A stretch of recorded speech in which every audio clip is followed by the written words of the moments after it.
Let us heal our earth together. Welcome to the brand new world. We're the children of a Mother Earth. Reach out your hands. Let us heal our earth together. We will heal the earth. Heal the earth. Heal the earth. We will heal the earth. Heal the earth. Heal the earth. Birds are flying strong and fearless. Green is greener in shrubs and trees.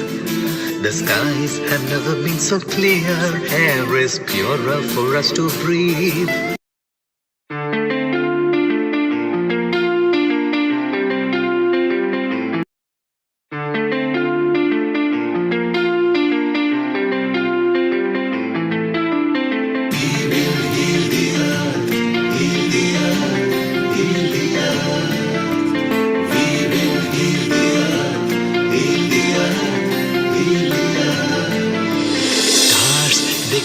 Stories which are brighter than yesterday.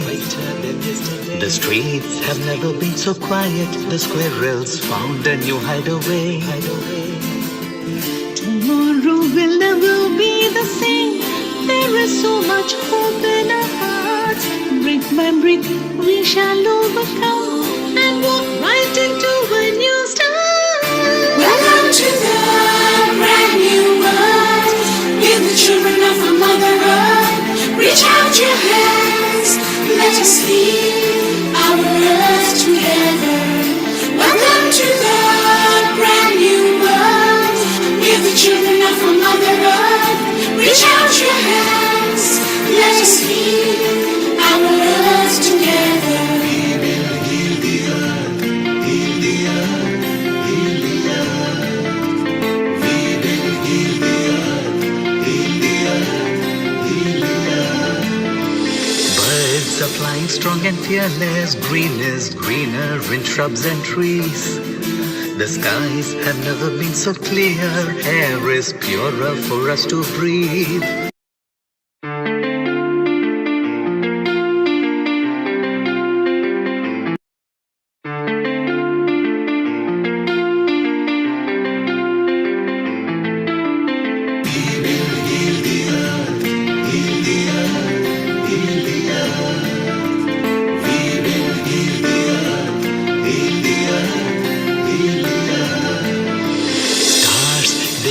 Stories which are brighter than yesterday. The streets have never been so quiet. The squirrels found a new hideaway. Tomorrow will never be the same. There is so much hope in our hearts. Brick by brick we shall overcome and walk right into a new start. Welcome to the brand new world. We're the children of a Mother Earth. Reach out your hands. Let us heal our earth together. Welcome to the brand new world. We're the children of a Mother Earth. Reach out your hands. Let us heal our earth together. We will heal the earth. Heal the earth. Heal the earth. We will heal the earth. Heal the earth. Heal the earth. Birds are flying strong and fearless. Green is greener in shrubs and trees. The skies have never been so clear. Air is purer for us to breathe.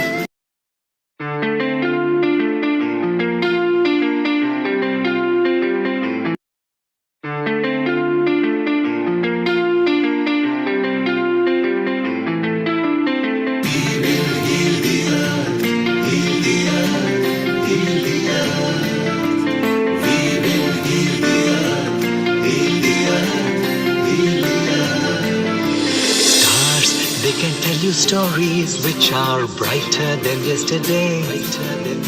The streets have never been so quiet. The squirrels found a new hideaway. Tomorrow will never be the same. There is so much hope in our hearts. Brick by brick we shall overcome and walk right into a new start.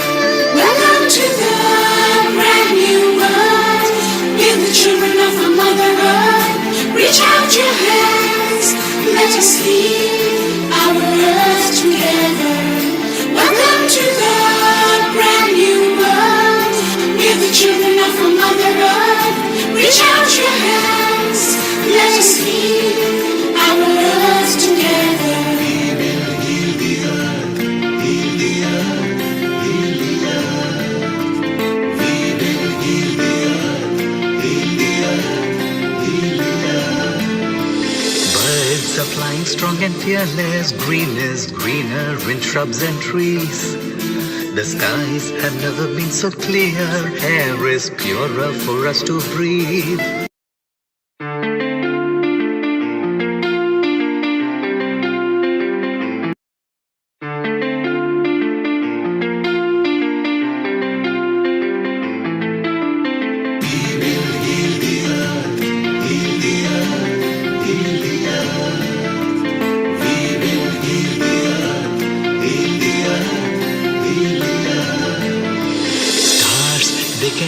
Stories which are brighter than yesterday. The streets have never been so quiet. The squirrels found a new hideaway. Tomorrow will never be the same. There is so much hope in our hearts. Brick by brick we shall overcome and walk right into a new start. Welcome to the brand new world. We're the children of a Mother Earth. Reach out your hands. Let us heal our earth together. Welcome to the brand new world. We're the children of a Mother Earth. Reach out your hands. Let us heal our earth together. We will heal the earth, heal the earth, heal the earth. We will heal the earth, heal the earth, heal the earth. Birds are flying strong and fearless. Green is greener in shrubs and trees. The skies have never been so clear. Air is purer for us to breathe.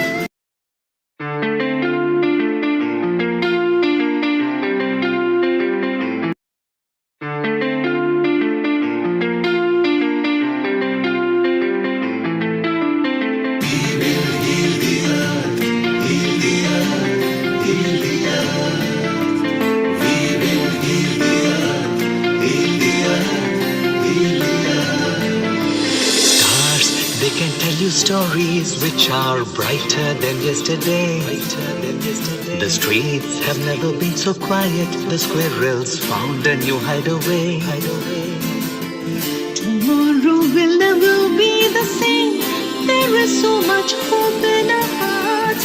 Brick by brick we shall overcome and walk right into a new start. Welcome to the brand new world. We're the children of a Mother Earth. Reach out your hands. Let us heal our earth together. Welcome to the brand new world. We're the children of a Mother Earth. Reach out your hands. Let us heal our earth together. We will heal the earth, heal the earth, heal the earth. We will heal the earth, heal the earth, heal the earth. Birds are flying strong and fearless. Green is greener in shrubs and trees. The skies have never been so clear. Air is purer for us to breathe.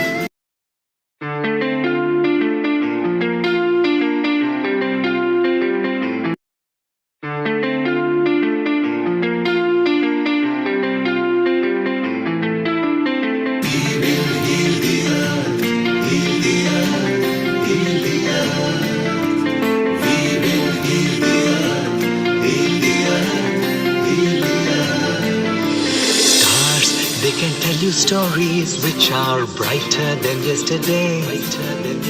The streets have never been so quiet. The squirrels found a new hideaway. Tomorrow will never be the same. There is so much hope in our hearts. Brick by brick we shall overcome and walk right into Welcome to the brand new world. We're the children of a mother earth. Reach out your hands, let us heal our earth together. Welcome to the brand new world. We're the children of a mother earth. Reach out your hands, let us heal our earth together. We will heal the earth, heal the earth, heal the earth. We will heal the earth, heal the earth, heal the earth. Birds are flying strong and fearless. Green is greener in shrubs and trees. The skies have never been so clear. Air is purer for us to breathe.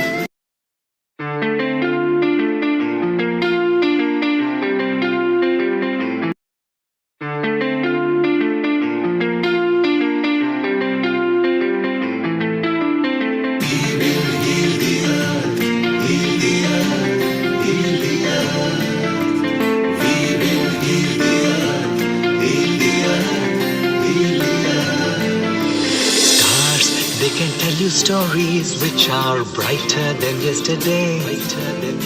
The streets have never been so quiet. The squirrels found a new hideaway. Tomorrow will never be the same. There is so much hope in our hearts. Brick by brick, we shall overcome and walk right into a new start. Welcome to the brand new world. We're the children of a mother earth. Reach out your hands, let us heal our earth together. Welcome to the brand new world. We're the children of a mother earth. Reach out your hands, let us heal our earth together. We will heal the earth, heal the earth, heal the earth. We will heal the earth, heal the earth, heal the earth. Birds are flying strong and fearless. Green is greener in shrubs and trees. The skies have never been so clear. Air is purer for us to breathe.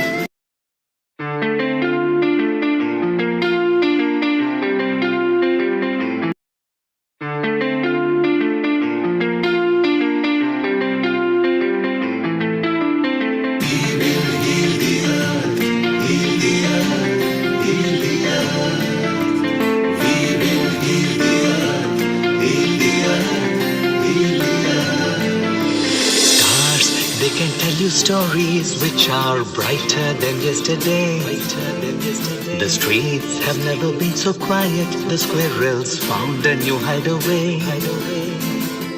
Tomorrow will never be the same.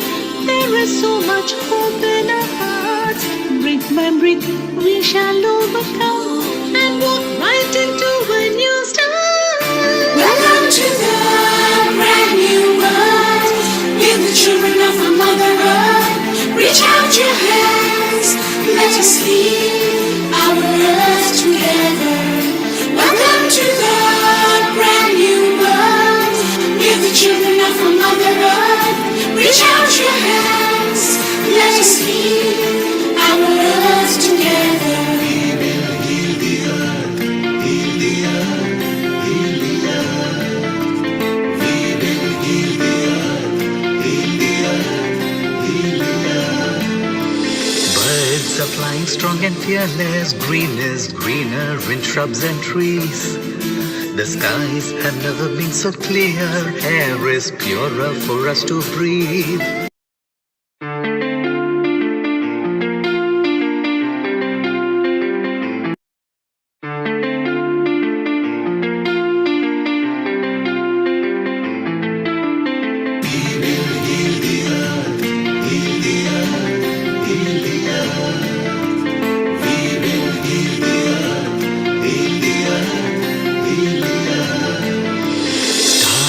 They can tell you stories which are brighter than yesterday.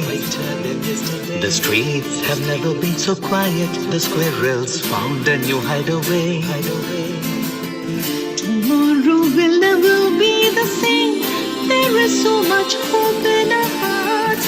Brick by brick, we shall overcome and walk right into a new start. Welcome to the brand new world. We're the children of a mother earth. Reach out your hands, let us heal our earth together. Welcome to the brand new world. We're the children of a mother earth. Reach out your hands, let us heal our earth together. We will heal the earth, heal the earth, heal the earth. We will heal the earth, heal the earth, heal the earth. Birds are flying strong and fearless. Green is greener in shrubs and trees. The skies have never been so clear. Air is purer for us to breathe.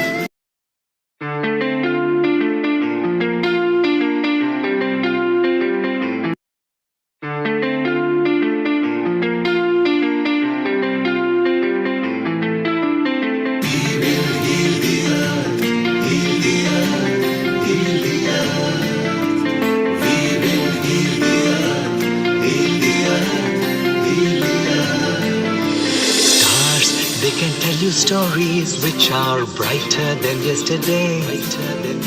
The streets have never been so quiet. The squirrels found a new hideaway. Tomorrow will never be the same. There is so much hope in our hearts. Brick by brick, we shall overcome and walk right into a new start. Welcome to the brand new world. We're the children of a mother earth. Reach out your hands, let us heal our earth together. Welcome to the brand new world. We're the children of a mother earth. Reach out your hands, let us heal our earth together. We will heal the earth, heal the earth, heal the earth. We will heal the earth, heal the earth, heal the earth. Birds are flying strong and fearless. Green is greener in shrubs and trees. The skies have never been so clear. Air is purer for us to breathe.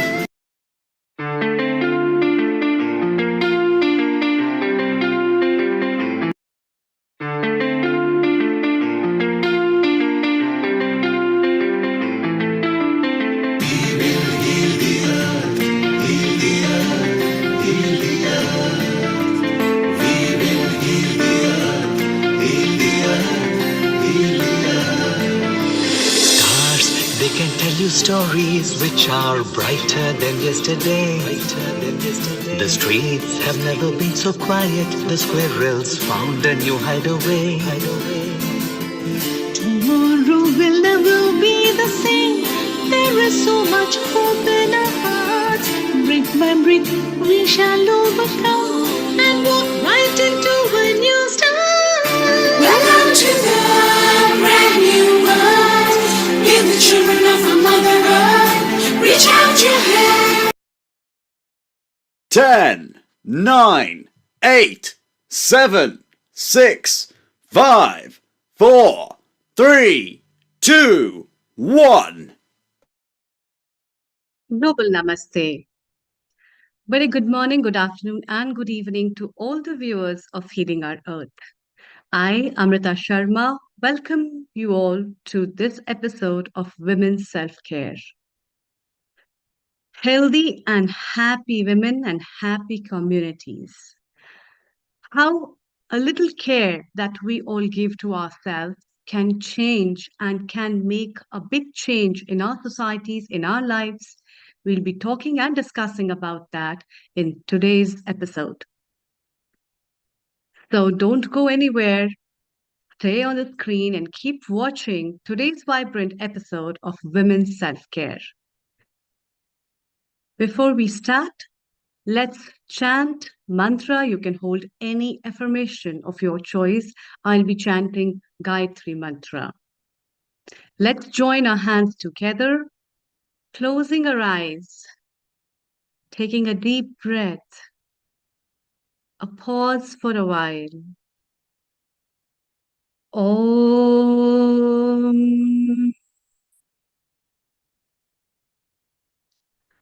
Om Bhurbhava Swaha Tatsaviturvarenyam Bhargo Devasya Dhimahi Yo Yona Prachodaya.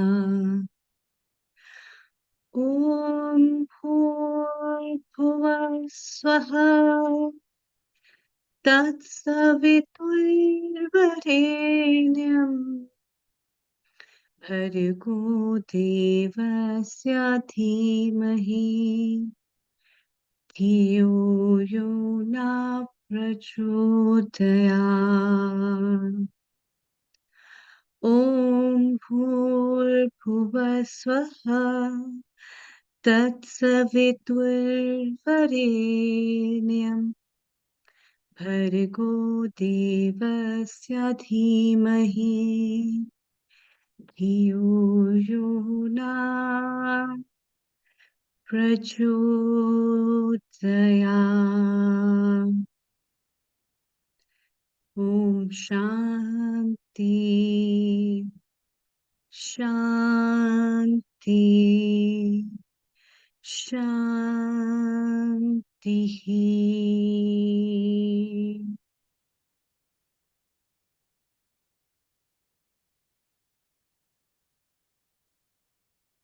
It's time to welcome one of my special contributors, a lovely woman whom I really like and appreciate, and my co-host today, Vaishali Acharya.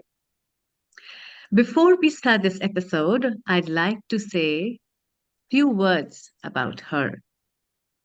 Vaishali Acharya is a seasoned professional makeup artist with a degree in prosthetic makeup from Hollywood, USA, and over 15 years of experience in beauty industry. Her recent pursuits of a master's degree in makeup hair design features from Solent University, United Kingdom. Beyond that, she is also a holistic healer, mindfulness coach, chakra healer, and master meditator. With these spiritual vibes, she is a certified fitness trainer as well and a nutritionist. With so many facets in her pocket, let's hear from her what she has to share with all of us, and let's get going. Global namaste to you, Vaishali. A very warm welcome to this today's episode of Women's Self Care. Global Namaste, Amrita. And first of all, thank you very much for your wonderful, introduction of me. And today, as we are celebrating women's self-care, and it's a privilege to be part of this amazing platform. And being a woman, all I want to say is no matter which field we are, no matter which part of the globe we are, but if we can realize our true potential being a woman, that itself can create a huge impact on the society. It doesn't matter that from where we come from, what is our background, what is our genetics, what is our past, doesn't matter. All matters is if we truly realize who we are, then we can not only change our own lives, but we can change the world as well. And as it is rightly said that women are the pillars of society. Well-educated women, powerful women can pass on the legacy to the next generation. They can not only create an impact on their own lives, in their own family, but to the society as well. And in today's time, it is extremely important being a woman. I would say that physically strong, woman has to be mentally strong, and woman has to be financially strong as well. And Today we all are celebrating. We have wonderful women in our house. And I can see beautiful face everywhere. Bindu, Vora, Alexandra, oh my God. And I can't wait for this beautiful session and powerful session where we are going to share our knowledge, our experience, which would be really helpful to the society and to the women who are not only just part of healing, but every woman is a family. We are a community and we are building, we are creating an impact. And this is a beginning. I would, there is no doubt that I would say that we all are women of 22nd century.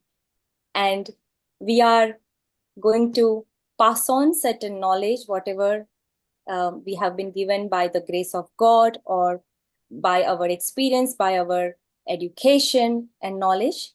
And it's my privilege to be part of this platform. Thank you, Amrita. Thank you, Vaishali. Let's get going and have some views from our guests as well before we move to our special guest. So let's welcome. We have Alexandra and then we move to Bindu. Global Namaste, Alexandra from Croatia. And what are your views and what is your message for women's self-care? How important it is for a woman to take care of herself? Over to you. Thank you. Thank you so much, Dr. Amrita, Vaishali. Thank you for that beautiful introduction to this day, Sunday. I hope sunny and sun shines from inside out as well. And if it does not, it's just also the way we see things. I think the self-care comes from self-love. And we really embody that so easily in giving aspect of love or sunshine shining outwardly. But maybe we can also a little bit absorb of that warmth and love and accept that for ourselves, that we need to replenish, we need to fill up the cup in our own way, whatever it is. It's maybe sometimes small habits that we can just, not be on autopilot, maybe just change after brushing teeth, having 5 minutes just to sit in silence or look at the sky or read a book. Whatever it is, this is a desire for self-love can be really in a small chunks of time or space or activity. I think this is really important, to be honest with oneself in self-care and have a good foundation and start slowly. Lovely. That's very nice. So from Croatia, let's move to Mumbai in India. Very good evening to you, Bindu Bora, who is a yoga expert and also a healer. Bindu, I have been watching a lot of your videos related with yoga and a lot of your talks on mindfulness. What is your take about women's self-care and how women should take care of themselves? Over to you. Kindly unmute your mic so that we can hear you. Yes. Your lovely Now? voice. Global Namaste to you. Global Namaste, everyone, and such a beautiful audience here, and always being so joyful and to be part of this Healing Our Earth family and sharing the views and ideas of. And today is the most interesting topic of women's self care. That as I'm a yoga expert, yoga practitioner, and how yoga can balance your mind in our busy life. We don't have an excuse that we can't do it.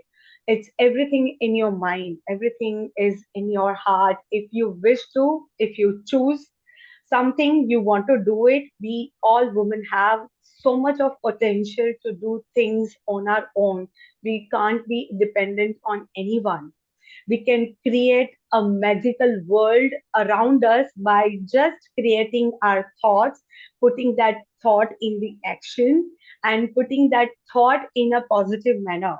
So I have practiced yoga in such a manner. I have reversed, I have turned my life 360 degree by changing my mindset of doing it, and not to think that no, this is impossible, I can't do it. No, it's what you thought you put in the universe will convey that thoughts over to your body, your mind, your creation of your life. So never think that you can't do it. Always be positive, stay happy, love yourself, and everything is possible. So, Bindu, before Wow. we go ahead to the Hmm. same on a same note, I would like to ask a little bit a quick question. That you are such a you have got a beautiful body. No wonder that your yoga vibes and the way you teach, your Yeah. yoga flexibility, it also leads Yeah. to a great body because shape of the body is a byproduct.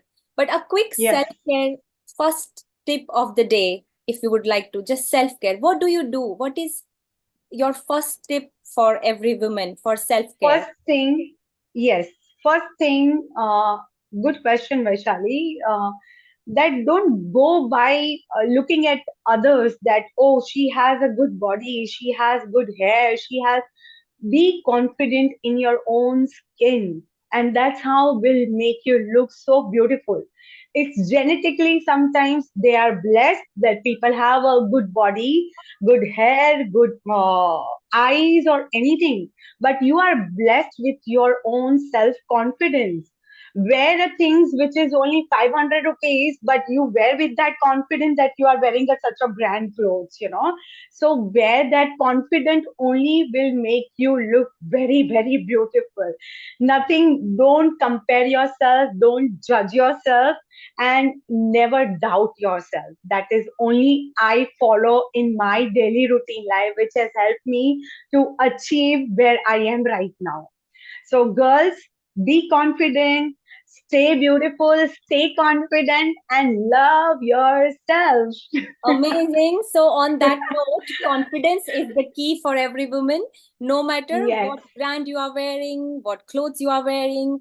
Have that smile and be confident. So, Amrita and yes. Neil Kumarji, what you need have to say about this? And let's welcome our another guest as well, Amrita. Yes, let's hear what Neil Kumar has to say, our Yeah. founder and director. But everyone has been talking about self-love, self-confidence, and building up the self-resilience to be what you are and your own individual entity. So, Neil Kumar, your comments before we move to Hiral.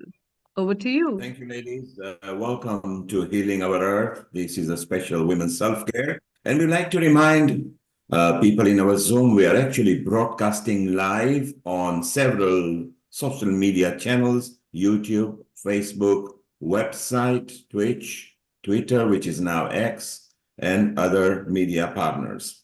And we remind everybody to put their camera landscape so we get the maximum view of you. And we would like to shortly welcome our special guest today, who is not only a beauty futurist, but she is a top 100 influential person in the United Kingdom. So we'll be moving over to Sharon Floyd in a moment. Let's take a comment from Hiral and Danada, and we move on to Sharon. So Hiral, you can unmute yourself. Your self-care tip from Mumbai. Stay around and we'll go to Sharon Floyd. Over to you. Hero. Hello, Global Namaste. I'm Hiral Merchant from India. Thank you for giving me this amazing platform to talk about like how Vaishali told that we can tell and we can share our knowledge. So today I just came from a beautiful workshop and I became a practitioner of you can say 3-day body class. And I like to tell about our body that we, as in like how you can self-care, how you can take care of our body. That is also one of the most important thing which we always need to take care of our body. So basically, it is connected for everything well-being, your wellness, the yoga, everything is connected with, the body. So basically, two things, three things I like to tell about loving ourselves. It's very easy to say, love yourself, love yourself. Do you really love yourself? Do you know how to love yourself? Do you know how loving ourselves makes a lot of difference in everyone's life, our life, everything can be changed through you, through your body. So basically, I like to tell you something about 2, 3 tips on body, what I have learned, and I like to share it to you all about how to love yourself. Basically, body is a kind of like, a soul is a machine and body is a vehicle. So if the soul is there, but if the body is not with us, how we are like a spirit. So basically, we need to acknowledge our body, whatever it is, whether we are fat, whether we are thin, whether we are whatever, skin, this, whatever happens, but acknowledge it. And that's called self-love for your body. So once you start loving yourself, loving your body, loving everything about you, what you have, God has given us, we can change anything. And second tip is just talk to your body. Hey, hello body. Hello body, do you like this? Hello body, do you really want to eat this? Hello body, how I'm looking today? Do I'm looking good? Okay, you can choose the dress. So you talk to your body and trust me, it works wonderful. When you talk to your body, the body will give you answers. Trust me, it works wonderful. I have done 3 days, 4 days this, and really it's like wow. Things are changed and I get awareness from the body. So talk to your body, whatever you want. That's it. Thank you so much for that. Beautiful. Hiral, that was Talking to wonderful. So self-care is also love yourself. If you love yourself, Yeah. if you respect yourself, believe me, ladies, self-esteem will come with abundance. It's so beautiful. And Croatia, Alexandra, do you agree that one should love oneself before one goes and tells anybody else? Do you agree to that? Well, Neil, that's a difficult question, but just what Hiral said, I would absolutely agree. I mean, Carl Jung, the psychologist, said that the most terrifying thing is to accept oneself completely. And this is what Hiral mentioned, like just checking in instead of object of attention being outwardly, checking in with your body. How are you feeling? Reconnecting with your own wisdom, creativity, and then as a byproduct of what Vaishali said about the body maybe becoming more flexible after doing yoga, also the self-love will, I think, come eventually. Thank you, Alexandra. And just to remind the viewers, Alexandra is our resident guest contributor. She's been there since pandemic, bringing yoga, meditation, and lots of women to improve our women empowerment group over there. Alexandra, stay around. We move from Croatia, we leave India for a moment, we come back to United Kingdom. Vaishali, take it over with our special guest contributor, Sharon Floyd. Please introduce her. And Sharon, welcome to Healing Our Hearts. Sharon, what can I say for this versatile personality? I think even if I would introduce her for a whole day, it would be not enough. But Okay. before we go ahead, I would like to speak a little bit about this wonderful personality who is my soul sister, and she is a beauty futurist. And as an academic change maker and beauty futurist, Sharon D. Lloyd sees cosmetic application as frivolous, conformist, materialist, anti-feminist, transgressive, and a key role in self-expression, and consequently developed the first groundbreaking postgraduate degree in makeup and hair futures. She has written critically on cosmetic excess, ugly beauty, killer blondes, black beauty, and cosmetic transgression. Through exploring and challenging the relationship between race, makeup, and body image, she has collaborated on exhibitions and research projects, identifying representations of beauty, size, age, and ethnicity formulated by the media and fashion industry. A champion for race equity, Lloyd has been interviewed on how it has informed cosmetic ideas by Vogue Business, Show Studio, and The Female Lead. She has also presented talks on these themes on the VNA and the National Museum Scotland. In 2020, she became Race, Equality and Education Advisor for the British Beauty Council and worked with the Joint Steering Committee for the Hair and Beauty Industry Authority, developing an inclusive national occupational standards for hair, championing much needed change to standardize the training practice of cutting and styling afro and textured hair for all learners. Lloyd is also co-founder of Fashion Academics Creating Equality, FACE, firm to value and encourage Black and Brown voices in further and higher education, which directly impacts the experience of all young creatives, but especially Black and Brown students, working with the Council for Higher Education in Art and Design and the British Fashion Council. The aim of FACE is to hold much needed conversations about creative equity, while additionally creating a networking space for students and graduates to garner exposure and create opportunities.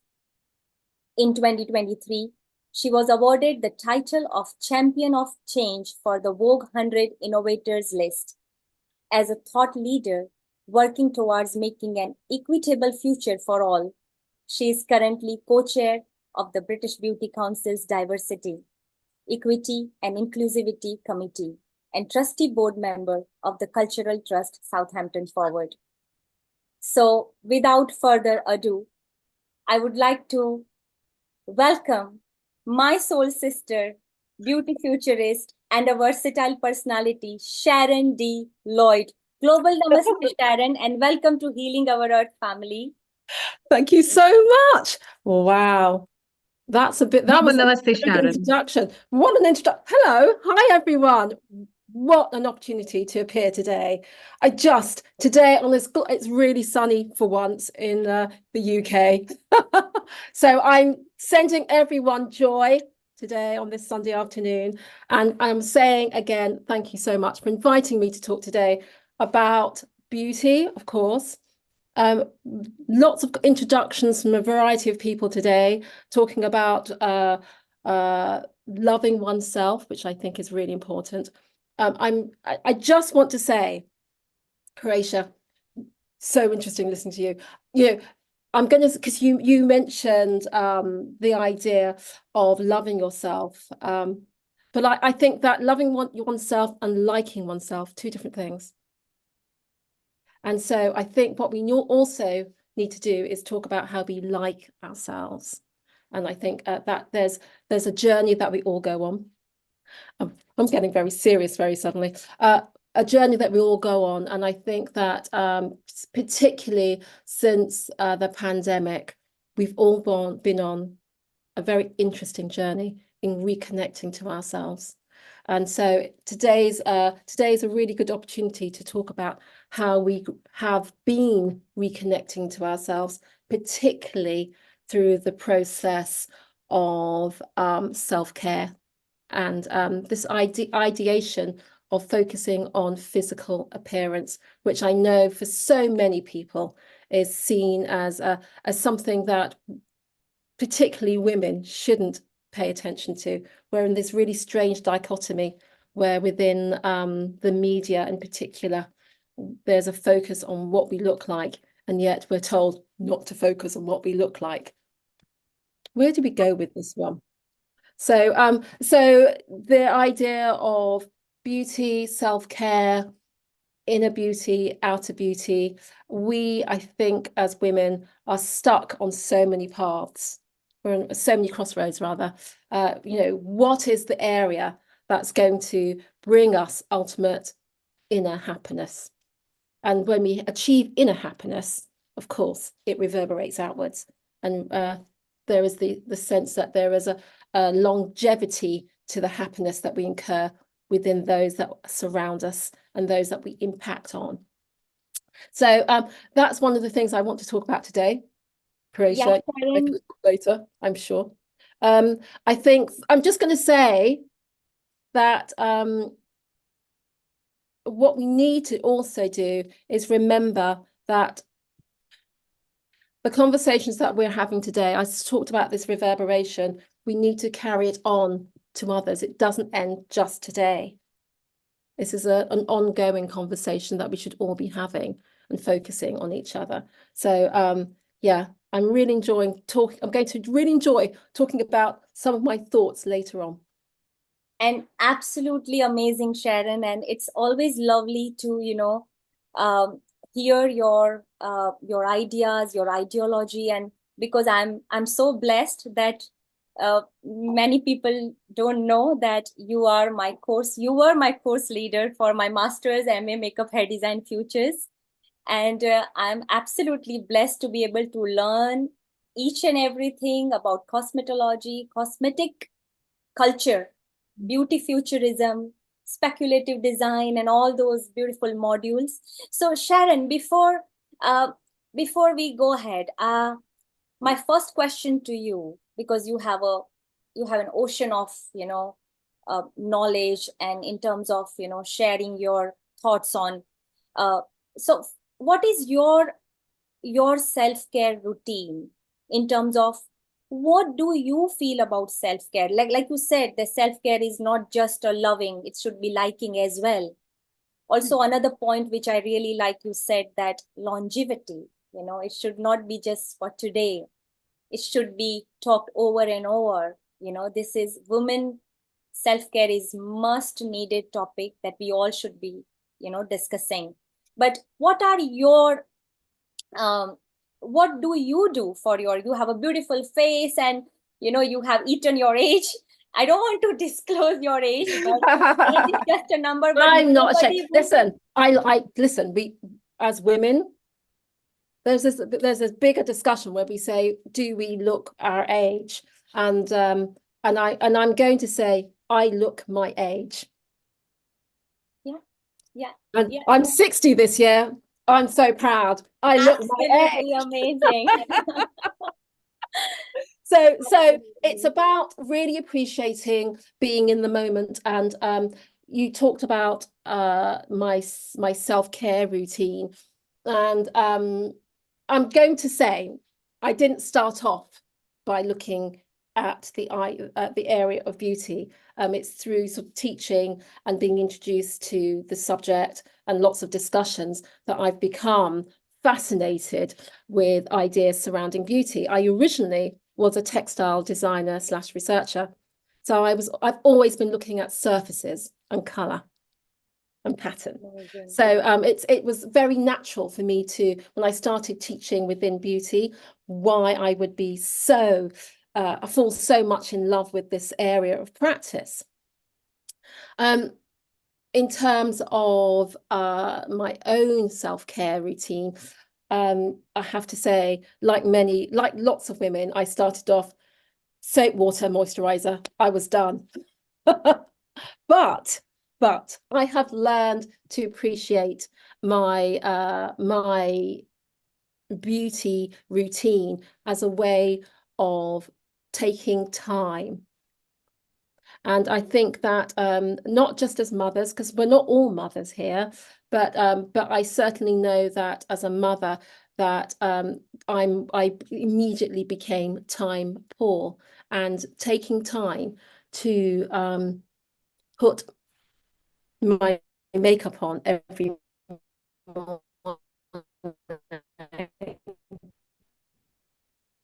and attend to my hair morning, and of course at night was time for me on the impact I had on others. And I think that beauty is seen as an area that it's constantly denigrated. Just think about all the terrible words that are in everyone's vocabulary when we talk about beauty practice. And I think it's been really interesting thinking, actually, how can we turn this around so it's a very positive experience? And so I tend to take time. Of course, I've become a bit of an expert in retinols, vitamin C.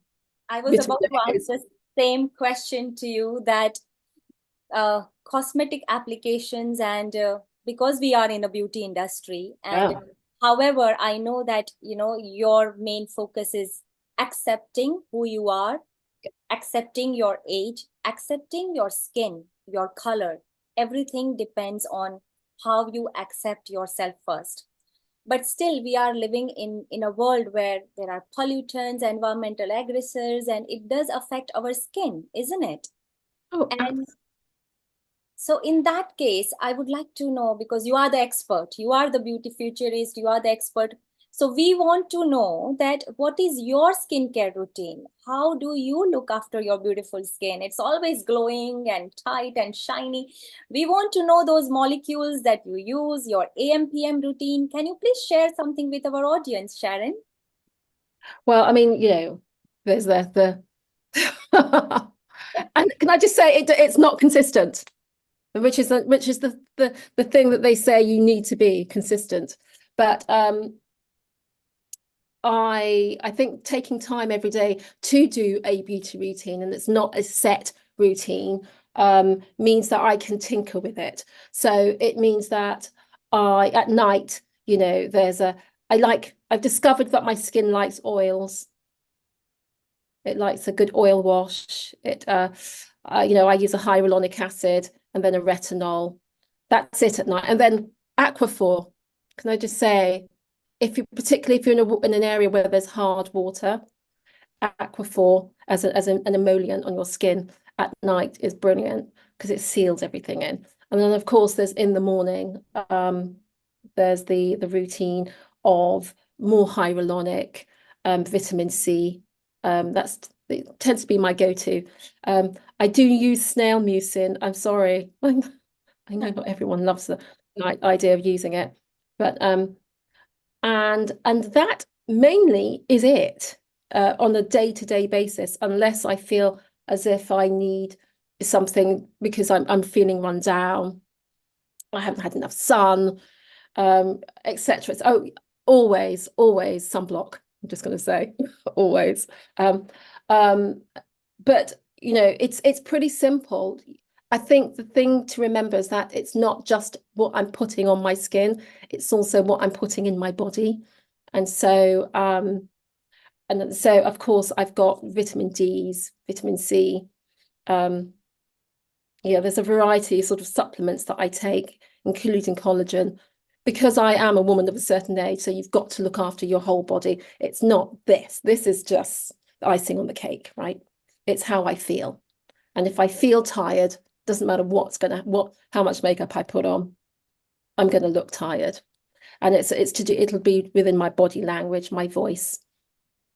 But I think the thing that, and I haven't appreciated this until now, and I curse myself for not appreciating it, is sleep. For women who are post 40, going through the menopause, sleep is your best friend. And sleep, clean sleep. And by that, I mean being uninterrupted sleep throughout the night. And so that's really important. I've learned that. Thank goodness I've learned it. But yeah. So that cosmetic beauty, when we think about practices, it isn't just how you spend that 5-10 minutes in the morning and at night focusing on you. Apologies, and how you've gone on throughout the day. It is also how you look after yourself throughout that day as well. That's really important. Lastly, peace of mind. Peace of mind. And we don't always, it's not easily achieved. We think it's so simple. You resolve a problem and you have peace of mind. But I don't think it's not so simple, really. Peace of mind takes time to forgive yourself for things that, apologies, lots of people contacting me here. Forgive yourself for things that you may or may not have done properly or in the way that served everyone else, your community, very well. And I think that's really important when we think about beauty.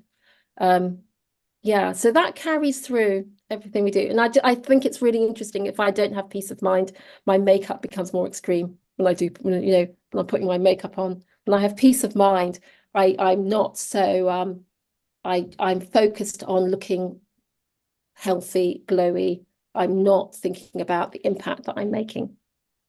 There you go. That's a hint. Amazing, Sharon. And our founder, Neil Kumarji, what are your comments on Sharon's wonderful explanation about self-love, self-care, peace of mind, self-forgiveness? So what are your comments? Over to you, Neil Kumar. The point I liked what Sharon was mentioning, the beauty, external aesthetics are not important in life. If we become beautiful in our thoughts and mind, the aura and the face will reflect that. So all the ladies, when you're watching, don't worry if you got a pimples and spots and you feel down. Feel beautiful inside, because externally you will radiate that aura. Sharon, I like that point. Sharon, you particularly mentioned in from your bio and everything, equality as well. And we've got Mia Morris here, who actually has fought for the Black Beauty and magazine and equality. So I'm going to call her in a moment, and maybe you know her because she's from that fraternity. Do you feel we have achieved equality? No. Okay. Yeah, we don't want to be political. And I'm going to say there was a slight hesitance there. Not that I was thinking about it. It was a, oh my, no. and I think the majority of women would just be, why, it's an impossible question to ask. Come back in 100 years' time, right? Ask if we've got equality then. When I can.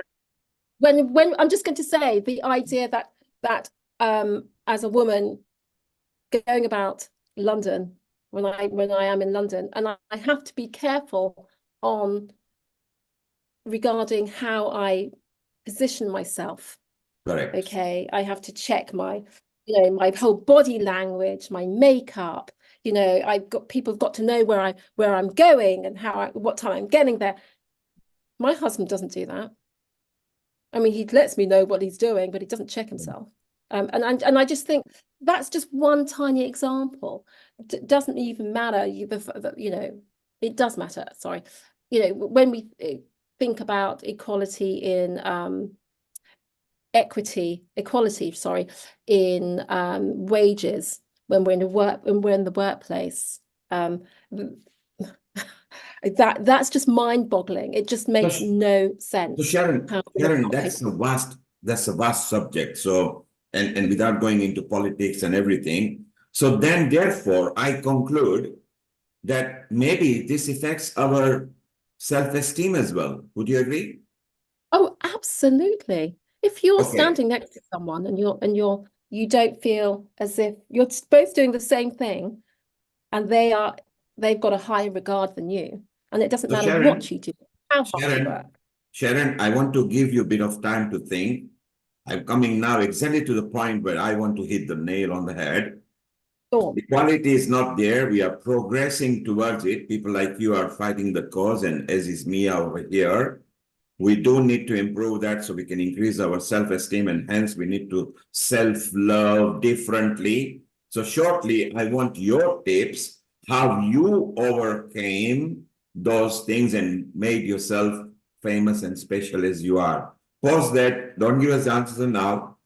Alexandra, let's introduce Mia Morris and get a comment from her about equality and how she perceives that. And then we go back to Sharon. She's got a difficult time to give us the self-love tips, how she, as an example, overcame. And that is an opportunity for all the brown and the black skin. Don't worry. There is an avenue. You just need to learn how to drive the right way up the avenue. Alexandra, a quick introduction about Mia. And Mia, global namaste and welcome to you to this Healing Our Earth. Go ahead, Alexandra. Thank you so much, Neil. Thank you, Sharon. Welcome, Mia. Mia is someone I never met, just like all of you guys, but we have been like 4 years connected. So I met Mia on a similar platform created by wonderful Rashid Ogunlaru, a British Library coach and speaker. And he created something during the lockdown called Compassion Check-In. And Mia was always there. Every week we would meet Wednesday at noon. And Mia was like somebody who was this just way of being, the character, the purpose, the responsibility. So for me, she's just someone who really embodies all of that we talk about today in all these past events. But I would really like more to Mia to give her to introduce herself, because I know her as a person. I know a little bit what she does, but I just have so much respect for her as a person. I know that she's an activist and she's been doing for 40, 50 years amazing things. So maybe Mia, if you would like just to say something about yourself. Yes, Thank you Mia, for coming, welcome. Mia. Mia, welcome. Well, We are proud that welcome you are. everyone to the platform. Welcome everyone. And What can Mia, I say? you Good are afternoon. Mia, I you always start with a quote. So someone gave me for my birthday an ashtray which say, "Courage is the magic that burns dreams into reality." So when we talk about self-care, it's about how we look after ourselves. But you asked me a leading question, which is, who am I and what I'm about? I'm older than Sharon, possibly older than anyone else in the room, possibly. And I've been going as a cultural community activist. I run a website called Black History Maker. And before that, I ran a Black History Month website for 17 years. I go back to the days of Ken Livingstone with the GLC, and I've always been the go-to person where people organize events, whether it's with authors or writers or commentators. During the day, 3 days a week, which is where I met Alexander, I work for an organization called Sound Minds, which is a mental health charity. And that's been going for 32 years. And I have a team of 14 people who I look after, who visit patients on the ward and help them with their recovery journey. So that's me. And I've got an OBE. I'm a member of the Royal Society for the Arts. So Mia, we are very proud of you and what you have achieved. My question to you is this, and I asked Sharon, and we don't want to be political about it. Nobody's here to defend. Do you feel, because you have done it for, I believe, maybe about 40, 45 years, do you feel we have progressed, and do the Black and brown faced women, do they now hold some better position, and do they need to fear, or they just need to learn the tricks and techniques to go forward? What do you feel? I think I am working with the next generation and a generation before that now, helping them to understand the importance of self-care so they don't burn out. Racism is still an issue. Equity is still an issue. But I'm one of these people where I say, find a way of getting on with life, finding your allies and finding people that speak the same language as you, even though you might be the other side of the world. The world changes eventually, but in my opinion, not enough, but I will still continue doing what I'm doing. So Mia, what I love is a positive note from you that, hey, we don't stop, we forge ahead. And I believe you mean current generation. I think you're talking about Gen Z, because this is the new terminology that they That's use right, yeah, nowadays. Gen Z, yes. Yeah, we are all learning that.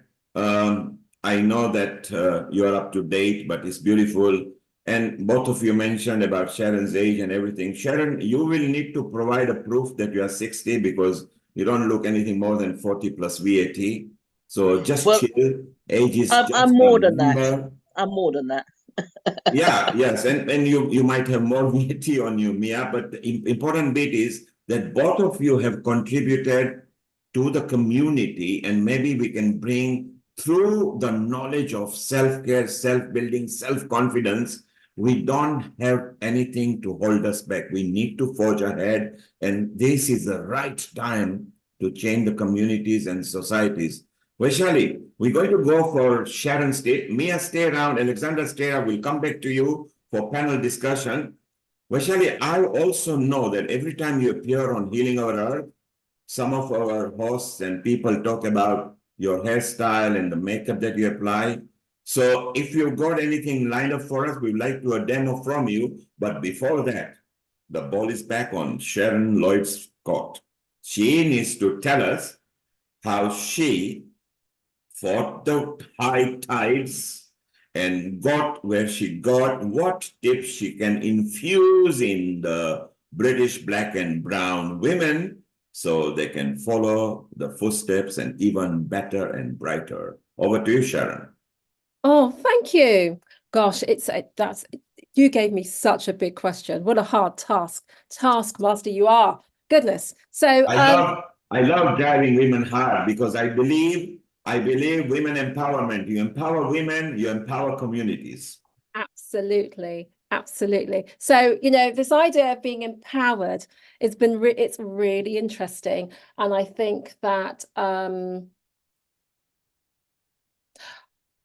it's not a moment, it's a series of moments of thinking, well, why not? If not me, then who? And you have to remind yourself that constantly. If not me, then who? And being brave enough to get on a plane. And I know some of you, including Vaishali, have done the same, been very brave and just moving country as an example. If not me, then who? And I think that's really important. I won't go into my first occasion of doing that. That's quite personal, but I think that it's certainly been the thing that's driven me as I've gone on and up into my career. Initially as a textile designer, then next as an academic, an educator, and now as an activist. And I think that this latest incarnation of being quite active in lots of different areas certainly has been powered by 2020, the pandemic and the death of George Floyd. So I think that was the last point when I just thought, well, if I don't say something, who will? And I'm not saying that other people weren't saying things, but I felt as if I had to add my voice to a lot of the things that were being discussed, certainly around Black Lives Matter, around education, around the disservice, and this is what my other head on activist, the disservice that we have very often to our students in the UK, and then also within the area of beauty, thinking, well, actually, as much as I love the beauty industry, are we helping and supporting everyone? It's sold as and talked up as an industry that we have equity in a way that we don't in so many other areas. And yes, there is a sisterhood and a community, but when we start to drill down into what that community consists of, that's when I start to think, oh, is it that fair? We're so supportive of each other in many respects. But there is this one area, particularly in beauty, in the beauty industry, where I think actually we could do better. And that's where I've been, particularly in the last 6 months, I've been most vocal. We can do better. We should do better. In fact, I'm just about to launch a major campaign next month. Watch out for it, with the British Beauty Council, where we will have to do better. So I think if I was going to say to anyone who wanted to think about a journey in improving oneself, thinking about one's gender, I think it's about being brave. Again, we talk about bravery a lot, and talking to other women, having your heroes around you, surround yourself with that love and that care, which is why I'll be emailing so many of the women out on here later, because I can see that they are on the same wavelength of love and self-care, and sharing that, making sure that we are this larger community. So I think that's really important. I've always worked in fashion and an area of fashion, but I think beauty, the area of beauty, has been the best community for sharing that understanding of love and self-worth. Sharon, I'm going to pause you there. You mentioned two things that struck the chord here: talking to other women. At Healing Our Earth, we have several thousands of women in different countries which are connected to us, because we started the first Saturday of pandemic just for 2 episodes, and we are now coming to 240th episode every Sunday. Vaishali will be connecting with you to a special women forum that we are setting up, a global women forum.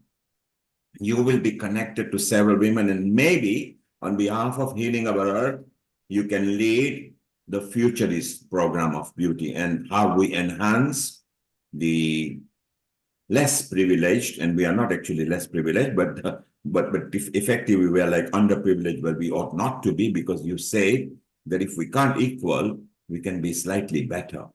You don't have to go for equal. I think some of the beauty schemes and tips that we have got can even enhance the indigenous population, whichever country they are from. So Sharon, we're gonna get you invited to us, or Amrita and Vaishali will invite you. Secondly, within a month, you are launching a project. So at Healing Our Earth, at your convenience to the next available date, maybe we can help you launch that idea after you have launched to the women of the earth, because that's what Healing Our Earth does. It takes people's project and reaches to other countries. It doesn't require anything in return. We don't want anything. We like giving at Healing Our Earth. We like giving love, harmony, peace, unity, and a community feeling. So it's wonderful. Vaishali, thank you for bringing Sharon. Sharon, we're going to let you go because we're going to carry on after Vaishali is going to show a trick or two, because she is a prosthetic and a beauty expert, apart from being a healer, as Amrita introduced. Amrita, what do you think of Sharon's contribution so far? Thank you, Neil Kumar. It has been really wonderful contribution from her side, not only just in her field of her expertise, but as a human being in itself, and what diverse ways she can help the community, as well as promoting humanity is one of these aspects, which is really very wonderful. Sharon, I have a lot of questions for you, which I'll be asking and putting forward time to time. But let's have Vaishali with her demonstration, Neil Kumar, and Yes. let's And see her, and Amrita, then we move over. Amrita, I love what you talked about Sharon. We invited her as an expert, but you have now qualified her as a contributing human being. We love the qualities that she has got, is that of being a human being, simple human being that opened her heart to her in the social media, because we are connected to at least 22 countries right now who are listening to us. And to those ladies who are listening, Sharon in United Kingdom, coming from Afro-Caribbean background, if I'm right, Sharon, and she has made it, and watch out, next month, you might get more news about it. Vaishali, we want to see some tips how women can beautify themselves externally, and then we'll go to Bindu and Hiral and Alexander for questions. And Sharon, stay around. We got more to talk with you. Over to you, Vaishali and Amrita. Thank you, Neil Kumar. First So, of all, Vaishali, it's yeah. time. Yes, it's time for us to learn. It's time for all those women, girls, and also makeup artists who are watching us live and who would love to integrate certain things as a makeup artist, or you have to doll yourself up for a party, or you want your eyes to look more attractive. And so, what are we sharing today? Please throw light on that. And also, what are the simple steps for all that? So, over to you. Thank Amrita, you. before Vaishali does that, what I like about Vaishali right now, her mentor is there from her course, Sharon. Although Vaishali's beauty expertise starts from Los Angeles, where she used to be there prosthetics, she's actually quite senior.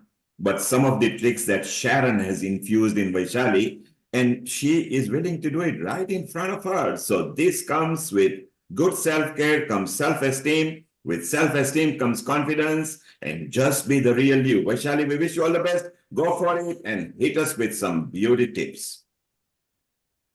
Thank you, Amrita. Thank you, Nil Kumar, and my mentor, my soul sister, Sharon. And what a privilege. I mean, life is sometimes I feel that I had never thought that, we are going to have such episode where Sharon will be witnessing my demonstration, makeup demonstration. So Sharon, you are my guru and you remember our first meeting. So seeking your blessings first. Yeah. Before I am sending you so much love. You don't need it from me because you have it within yourself, and we are all here for you. Thank you, Sharon. But during this demonstration, because since you are here, it would be like an interaction. And Okay. even I want you to, in between, share your thoughts as well about what I am showing at the moment, showing and teaching. So that would be even better, education to our audience. So let's say whenever we say about makeup, and right now the focus that I feel that eyes are something that most expressive, facial feature. Everybody wants to have a perfect eyeliner, perfect wing liner, smoky eyes. And I think every woman's dream is to achieve a beautiful eye makeup. Some wants to have a cat eyes, some wants to have a smoky eyes and natural beauty eyes. So right today, I'm going to talk about smoky eyes. And as you can see, first of all, today I have applied my rest of the makeup, but purposefully I have not done anything on my eyes. That's just a plain eyes so that I can demonstrate eye makeup for our viewers. And before I go ahead, let's say it's very important to first analyze your eye shape. How many women know that what is your eye shape, right? So first of all, it's very important to first understand your own, and it's not a rocket science. First of all, as you can see, every eyes are different. And with the movement, with the expressions, it change. So whenever we want to determine our eye shape, first of all, just relax without giving any expressions, any kind of an expressions, just relax and look in the mirror. Look in the mirror and just see that what is your crease line, how it falls, what is the distance between your brows and your pupil, your eyelashes. So everything depends on the eye shape. So every makeup doesn't suit every eyes, first of all.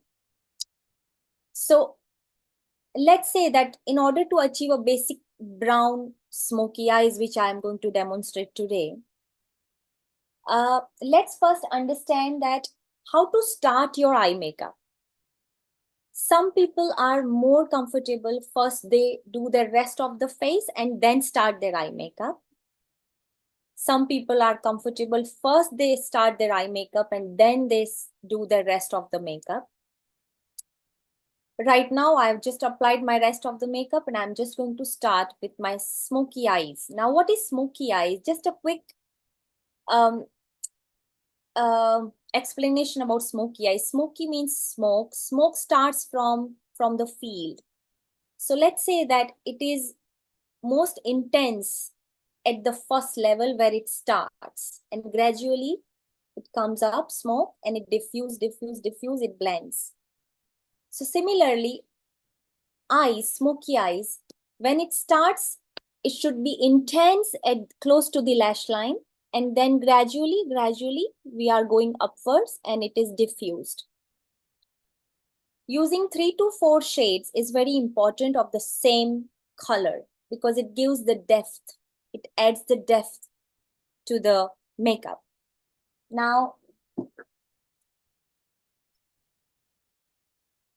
I'm going to start with a base of a smoky eyes, a brown smoky eyes, which is like a neutral brown color goes on any outfits, you know, on any like of color theme. You have a cool colors if you are wearing a neutral colors, if you are wearing warm colors.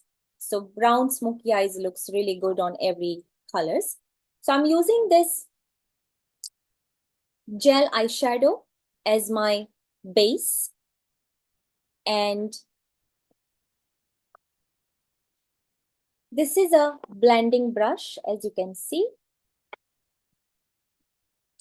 So I'm going to use this blending brush to blend my gel eyeshadow. So let's begin. Is everything okay? Is everybody able to see properly before I go ahead? Yes, very well. Yes, Yeah. please go ahead. Wonderful. So let's start with a base.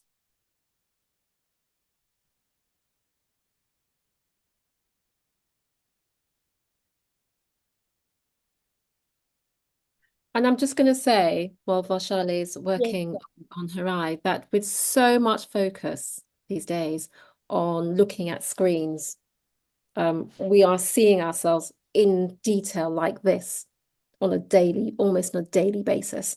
So I certainly for myself, I work from home at the moment, and I'm constantly having meetings 3-4 times a day. Where I'm not just looking at that person, but I'm also looking at myself. So we're spending a lot of time analysing our faces in a way that we'd never happened to do before, which has been really interesting. So it's no wonder that that smoky eyes have become a really great way of waking ourselves up and making our faces look more alive on a screen. So it's nice product, by the way. I don't know what product that was, but you did that, the brown, but So it was very good.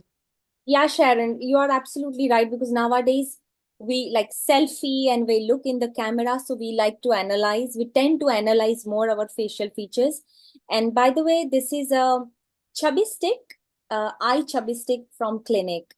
So I'm not here to promote any particular brand. No, or no, anything, I but just want to I'm know how just, soft it is. yeah, So you but apply it. this is a really good one, which is my favorite. Like I like to use certain Clinique products because those are non-comedogenic and it doesn't clog pores, and which are 100% fragrance free, and which would be talking next about, you know, how to choose cosmetics and all. But yeah, this is called Chubby Sticks. It's a gel eyeshadow, if you all can see. Yeah. Now, once I applied, I'm blending with a blending brush. So it's highly important to blend your makeup. Well blended makeup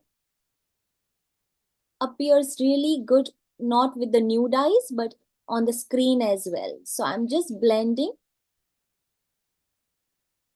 So Vaishali, you're using a brush at the moment, but are there other tools that would be just as effective? So, for example, a sponge or your fingers?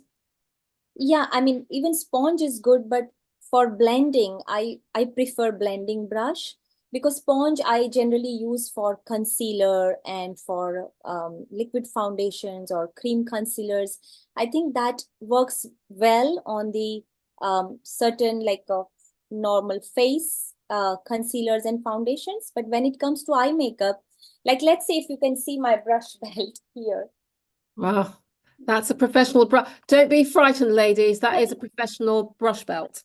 Yeah, I don't know whether it is visible Yeah. to the but so I'm right now just applying with a blending brush, which is my favorite technique. And so this is a blending one. So I'm blending. As you can see, it is blending, isn't it? Sharon, is it visible?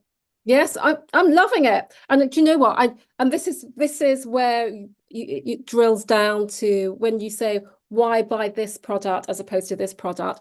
And I'm hoping what you're all seeing is the smoothness that it's going on. That I have to say that's what you pay for. You know, it when Vaishali was applying it, it went smoothly over her eyelid and didn't pull the skin. That is what you're paying for. And look at the way it's brushing out, it's blending out very gently. That's what you end up paying for. True, Sharon. Very true. Blending is our best friend as a makeup artist.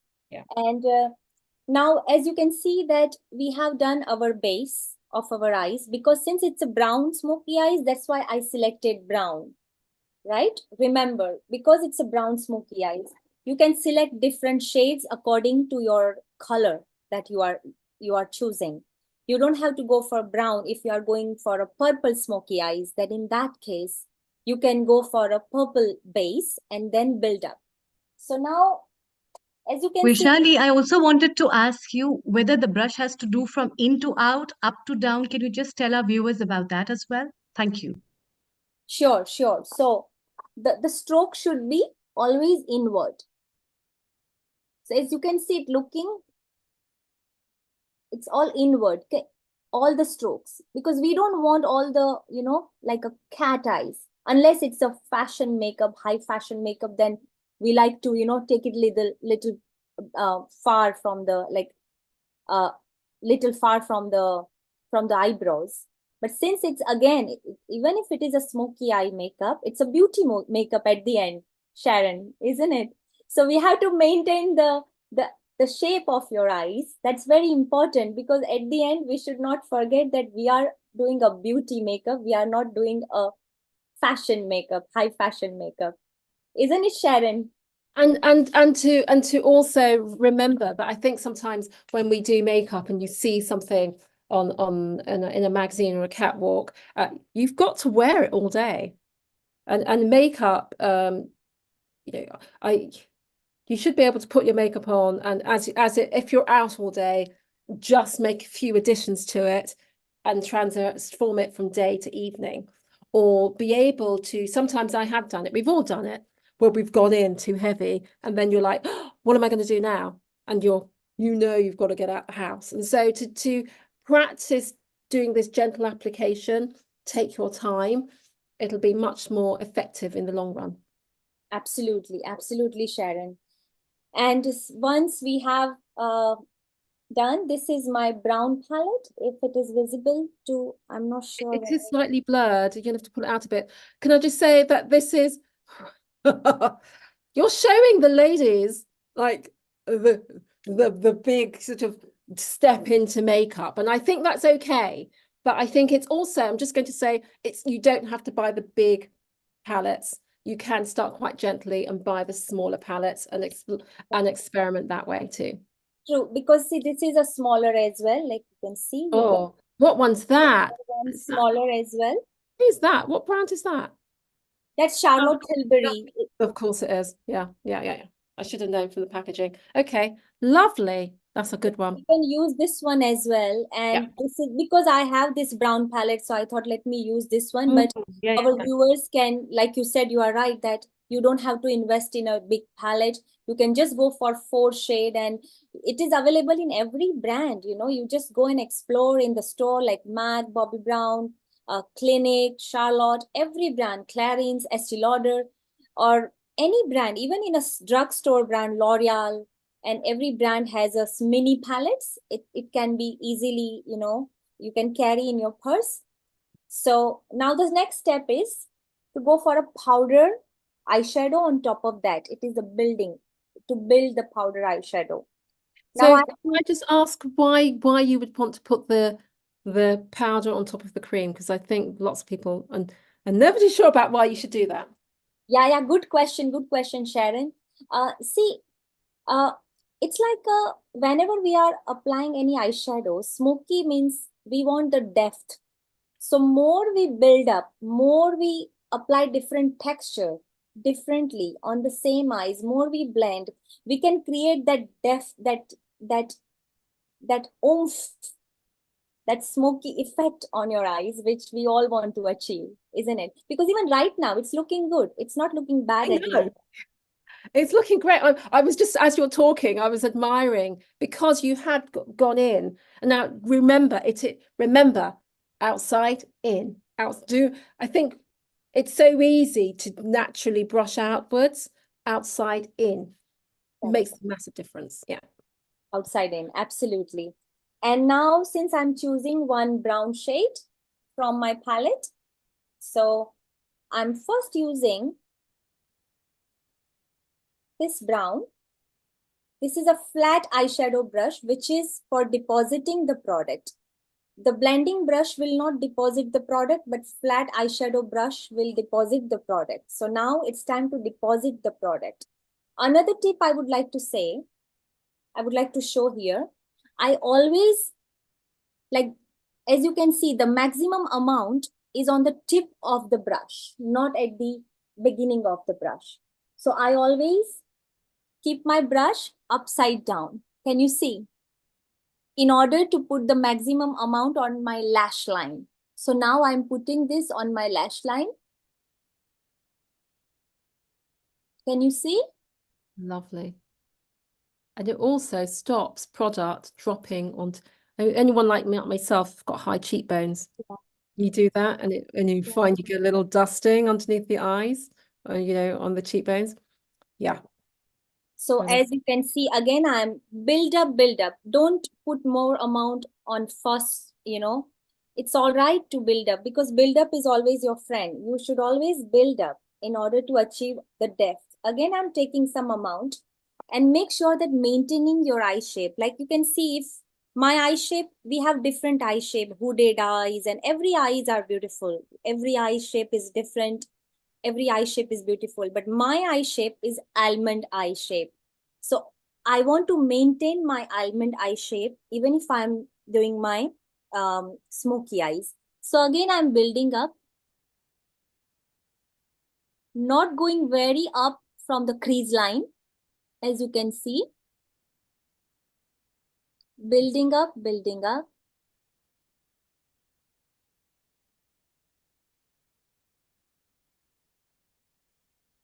Now again, once we have deposited the product, again I'm taking one shade darker than the one that I use.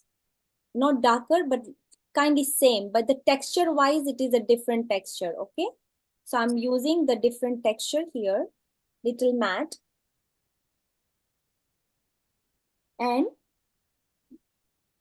blending. Nice. So the thing that I think is so interesting is because we've mentioned age. It's out there. We were talking about age earlier. The idea that actually, as you are getting older, your skin changes, your face changes, and certainly, you know, that daily check-in that I've been doing, and I'm encouraging everyone to do. You don't even have to put loads of makeup on or any makeup on. Just spend 5 minutes doing your face, but that check-in means that you get to observe the changes in your face and be okay with it. Yeah, absolutely. Be okay with the changes in your face. And even, yeah, please go ahead, Sharon. So I was just going to say that, you know, for myself, with my eyes, the top of my eyelids have changed, and I have it's starting to droop now. But you know what? I'm loving that. It's part of that.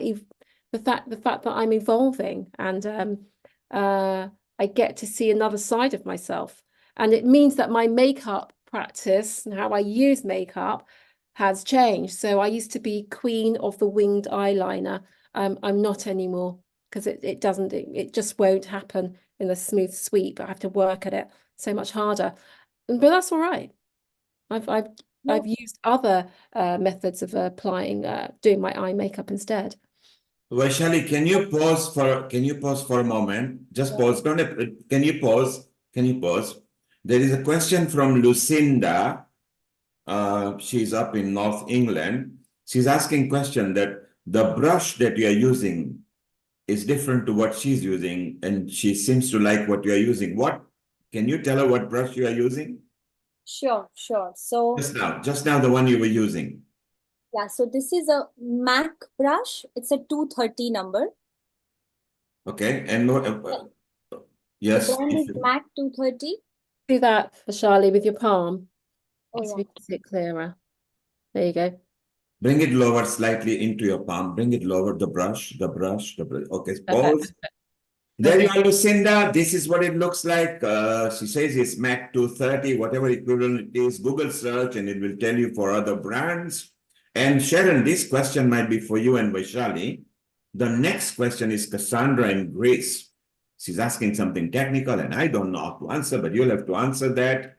And she says that she has got hooded eyes. And whenever she appears, try to do smoky eyes with heavy makeup, it looks tired on her eyes. She has been advised she should use lighter makeup on hooded eyes. Is that right? Hooded eyes. Yes, yes. Hooded eyes is absolutely right question. And I would like to say that, when you see a lot in the inner corner, so basically, and none half or a third of the way to the outer corner, like you likely have hooded eyelid, right? But often this may appear like the skin under the brow folds over to the outer corner. So before Sharon, I mean, I know you have a much more tips than me, but I would like to give just one tip over here, that hooded eyes are like also easily accentuated with color, and if you want to make them seem bigger, like experimenting with bold colors in the waterline and under the bottom lid. So it draws away from the hood that can cover up where we are usually taught to place our colors. I mean, what do you have to say, Sharon? And it's interesting because I mean I love a good smoky eye. I tend not to have the smoky eye so much now because of that makeup fall away, which can happen. And so and I mentioned earlier the idea of a winged eyeliner. I don't tend to do that either. But what I will do is use a really soft pencil across, and I will blend that out. So that's my quick go-to. So Sharon, when you say soft, I believe you mean don't use heavy, use lighter for hooded eyes. Is that right? No, I mean, when I say soft, I mean the quality of I wish I had my makeup down here right now. I meant the quality of the pencil itself. And so you can have, it's like any pencil, you can get an HB or a B, you can Yes. get I can show hard here. or a softer pencil. Thank you, Vaishali. Yeah, so like here, it's a clinic technocol liner, so it has the highest pigment. Sharon meant that soft means this will give a very heavy effect, right? In comparison with certain like this one, like you can see, even this has a heavy pigment. Yeah, but so there you are, Cassandra. We hope it helps you. While we were talking to you, there was a question from a South African lady. She says she's very dark skinned and she cannot get the smoky eyes effect without. Don't do the smoky eye. Yes. Don't do the smoky eye. Oh. Listen. You've got a really lovely deep skin tone. Make sure you use other colors. Don't be, I mean, I wish I've got a silver eyeliner, a crayon that I use on my eyes. I was almost going to use it today. Looks so good on deeper skin tones. Oh. So Sharon, if you are very dark skinned, don't worry, you're already naturally beautiful. Maybe highlight with a glitter, something like you said, silver glitter or something. Oh yeah, make the most of it. Oh my, what a beautiful palette. Well, there you are in South Africa, ladies. If you're listening tonight, when you go out, just make it look beautiful. Over to you, Vaishali. Sorry to bug you because these were live questions coming up. Vaishali, carry on with your makeup and let's see what you come up with. Yeah, sure. And like for a deeper tone, like we were discussing, just a quick tip again, like metallic colors work so good on deeper tone. Sharon, I know metallic colors, you love those colors, I know that. What is a metallic color for the viewers? So metallic colors are the palette has lots and lots of like a drama, like shimmer. It adds a lot of pigments, like light reflects on those colors and it appears, it pops out like anything. It doesn't pushes in, it pushes out. So what happens that when light hits on those pigments, it reflects. So metallic colors are like more bold, more like a. Are you going to apply today or after smoking? No, not today. Not today. Not good today. No, not today. But I'm going to say for a deeper skin tone, there is metallic colors, but also lots of gloss. Oh, gloss 2024. Yeah. Gloss the year of the 2024, gloss. women, if you are listening, gloss. What is 2024? For those who don't know. The trend for this year is Aha! glossy. So 2024 is not a serial number or something. She's talking about trend setting in a Trends, chronological trends, way. makeup trends. And so Yeah. it's glossy skin. And if you don't want the glossy skin all over, it's glossy eyelids. Oh, so good. And So you Sharon, can you are a start doing beauty everything else and need to futurist. get your eyelid glossy.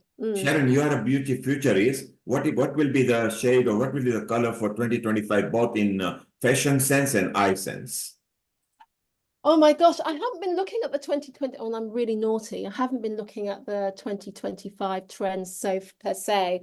However, I will say that what we have is always a backlash against what happened before. Very much like fashion. Very much. We go in a cycle, is that right? Oh, absolutely. It's always circular. And so we've had, and it'll start, we're almost at the peak gloss. We've had this glossy, healthy skin and no makeup happening for the last, 5 years? It's slowly risen.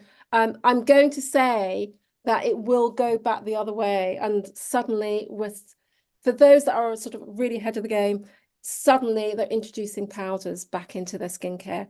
And powdering everything again. Yeah. So there you are. You got a brief of what might happen in 2025. Vaishali, we still have got 5 minutes before we go sorry, to Vaishali, India carry on. sector.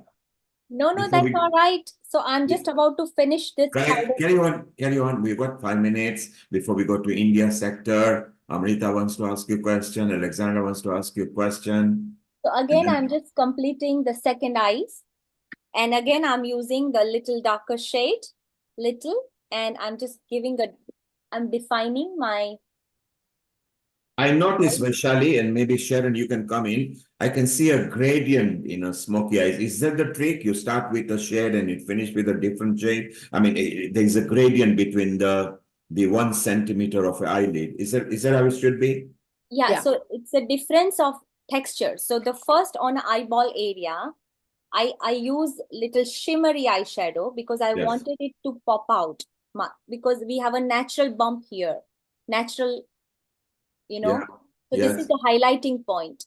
So I use the shimmer one. Vaishali and Sharon and Amrita, shall we say God has been kind to man? Because we don't have to do anything like this. We just wake up, brush our teeth, feel good, maybe shave and just rock and roll. You just say that. You say that. My husband used to say that until I'd say, "Can you go back and put some more moisturizer on before you leave the house? Can you make sure, we just let you think that you're in control. That's okay." So Sharon loves bit of a control on a man. Okay, Sharon. I'm not control. I'm not control. I want every human being to present the best version of themselves. Absolutely. Okay. Well, there you are. That's a woman's excuse that I love to take care of my men. And when I self-care, I care for my men too. No, I care for everyone, not just my man.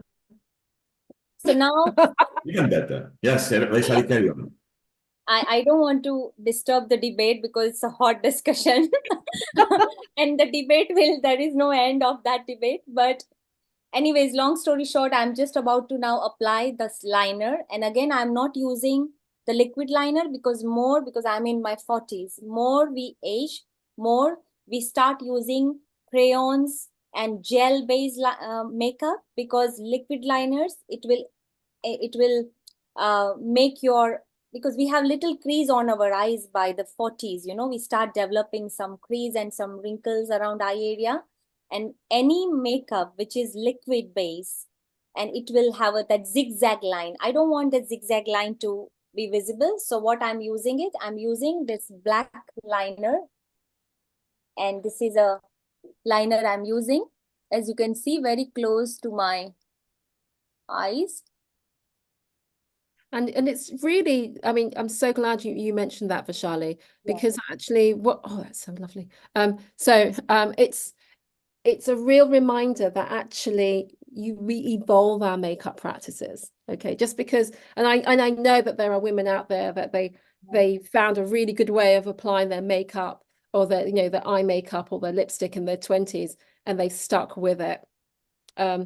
you know, Yes, don't do that, play. And it's, absolutely, Sharon. Very, very good point that it is very important for as a woman to understand the changes in our body, changes in our skin texture, skin type, even skin type do change with the Yeah. age. I was skin type 2 before, and now I know I'm more into skin type 1 in terms of like more dryness, more on a dry combination side. I am drier side. So it's very important to understand your own skin and accordingly decide your makeup. Like you can see, I have done my eyeliner is done. It is not a liquid liner. It is just a like a pencil liner, but it looks like it doesn't accentuate or exaggerate or visit my fine lines and zigzag, where I don't have much fine lines though, but still I have little bit compared to 10 years back. So I feel like I should be extra careful while applying eyeliner. Yeah. Similarly, I'm applying on other side, very close to the lash line.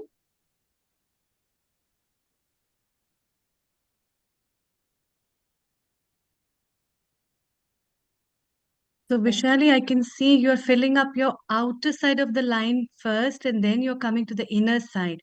Could you tell this technique of applying the liner to our viewers as well? Honestly, there is no right or wrong technique in this regard. Honestly, every makeup artist has their own different hand, you know.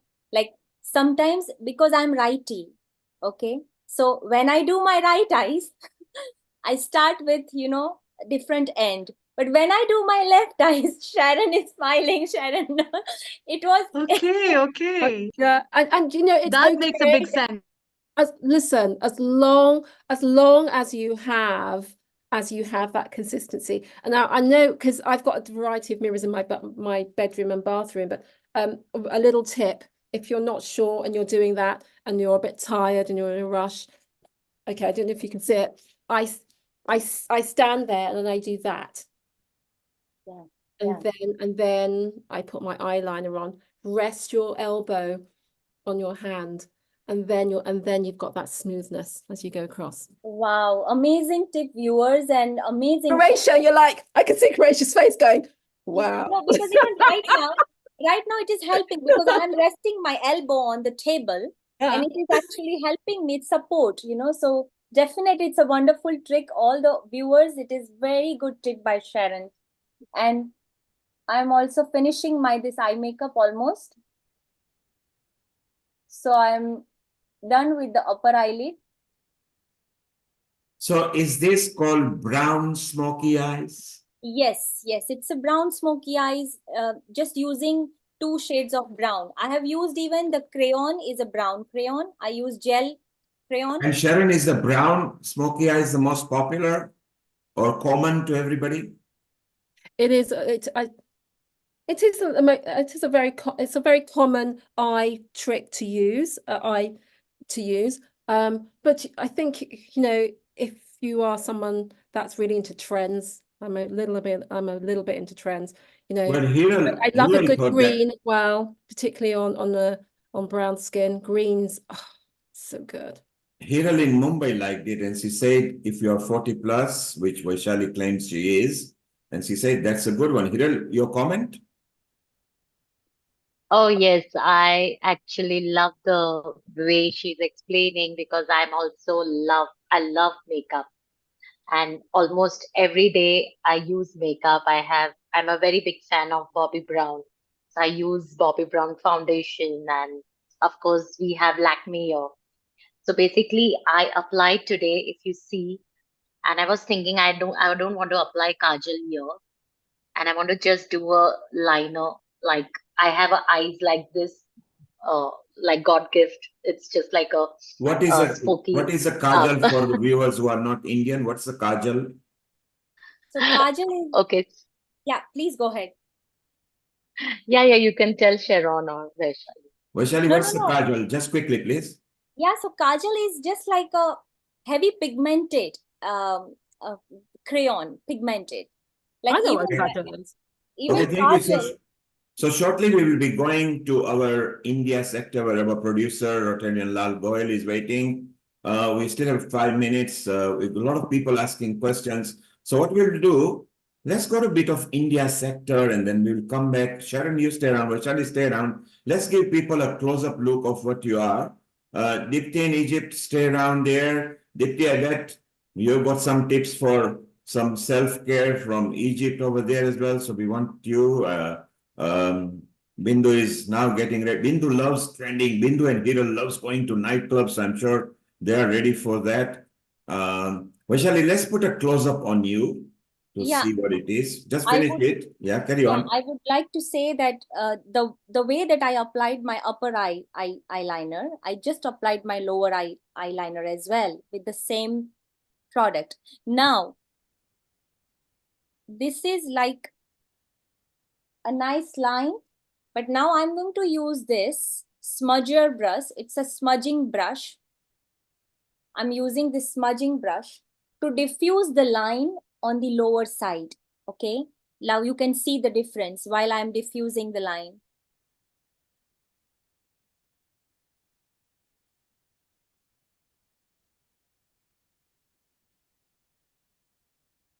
Just to make sure that there is no sharp line of demarcation.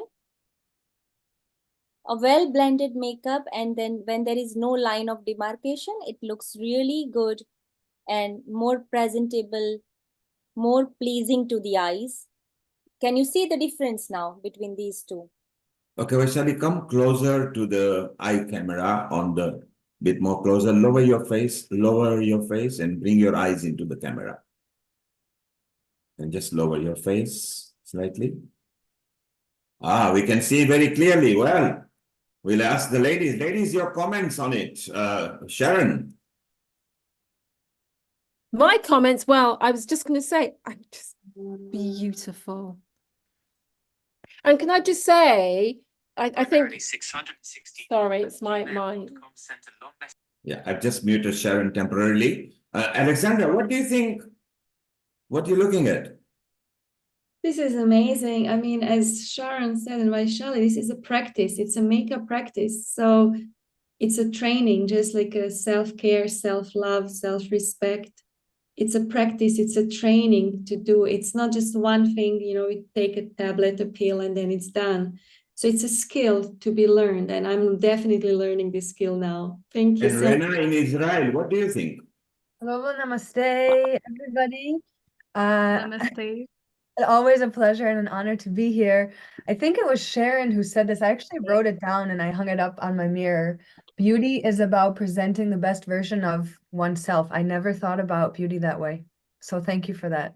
So from Croatia to Israel to Egypt. Deepti, what do you think of what Vaishali has done there? It was beautiful. I mean, as Rena said it, beauty is all about how do you look after yourself so beautifully. I mean, this is self-care, definitely. Lovely. Earlier, Especially to the Deepti, ones who are into that makeup. She gave very minute, instructions, how to apply, how to use it, what color, which palette, which brand, which pigmentation. So it's quite detailed. Thank you. And Deepti, earlier we discussed that it doesn't have to be just the external aesthetics. If you keep good inside, self-care inside, the external will reflect itself. Let us try to go to our Indian sector now, where our producer from India is waiting, and we see what happens. Vaishali, one last quick look. I'm just going to highlight just your video for the viewers on our social media, where we are connected on a YouTube, Facebook, Twitter, which is now X, and the website where they are keenly watching. So this is our final product, our own host and beauty expert at Healing Our Earth, Vaishali Acharya.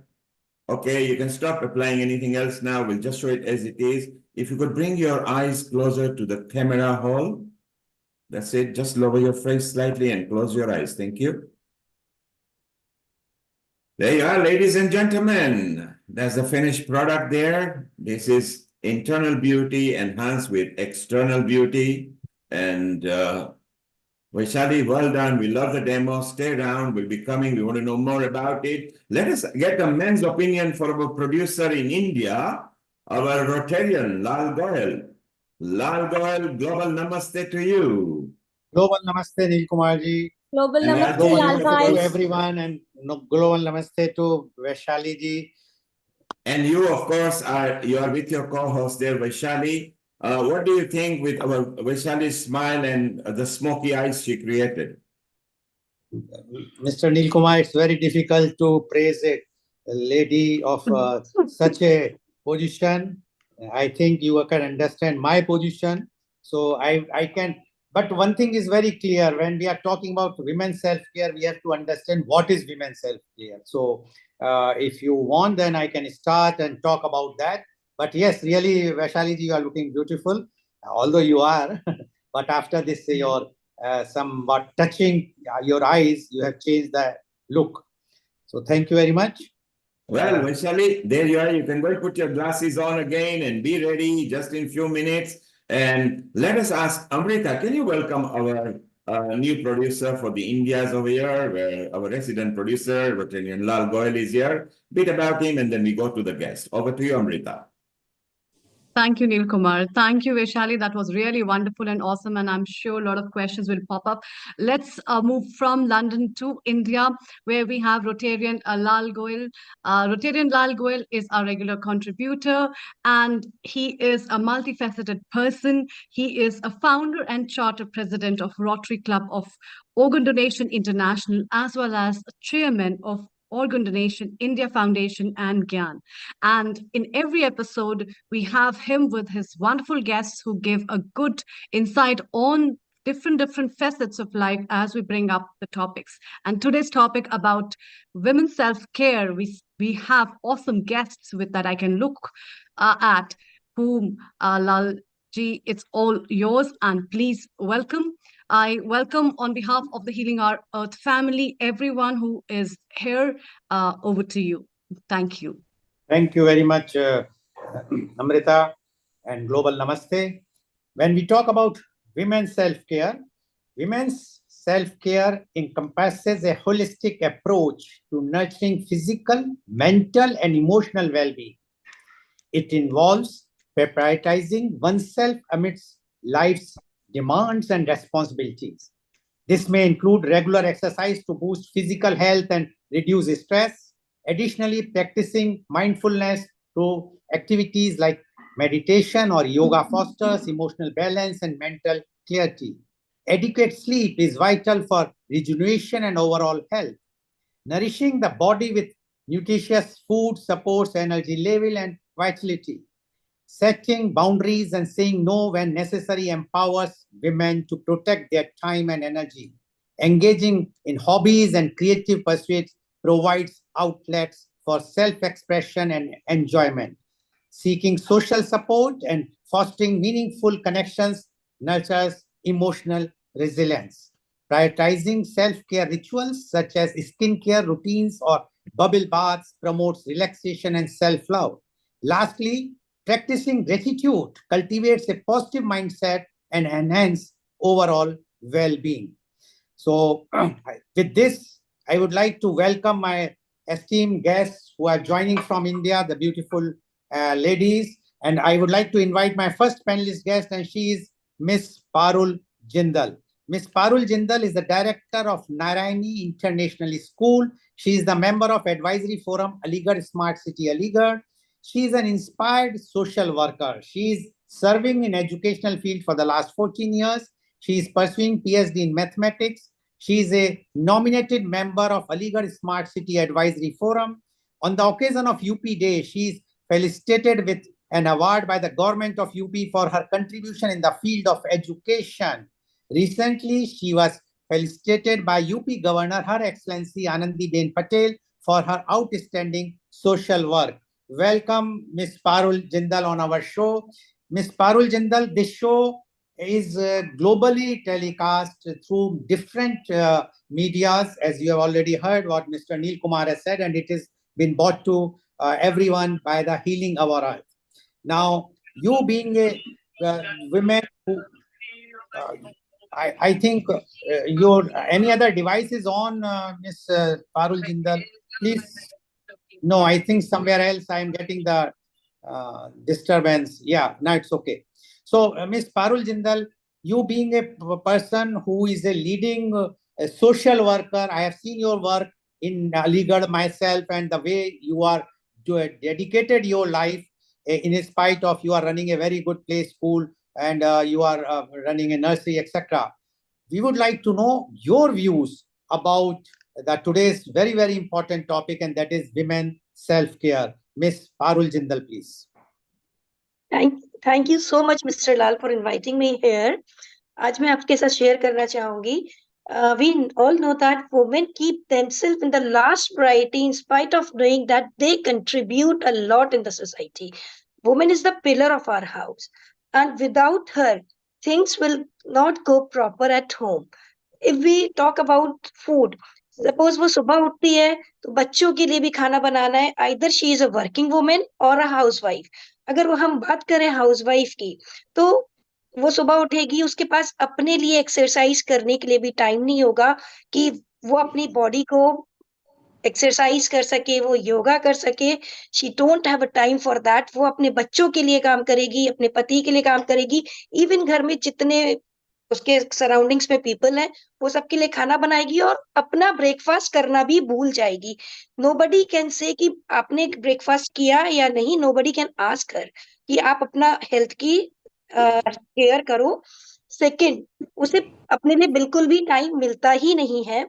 अगर हम बात करें menstrual cycle की, menstruation cycle is not a disease, not a curse. वो एक biological thing है. अगर हम बात करें पुराने टाइम में, मतलब अभी भी कुछ घरों में ऐसा होता है, लेडी को उस टाइम में, पीरियड्स के टाइम में इस तरह से कर दिया जाता है कि आप एक अलग रूम में रहेंगी. You will not share your bed with your husband. Even आप किचन में नहीं जाएंगी, आप अलग खाना बनाएंगी. मतलब आई मीन टू से कि एक अलग उन लोगों का प्लेट्स होता है, उसको आप अलग रखोगे. मतलब व्हाट इज दिस नॉनसेंस. अगर पीरियड से नहीं होती है लेडी, तो एक बहुत बड़ी प्रॉब्लम है. साइकिल, मतलब आई मीन दुनिया उसी से चल रही है. ठीक है.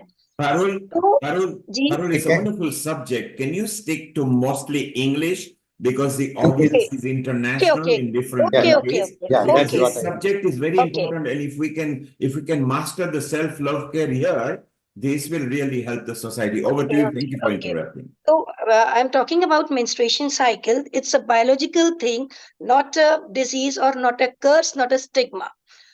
We all know that in our society, lady has to treat like you should not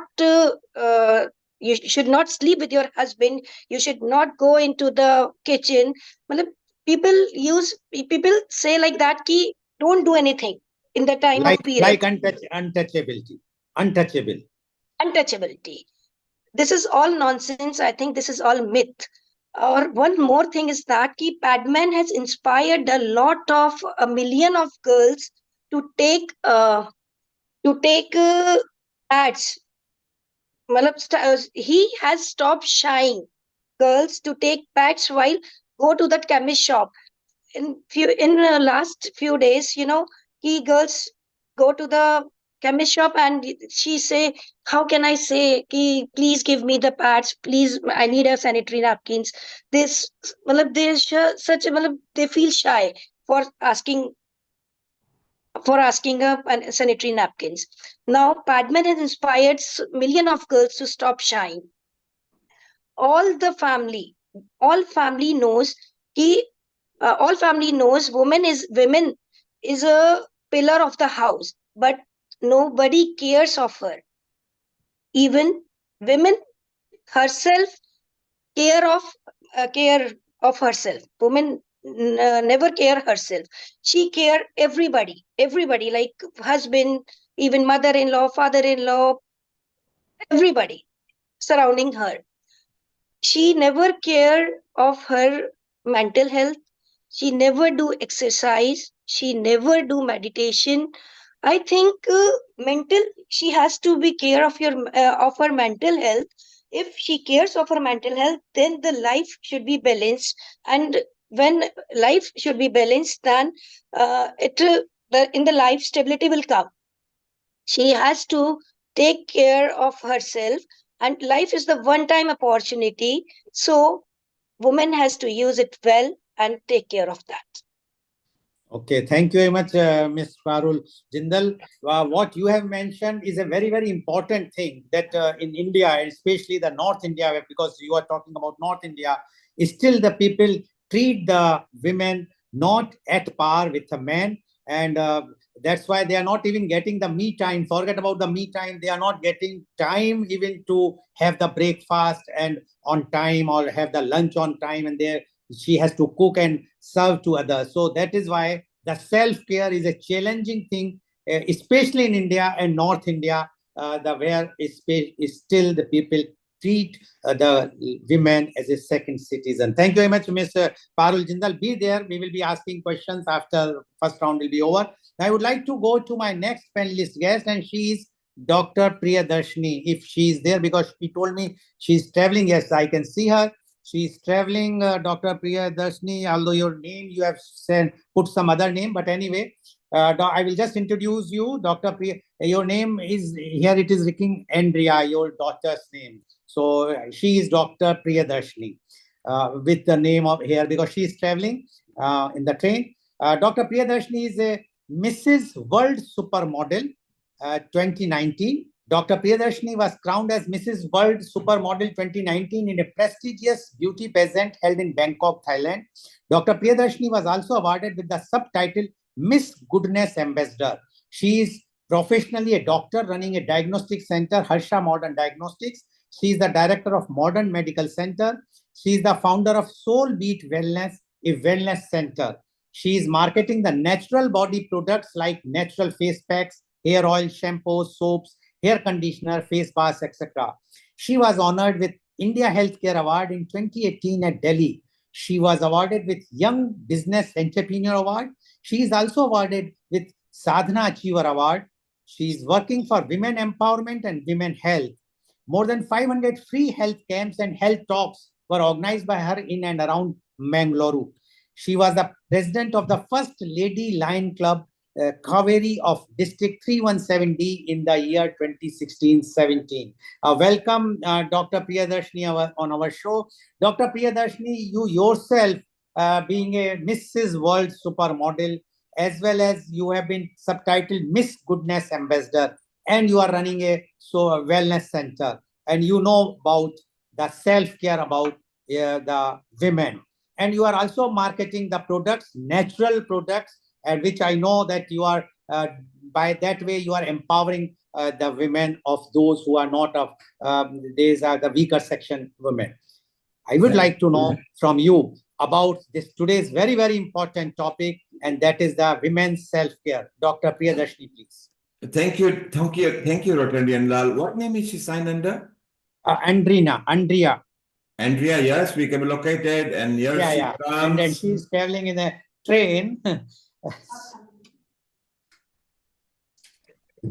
I'm traveling. I'm extremely sorry. There may be some disturbance and network issues also, but I didn't want to.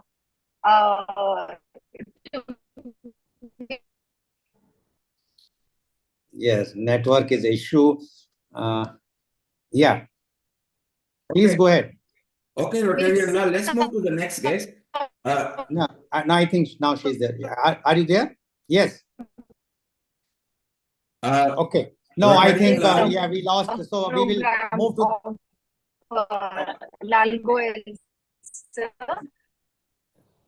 Dr. Priyadarshini. We can't hear you properly. So what we will do is we will.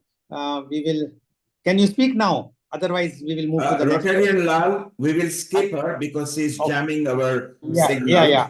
Let's go to the next guest, please. Okay. I would like to invite now the advocate Avishi Dhaka. Advocate Avishi Dhaka, can I locate you?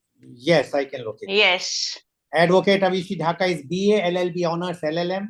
She is a professional, highly skilled corporate lawyer with 8 years of experience providing comprehensive legal counsel and representation to corporate clients. She has proven track record of delivering strategic legal solutions and achieving favorable outcomes in complex transactions and litigation matters. She is the legal manager of NetAmbit, which provides comprehensive legal counsel and representation to corporate clients. Her area of expertise is in corporate law, contract negotiation, regulatory compliance, corporate governance, litigation management, policy drafting and review, client negotiation, merger and acquisitions, legal research, and legal mediation. She regularly appears for matters in High Court, Supreme Court, and all the District Court, Delhi and NCR, and NCDRC, NCLT, and Cooperative Society Registrar Office, and Labor Courts Tribunal. Welcome, Advocate Avishi Dhaka, on our show. Advocate Avishi Dhaka, this show is being globally telecast in 26 plus countries all over the world, like USA, UK, Australia, many countries, and Canada also. And in this, we are having the panelists from all around the world. You being a young advocate, as well as quite I can say active in the not only in the legal thing but also in the social circuit. We would like to know about from you your views, because the earlier panelist mentioned about the menstrual problems in India, especially in North India. She is from Aligarh and she mentioned what problems they are facing.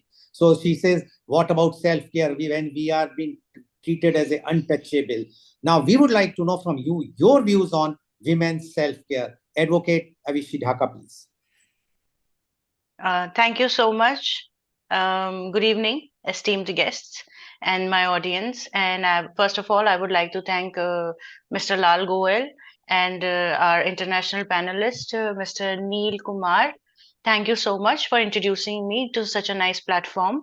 And English is not my core subject or the language. It is not my first language. So please excuse me if I, do not get the language so fluent, but I will stick to the subject and I will make sure that I speak with the relevant subject in the relevant time interval. First of all, I will introduce myself. I am Advocate Avishi Dhaka, and it has been like 7 years into the profession. For 7 years, I practiced in all the courts of Delhi, mostly High Court and Supreme Court, and then I moved to the corporate. So it's been not more than a year that I have moved to the corporate. So it's a new experience for me, you can say that. So far, if I talk about a woman is I will talk about the... Excuse me, Advocate, yes. Can you just turn your mobile in such a way so that you can be covered, or if it's possible to turn on landscape sync so your... now it is better. You are in the center. Yes, please go ahead. Sorry. Okay. I wish if you just flip your phone, it will become landscape. It will be like it will be full screen. Like this, you want? Yeah. Okay, and now just turn it the right way around. Yes, right. Go ahead. Please go ahead. Thank you. Like this? No, it's fine. It's fine. The earlier one is fine. Okay, this one. Don't move it. This is perfect. Over to you. Carry on talking. Thank you. Okay. First of all, I will talk about what is a woman. A woman, I will count a biological woman, not the people who just think like they are a woman and they can just talk and walk like a 5-year-old, show tantrums and say that they are woman. I will count biological woman and real problems over here. It is not a problem to be a woman. And the things which are about self-care is it comes from within. How we take birth as a woman. First of all, we take birth and then, it is by the doctor that a beti paida hui hai, like a daughter is born to your family. How the first 5 years, how you raise that daughter, what kind of thing the mother goes through, that if she's cursed, and she's socially pressured by the family that you have given a birth to a girl. It's not a stereotypical story for everyone to repeat in the same cycle that a daughter is always cursed. She can never be a boon and she can never be as equivalent to a boy. And I do not say that we are equal. We cannot be equal, and it is not a fight to be equal, and we are not aiming to be a divorced and a single mom here. So it's more of that we have to be independent, like financially independent. The solution to the thing is how will you take self-care when you are not dependent on anyone else? Not just about the verdict or the emotion thing. I'm talking about the sensible moral, and it is also our morality and our responsibility towards our parents and towards the thing that we have been educated as, just like the male people in our society, just like our brothers. When we are brought up like that, we can handle our finances, we can handle the bank, we can handle the credit thing, we can handle our insurances. We should know about the financial policies. why is it that we are always dependent? It's not about being dependent. It's not that we, oh my God, we are first of all born like a woman, and now all our biological things are of a woman. Ah, very sensitive. Now, after that, it starts, the clock ticks the 13th year, and now you are going through menstruation. It's a very repetitive cycle. Fine. I will not talk about the rural part of India. We are not representing the rural part. ये international platform है, यहाँ पे सब international लोग हैं. ठीक है, fine. It's a menstruation thing. It is your responsibility. Up to the thing that the daddy is bringing up the daughter, she doesn't know much about the things, so she is using whatever the things are available to her by the parents, which is anything, the pad thing or the cloth thing or the cotton thing, whatever it is. Now it comes that you are living in a society, so you're not alone.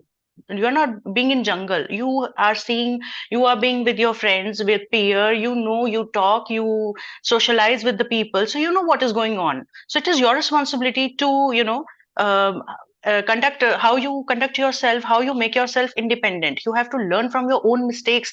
It is for the both the genders, not just for women. So it is a responsibility, first of all, of the mothers. And I will not say that the society is so much responsible. It is about a gender. We are 50-50. We males know about their problems. They are also, judged by their pocket, by their bank balances. People do not look at their age, at their faces or anything, their beauty or any other thing. They're also judged. So they have their problems, how they are discriminated. So it is more about how you are independent. Mainly, you can only achieve your dreams when you are independent. You know how to be free. You know what you need. You know who you are. You know what is your individuality. The main fear of the woman throughout life is, I have to be so perfect. I have to be there for my family. I have to be the best example for my religion, for my family, for my culture. And the another fear is, I have to do it all alone. I have to be super perfect. And then I do not want to get lonely.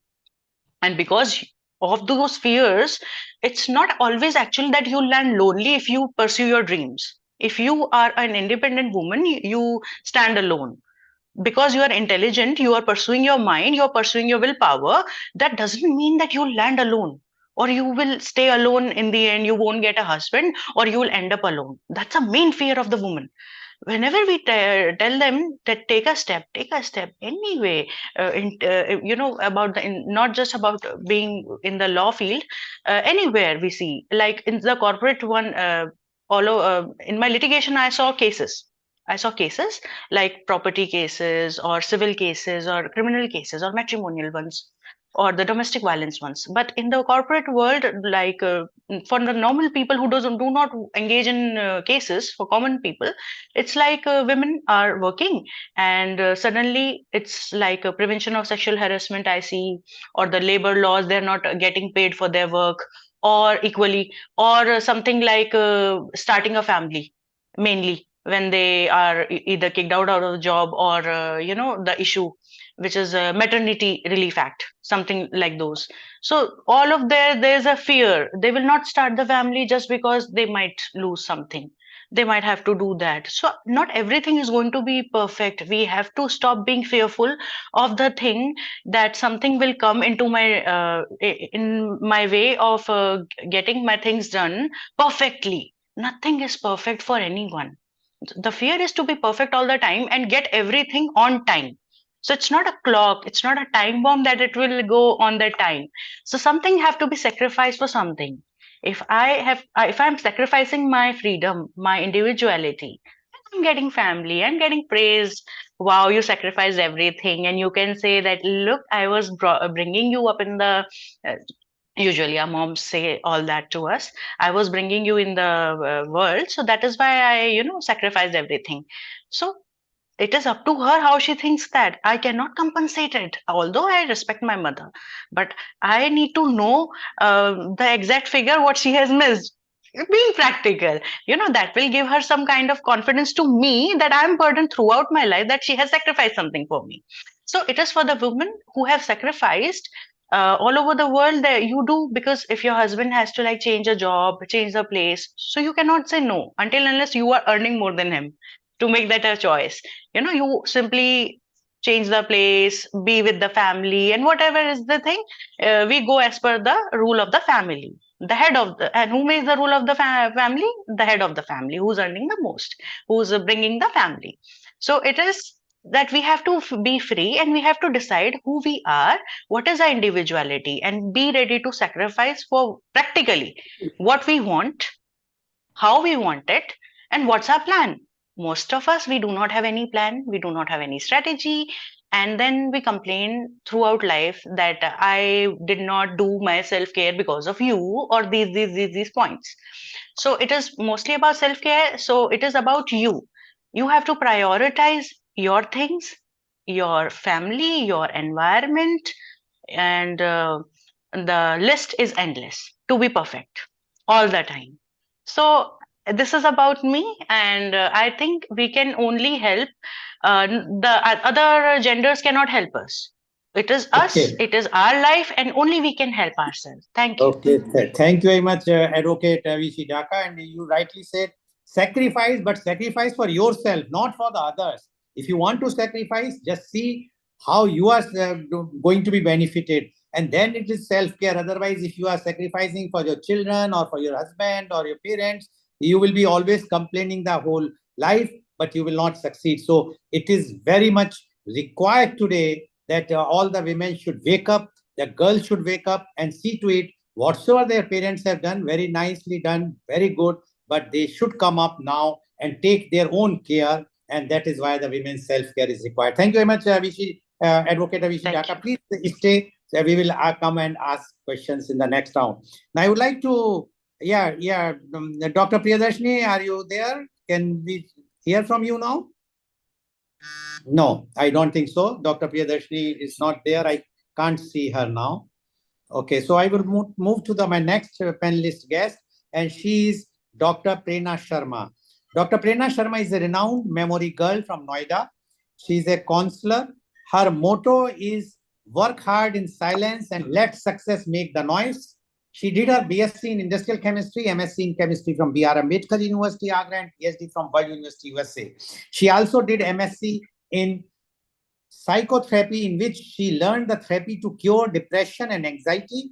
Her life was changed by a very famous quote by Robert Frost, which is my I also have I also love this quote: "The woods are lovely, dark and deep, but I have promises to keep and miles to go before I sleep, and miles to go before I sleep." Just like our first Prime Minister Pandit Jawaharlal Nehru, she also keep this quotation on her table, and it kept her inspiring, motivating her. She has many achievements and records on her name, such as India Book of Record, Asia Book of Record, URF Record, Limca Book of Record, Guinness Book World Record USA, Guinness World Record Nepal, Guinness World Record Iraq. She won several awards. Few of them are Rani Lakshmibai Puruskar by Honorable Chief Minister of Uttar Pradesh, Atal Bihari Vajpayee Award, Avantika Award, Top 100 at world stages, Nari Shakti Award, Beti Awards, many more. In her guidance, 20 students participated at national and international level. She also helped 15 orphan and poor students to participate on national level. She was selected as Youth Icon of Mathura by Honorable Chief Minister of Uttar Pradesh. She is running her own Prerna Sharma YouTube channel. Welcome, Dr. Prerna Sharma, on our show. You are a renowned memory girl. And but the topic today is women's self-care. And you know that you yourself is a icon of Mathura and Noida now, because you have shown the people how you have made yourself becoming a very, very renowned memory girl. So first we would like to know from you your views on women self-care. Dr. Prerna Sharma, please. Good evening, everyone, and thank you for giving me the opportunity to express my view about a very important and interesting topic, that is women's self-care. First, when we learn about self-care, maximum people think self-care means us being a selfish, especially in terms of women. But self-care doesn't mean being a selfish. It means to take care of your mental and physical health and save from toxic and negative environment. Here I am going to take an example of my mother-in-law. My mother-in-law is a pillar of my family. We can't imagine our life without her. But when she is young, she compromises their sleep cycle, diet, health, and everything to take care of their family members. But now, when she is getting old, now she is 60-year-old, and she has a panic attack issue because she didn't focus on the sleep cycle. She have no self-care tips. She have no take care of themselves. She just eat the leftover food. Like in North India, maximum, yeah, many women eat leftover food of their family member. She doesn't give a time of herself. She doesn't know the meaning of self-care. She just think if we are self-care of ourselves, then that means we are selfish. And the maximum women train like we are not a selfish. We are a Devi of Samarpan. So first we have to retrain of our brain. Self-care doesn't mean us being a selfish. It just means to take care of their mental and physical health. Here is some statistics. In India, 32% of women take care and have a real meaning of being a selfish. Not being a selfish, being self-care. Know the real meaning of self-care and and care about their health also. So, like I am a counselor and I have some tips to self-care of a woman. First, we have to retrain our brain about self-care. And the first point is just search your me time. Me time, just try to search me time from your schedule and do the thing what you are like. The second point is always remember the good thing. Do not remember the problems, issues, and tensions. Just remember the good thing, what happened in all the day, and what happened in your life, what happened good in your life. The third point is prepare weekly schedule. So many women, so many housewives have the anxiety and have a tension to prepare a food menu, to prepare a schedule. So just prepare a weekly schedule. And the fourth point is join the yoga classes, exercises, and for walk. That is also a help to cover the anxieties and depression also. And like I'm a counselor, so many people ask me how to forget bad things in our life. I just say, just take a good sleep and write the notes in a diary. What happened, done bad in your life, just write it on the diary and just forget it. That writing a diary is a very helpful to prevent a mental issue, because now North Indians think women's doesn't express their emotion to anyone. So that the point is that you just write it on the diary. Do not find the person I just have to discuss with the husband, with the father. Nobody have a time. Just write it on the diary. What you are feeling, what is your emotion, what you are going through. Just write it on the diary. So maximum mental and physical problems all there. And when you are search the me time, like Mr. Lal said, just when you are find the me time, just do the what you are like. Some people do makeup, some people dancing, some people practice singing. Just do what you are like. Actually, now we are thinking ki self-care means just go to the vacation. But vacation is not a long-term solution. It is not like a charging your phone for 5 minutes and thinking ki your phone working whole day. that doesn't mean vacation doesn't work for a long. Vacation just give you the refreshment for a 1 month, for a 2 month only. Then after 1 and 2 months, then you need to be a refreshment. The daily refreshment, the long-term refreshment, to search a me time and to take care yourself. And the advantage of then the advantage of self-care means he just save advantage of self-care, save the marriages, save the friendship, and move us out from the isolations also, and save our mental peace also, and support a career evolution. So the self-care, so this is the very myth. The self-care means being a selfish. That doesn't mean the being a selfish. When we are happy, when we are care of ourselves, then we are going to care of our family member and our nation and our country.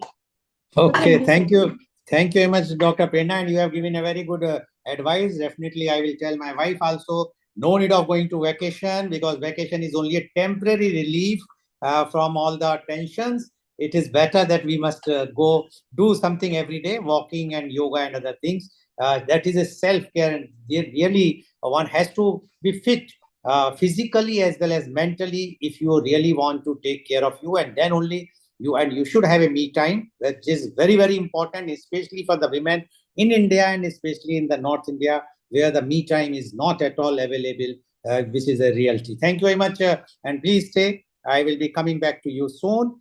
Now I would like to introduce my next panelist guest, and she is Advocate Gayatri S. Mohan. Advocate Gayatri S. Mohan was the Youth Ambassador of India to China in the year 2019. She is the HR Development Trainer. She recently participated in World Energy Parliament, where I was also there. That's where I met her, held in Raj Bhavan, Kolkata, and put forward her views on science and faith, which were appreciated by all the delegates. And I really found her at this age, the way she was speaking there very frankly and with forcefully, that she has a very good future. But this topic is a bit different because that topic in the parliament was science and faith. Here the topic is women self-care. So Advocate Gayatri S. Mohan, please. Namaste, esteemed guest, respected Mr. Lal Goyal, Mr. Nikhil Kumar, and hi everybody. Myself, Advocate Gayatri S. Mohan. I'm the Youth Ambassador of Government of India to China 2019. I have been working as an advocate. Before becoming an advocate, I've been a human resource development trainer for 12 years. And I've been a trainer in the field of soft skill training, yoga training, martial arts training. So I've been approaching this topic, women's self-care, through the martial arts. How we can achieve women's safety as well as self-care through martial arts. I'm a martial arts trainer. I've been trained by my father, Kalaripait. Kalaripait is a martial arts technique. It's from Kerala. I'm basically from Kerala, Thiruvananthapuram. That is the southern tip of our India. So I've been trained in Kalaripait. It's a martial arts technique in Kerala. Then I've been trained by Kerala Police in multiple martial arts techniques, multi self-defense training techniques. That is through karate, Krav Maga. There is intermix of different martial arts techniques. I've been trained in that. And I've been training women of all age groups. Since 2017 onwards, I'm training women across all age group martial arts techniques. So how we can achieve self-care through martial arts? Actually, martial arts, every woman have to learn that one, because we are in an environment where facing different kinds of harassments. Inside the home, it's called domestic violence. When it comes to public places, we are facing harassments, workplace harassment. Women faces during their workplace. At workplace, they face it. During public transportation, women faces harassment. So, in order to combat that one and to maintain our safety, security, as well as self-care, we all need to learn simple martial art techniques, and as well as how we can use our body as a weapon, how we can use our ornaments. For example, this is a ring which I'm using in my hand. It can be used as a weapon actually. Its sharp edge can be used to against our harassers different points, and we can save ourselves. These are techniques which we can learn from martial arts. So martial arts, the benefits of learning martial arts, it increases flexibility and strength of our body. Then it improves our balance and stability. Second, it increases our body awareness. How is our body? How can we use our body as a weapon? How can we combat in different situations? How, if an opponent person, if an aggressor person is tall and if I am short, what is the advantage I have over the other person? How can I use it, my body as a strength? And how can I escape myself, or how I can defend, how I can attack? These are techniques, these are things we learn from martial arts. Then we will have the environmental awareness. Are we in a safe environment, or is this environment is destructive for us? How we can use different things in this environment for our benefit if we ever face any harassment. Or then practicing martial arts definitely increases our endurance skill and stamina. Then it improves our neuromuscular integration. Then it's a great stress buster, because one of the things which keeps women away from great things is fear. Actually, what will happen if we go to this place, will some harassment phase, or if we go to work, what if a harassment phase? If we learn the martial arts as well as the related law, I will speak about the law relating to that one. Also, what are the which are the laws which help women? I will come regarding that one too.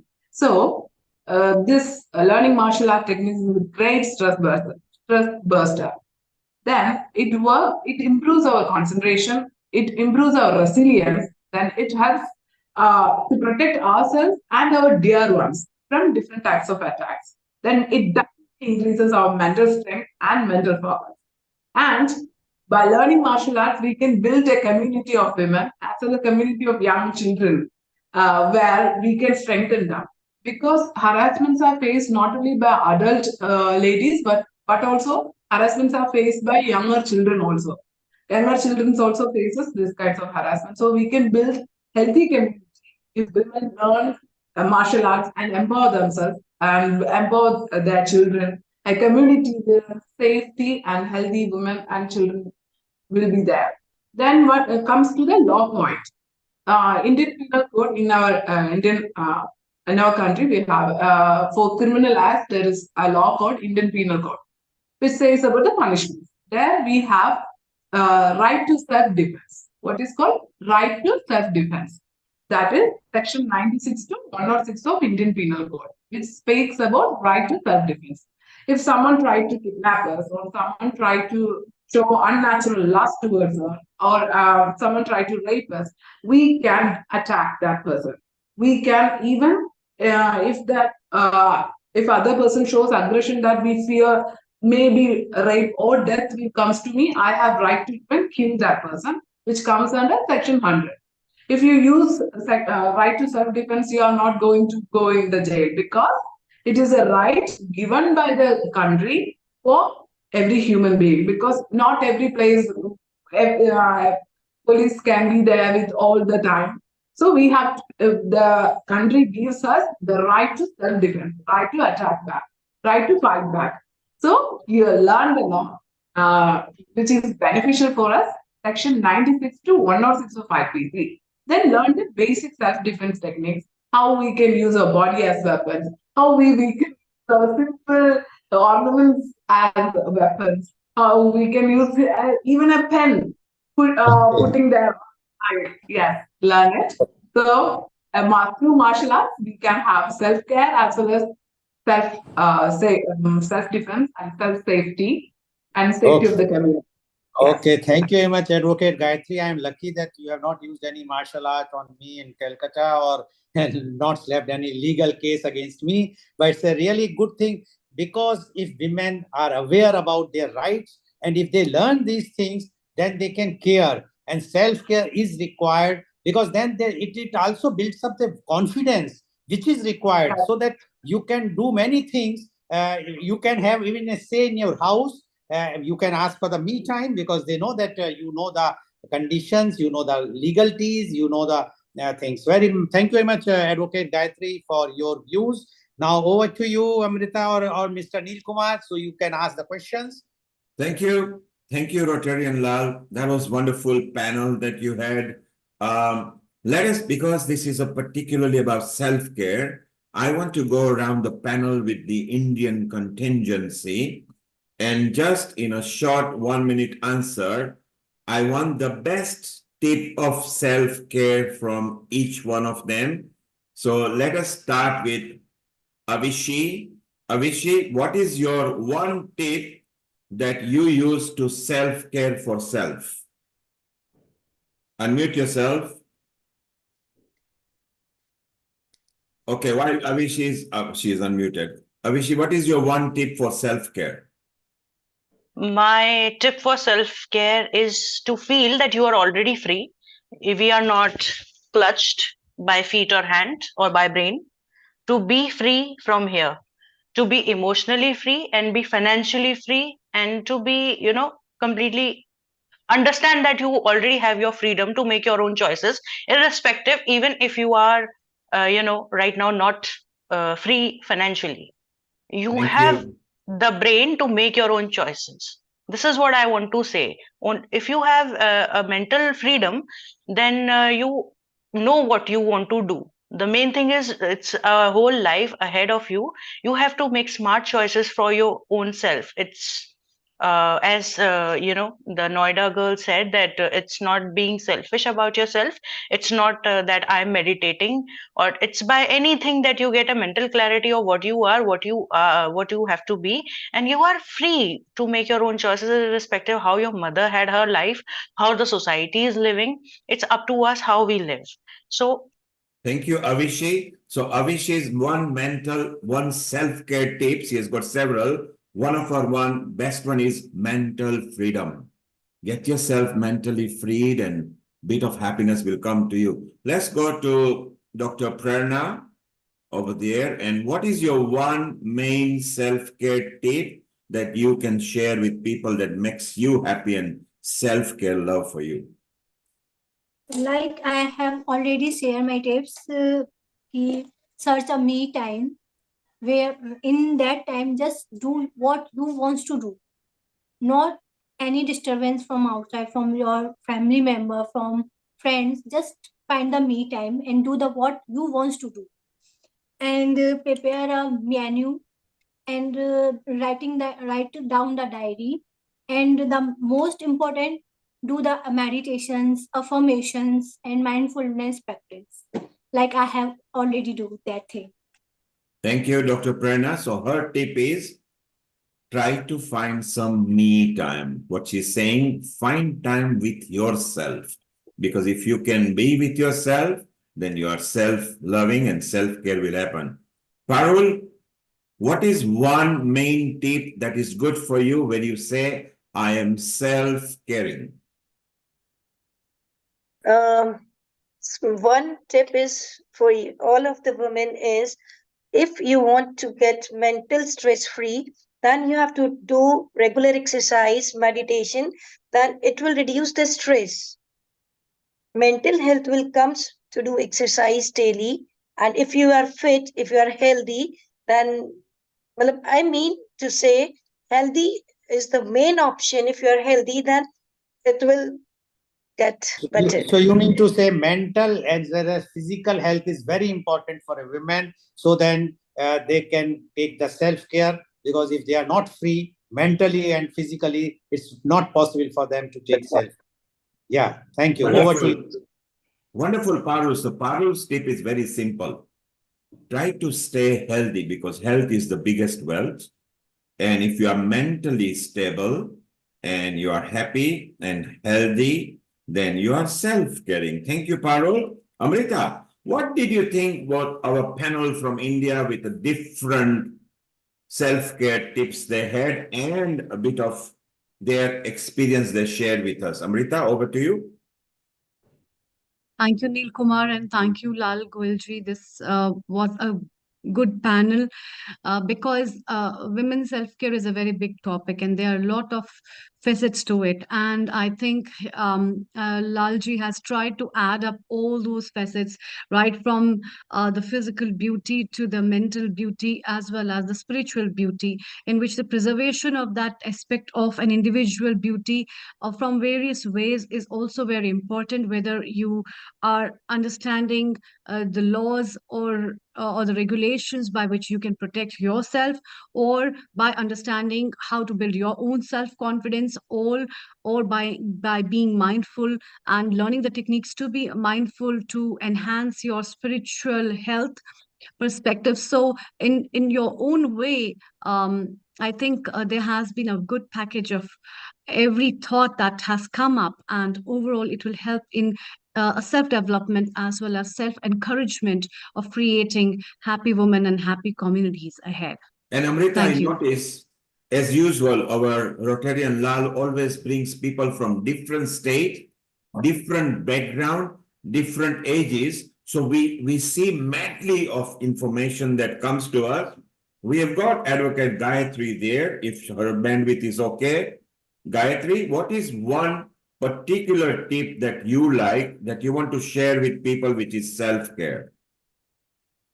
I actually relax most of the time in the environment. I take myself a solo trip to the beaches, to the hills, to the farmlands. So it calms me a lot being with the nature. It helps me realize that I'm part of this great universe, which is infinite, and I have infinite potential inside me. Thank you. So Gayatri relax. shares what Dr. Prerna shares. Have a me time. Have a me time. Go on a holiday with self. Explore other avenues. Don't fear. And life will be beautiful. Thank you, Gayatri. Rotarian Lal, as usual, you are one of our dynamic producers here.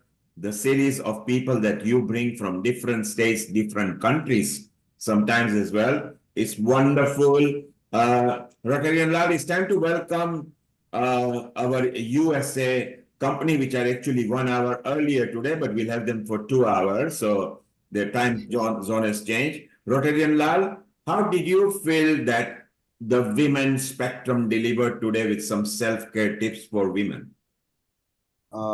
Thank you, Neil Kumarji. My opinion or my take is like this, that the women themselves, if they determine from the childhood that they have to be someone, then they have to take care of themselves.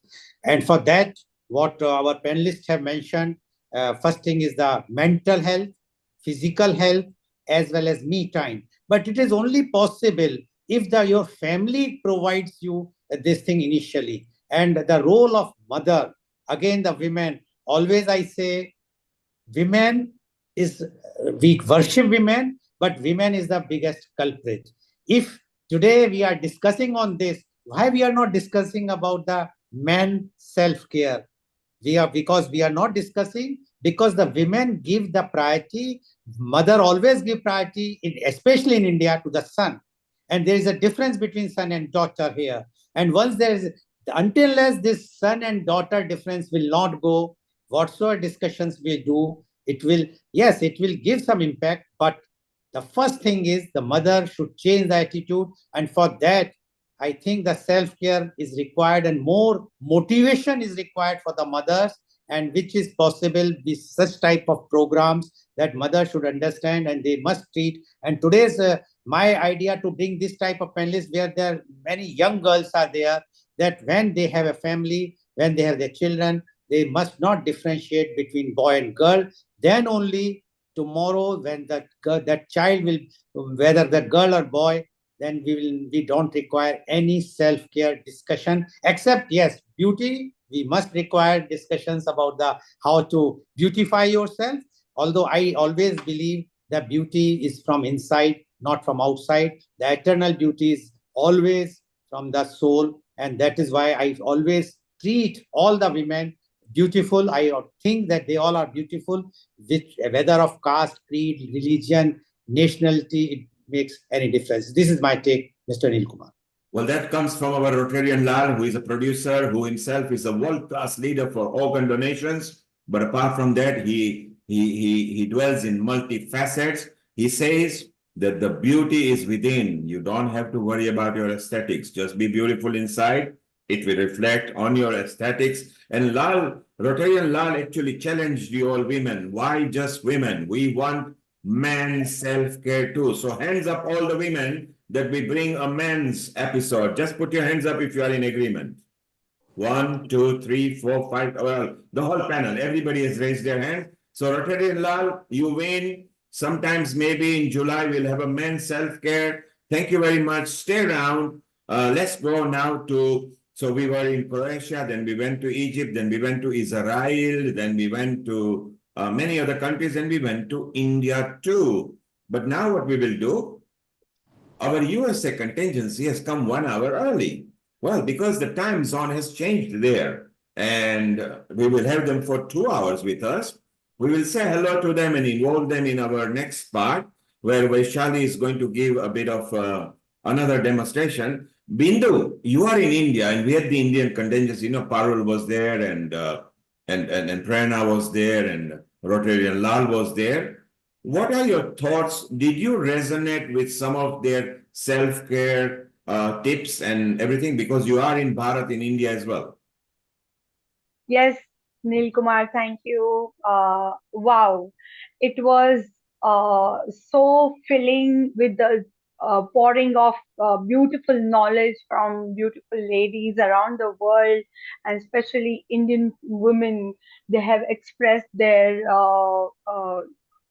whatever the what you can say. I just the feelings what one woman should do this about the self-care, the me time, the self-defense, the mental stability. It's very, very necessary for all our women, and especially even taking care of our outer look, which is showed by the Vaishali Acharya, and it was phenomenal. So I guess woman So we has just to need take to care. remind that Vaishali actually showed the people brown smoky eyes. So that's aesthetic look that makes you feel good. Internally, Yes. we discussed how we feel inside. And Prerna, if you noticed, she actually agreed that me time, and I Me think time, even yes. other ladies say that have a me time and travel as well, Parul, mental yes, freedom. yes, absolutely. Once you are happy within yourself, automatically your beauty comes out on your face, on your body, and you can rejuvenate your age, and you can reverse your age by looking happy and stay happy, believe in yourself, and never think that you can't do anything. You have all the potential, all the capabilities. Just we always experience stress by what we put in our bodies and what we put on our bodies, and the thought we think, and the choices are very, very important. What kind of choices we are making it in our daily life, which is very important, and we have all right to choose whatever we feel like doing it. So do whatever you feel like doing it. Stay happy, stay hydrated, nourish yourself with a good diet, and go out with and indulge yourself with the nature. Get connected with the nature. So can I do one small practice, Neilji, Yes, with Bindu. everyone around here? Bindu, stay around. We'll come back to you. We just want to get people. All So right. stay around. In about 10 minutes, we'll come to you. Bindu is a very All good right. example. She almost her life came into oblivion 3 times in her life. And look at her today. She is a dynamic person in Mumbai. She's a happening person. She heals people. Bindu, stay around. We'll come back to you. Let us I welcome will. Vaishali. You had a wonderful time with our expert Sharon Lloyd and other people. You earlier did a demonstration. For those who have missed out, go back to the same link, which becomes a recording link. You will see how to create smoky eyes professionally And you can connect to our Vaishali Acharya, our resident beauty expert and an aesthetic expert and prosthetic expert and a healer. And if you want any personal advice, you can connect at Healing Our Earth. We connect everybody. Vaishali, before you comment, let's first welcome, let's now go to the other side of Atlantic from UK. We've traveled different country. First, we welcome our smiling Cindy Tate, who has been part of Healing Our Earth prior to that. So Cindy, global namaste to you. And our Clara Apollo as well, who has been on Healing Our Earth. Sharon, a brief hello to both of them. Stay around. We'll go to Riddhi, one of our yoga expert producer, and we go to Dhanada, who is our Ayurveda expert. She runs Veda Mela in USA, which Sharon and Dhanada are going to take it to different states over the next 10 years, which will be beautiful. Sharon, global namaste to you. Global namaste. It's always a pleasure to be with you. And here I am in my beautiful Indian outfit that I got at the from Ramloti at the ashram. We have these people come and they donate their saris and all their different, churidars, etc. And then she sells them for like so inexpensive. It's just amazing. This to me represents Lakshmi, of course. And Sharon, and this is the signature color of Healing Our Earth for women's self-care. It is a dark pink, as has Riddhi. If you notice, Riddhi has got a bite pattern there behind in a backdrop, which is a signature color of Healing Our Earth. So it's looking beautiful. And Sharon, just a quick introduction on Cindy and Clara before we'll start talking to them in about 10-15 minutes time. All right, we'll start with Cindy. Let's see, Cindy is one of my closest friends. We'll start there. She's an extraordinary healer. I call her a multidimensional healer because she has so many tools for healing in her toolbox. And she has been such a mentor to me. I mean, recently, we all have met my husband, Chef Jay, and he's a very dynamic, intense guy, tends to dominate things. And she says to me recently, she goes, just live your life. Just do whatever you want. Right, Cindy? And you know what? The more that I do that, and I've also been very, very sweet to him lately, the more, like I got up this morning, I came out here, he goes, wow, you look really beautiful. And that's new. So Cindy is a great, great advisor and healer for everyone and really lifts you up and helps you find your true nature. And today, Sharon, Yes. Cindy is going to give her favorite tips for self-care, how Cindy, through her journey, have healed everybody. So Cindy, stay down. We are going to come to you. Sharon, I don't normally disclose your age, but you claim that you are 75. You have still not shown the passport to us.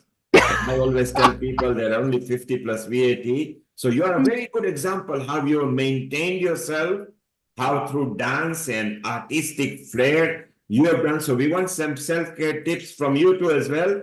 Tell us a bit more about Clara, and then we'll ask Dhanada to say something. We'll go to Riddhi, Vaishali, and then we go back to Bindu, who has got a little mini self-care demonstration for us. So Sharon, Clara, tell us more about Clara. Clara Apollo. She's a world-class Qigong teacher, and she's worked with thousands of people, letting them understand and helping them through Qigong, helping them to discover the beauty of Qi and find greater health, abundance, self-care, success in life via the magic of Qigong. But not only Qigong, so she was a host, I don't know if you're still doing this, on a show called Qi Time out of UK Health Radio. She's an amazing host, and we should have her host some things on Healing Our Earth. And she's just a wonderful, brilliant woman, and was also doing a lot of work in the area of women's empowerment. So I'm thrilled to have her back with us today. Thank Clara, you. Global Thank you so Namaste. much. And Sharon, something that you might know, I mean, you didn't know, Clara is an animal lover. And just in the panel, we have got another animal lover, which is Bindu Vora. And Clara loves her cat, as does Bindu in Mumbai. Can we say about the cat saying hello to each other? Can you bring your paw out, Clara? Your cat, please.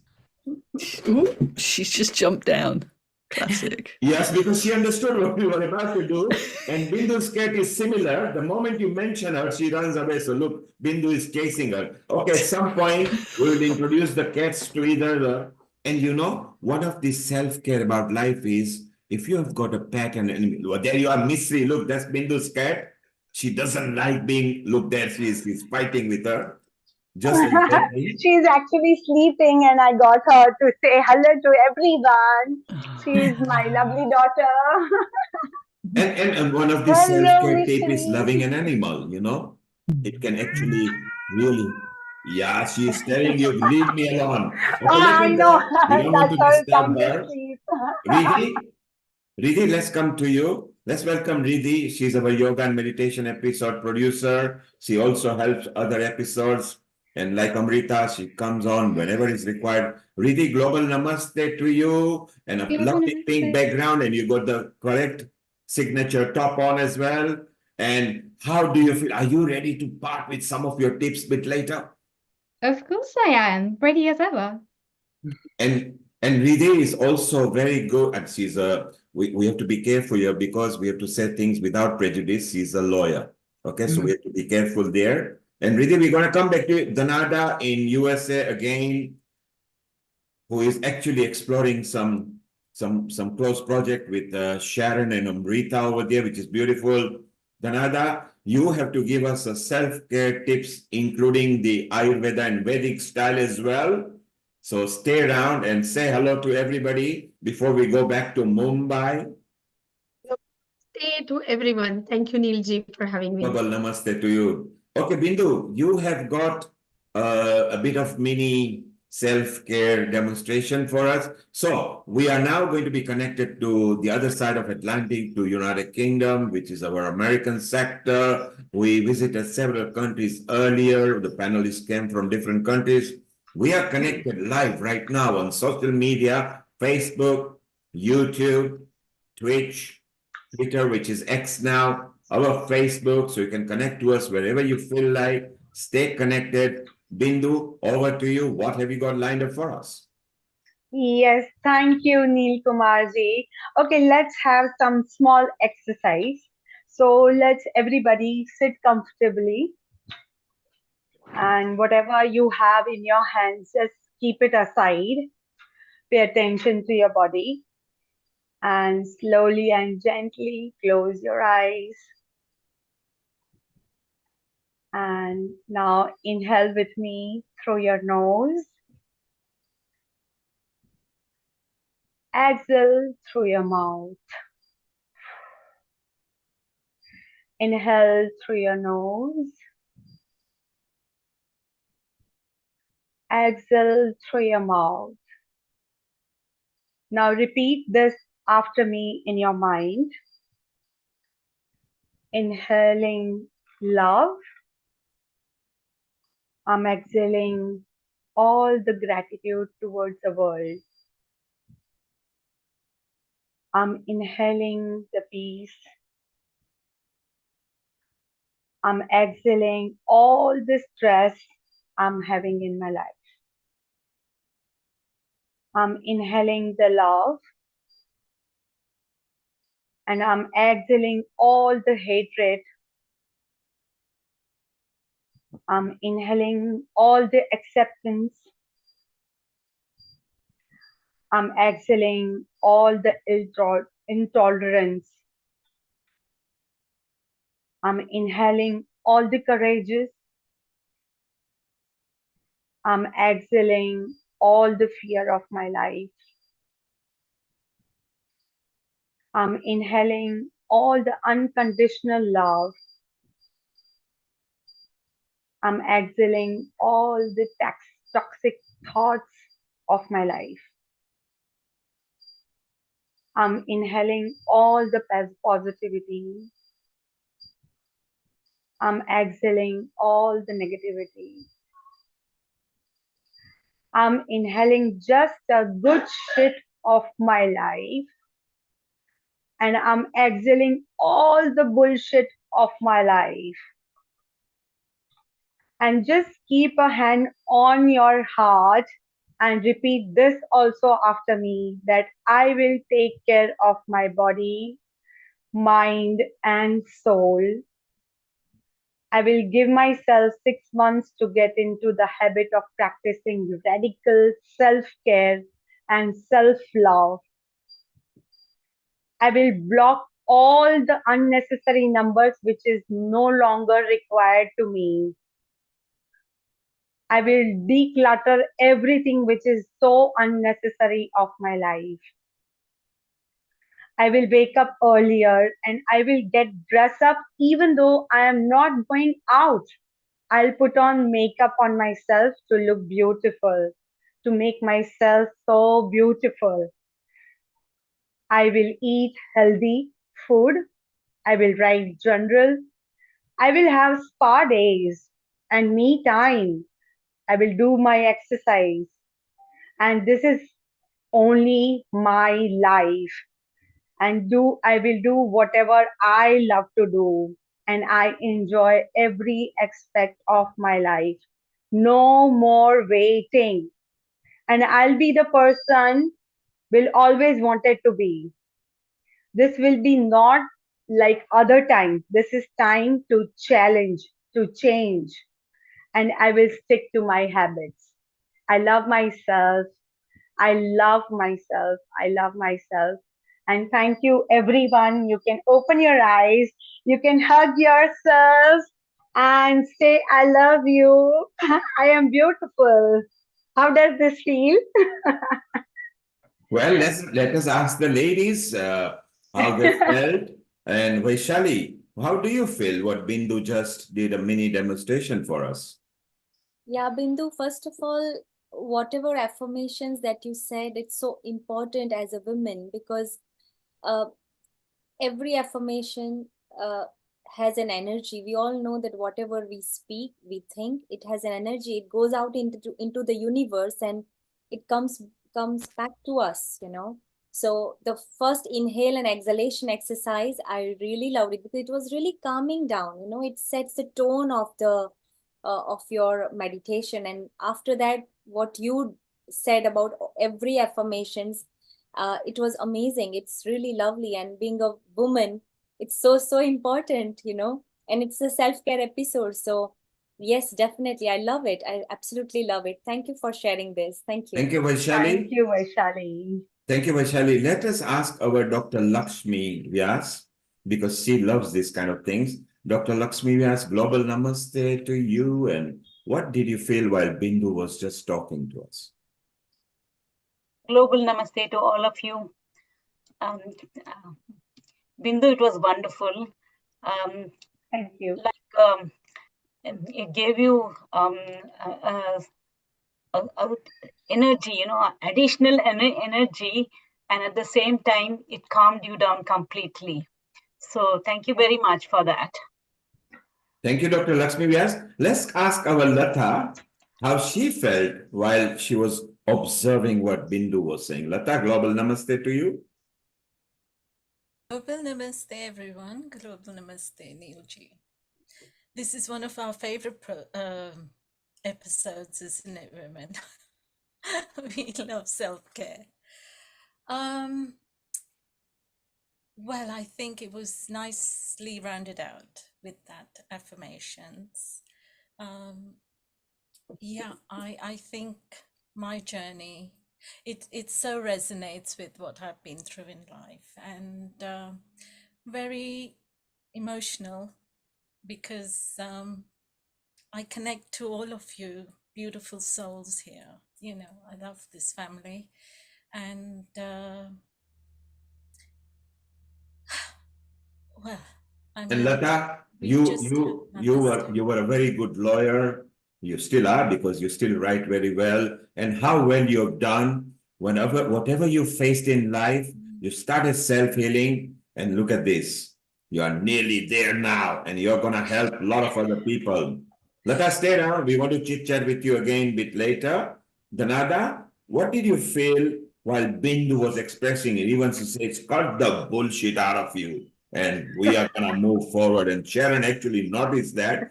Yes, she's speaking her heart. What do you think, Danada? Say that I remember one time one poet was saying is self-care is how you take your power back, you know, and that's just felt like when she was taking her power to nourish the souls and brings joy through that message. I love it, and made a room for every single declutterize. That's so important, because I think her message is that self-care is your fuel to enlightening yourself, and then you, as you said, that you could enlighten the community and the nation later. But I really enjoyed listening. That I really closed my eyes and I said, I need this powerful to come so much to myself also. Thank you so much, Bindu. It was very powerful. And Danada, next Thank year, Bindu is going to release a project which we can't talk much about. So it will be next year. Just watch out for it. And you will be all surprised what she has been through and who she is now. She's almost like a Bollywood actress and an anchor there and a healer. And she came from oblivion, from almost, life being finished to over there. So it's so beautiful. Alexandra, Croatia, what did you feel how Bindu was expressing her points and everything?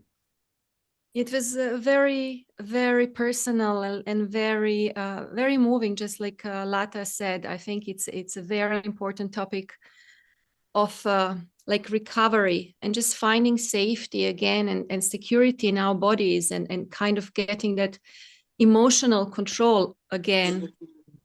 And that's like involves a little bit of practice. That's why I think Bindu said takes 6 months to develop that kind of flexibility and focus, and just not to judge ourselves if we don't manage immediately, like instantly to do it. So thank you so much. It was wonderful.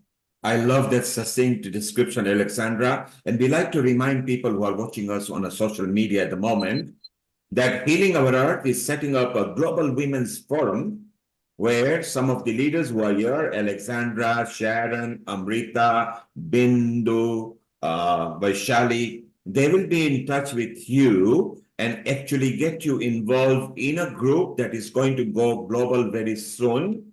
And the whole purpose of that is to enhance women, bring the culture and community back in a correct way, because if you empower women, you empower humanity.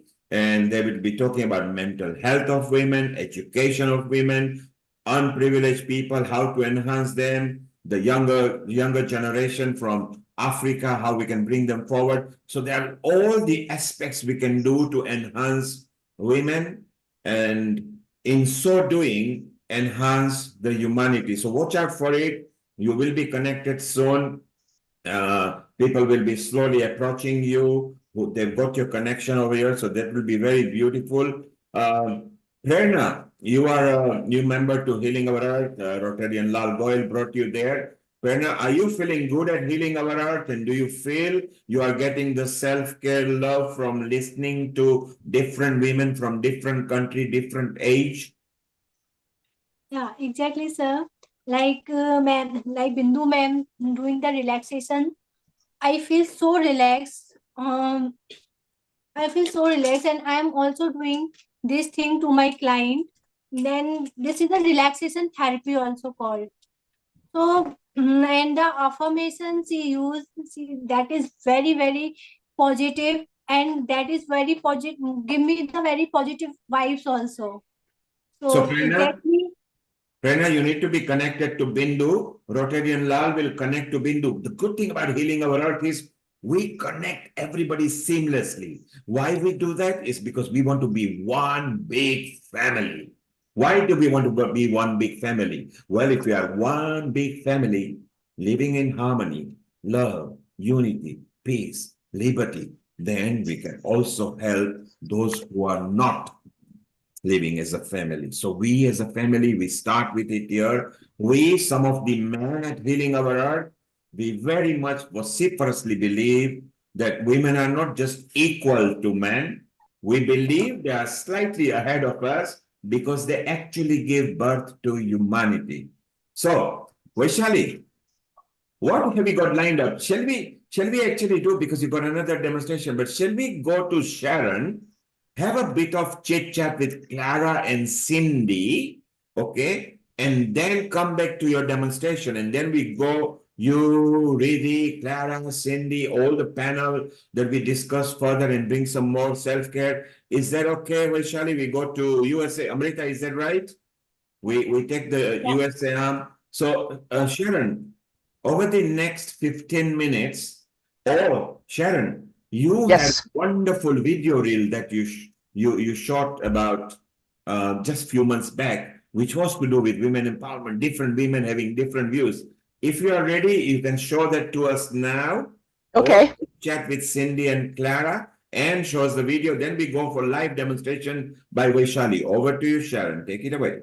Well, let's watch the video. Okay. And then we'll talk. This is was filmed in Crestone. You get a sense of Crestone and the beautiful women here.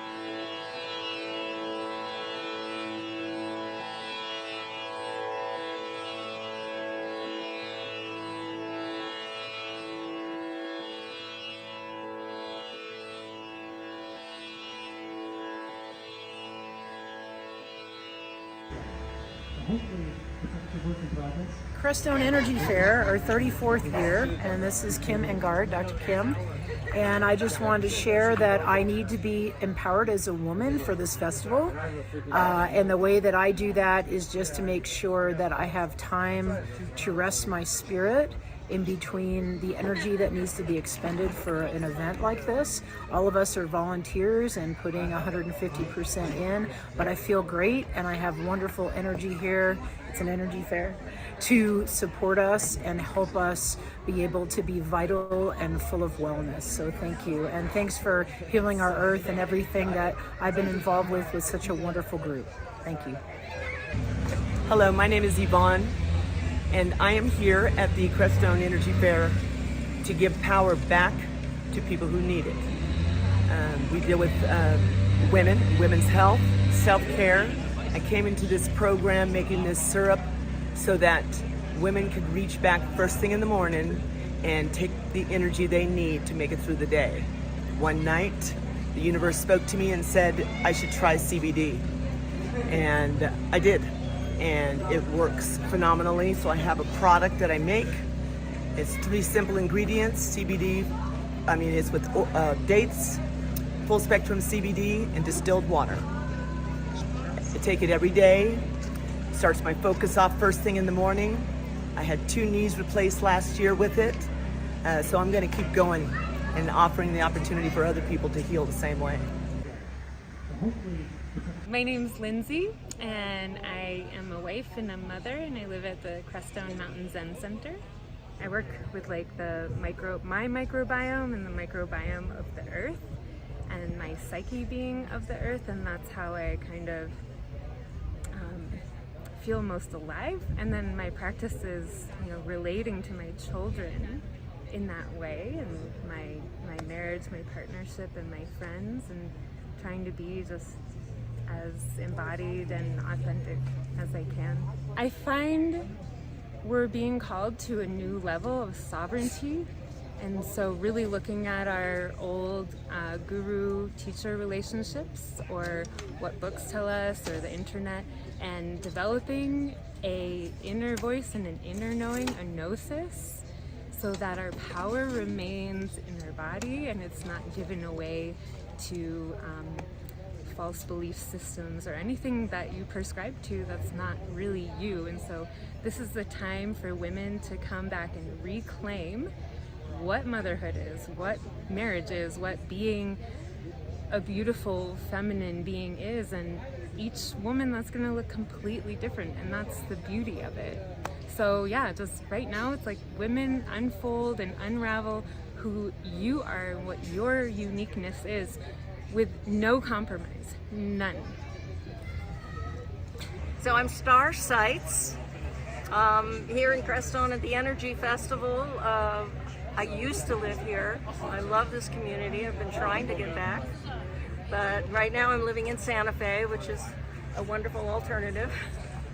Well, I can't say that I feel 100% empowered as a woman. I would like to feel that way, but it's a process that one goes through. Just following a path of wisdom, spiritual practices, and readings or whatever, studies. All that helps develop one's spiritual sense, and through that one can become an empowered person, an empowered woman. Well, I think most women on the earth were born because they were traumatized in other lifetimes, and we're here to heal the past trauma. And that's a long process of working on oneself through meditative practices, or just feeling or experiencing, not pushing any emotion away, but walking through the emotion and whatever experience that leads us to help clear the trauma, because that's a lot of what's happening right now, is we're clearing trauma from past lives way back and this life.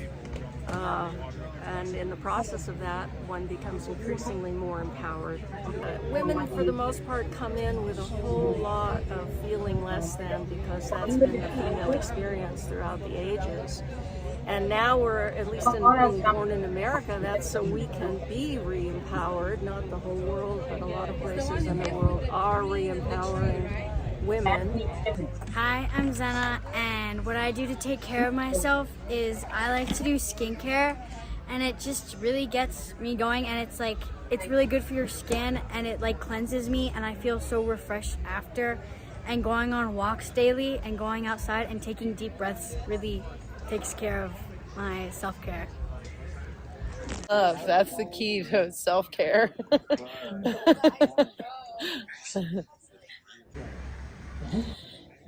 So many things to say. Take a bath, use bath salts, take your vitamins, rest, walk in the woods, so many things. Well, you and Cindy, we all love you and know you. Thank you. I know you have done so much to empower me. So tell us a little about what you do for women. Well, it's not just women, but I encourage everybody to do their divine connection so that they can feel confident and happy about who they are and what they are. Okay, so my name is Brooke. I'm the owner and founder of Botanicals Wellness. These are all my essential oil blends that I make. Each of them are gemstone infused. You can take the lids off of them. This is the specific one that's for the heart center. It's the Anahata, and it's blended with rose, geranium, spearmint, and lime with rose quartz gemstones infused. And this one here is the third eye chakra. So for intuition, each of these blends are formulated to balance and unblock any of our energy centers. This one has lavender, heliochrysum, frankincense, and lang lang with purple amethyst gems. And there's gemstone spheres that you can actually use to roll on to apply the oils and rub them on wherever you feel called. You can use all of these specific blends to balance and unblock your energy centers. So I have the 7 primary. There's the root, sacral, solar, heart chakra, throat, third eye, crown, the 7 primary blends. And then this one here is the Soul Star. And there's really beautiful rainbow fluorite gems infused in this blend. So this is a Yoni Goddess oil. This is infused with rose petals, calendula flowers, lavender buds, jasmine, lang lang, and it really smells amazing. It's all infused in an MCT coconut oil base, and it's actually designed to support pH balance. The way you would use this is you would massage externally in the yoni space, and it really helps to moisturize and hydrate and support pH balance. And so this is a really lovely blend to work with. Thank you. My name is Alina, and one way that I find empowerment as a woman is through my martial arts journey. I feel that martial arts gives me a strong sense of who I am and what I'm meant to do on this earth, and really just having that confidence, I find that it helps me carry myself through life, maybe avoiding problems because I can recognize them and I have that like almost coat of armor on. Yeah. Hi, my name is Elza Bieta. I run a martial arts dojo called Inshin Crestone, and I have a 25-year background in clinical care, working with the treatment of chronic disease, lifestyle medicine, and supporting chronic pain, as well as women's health.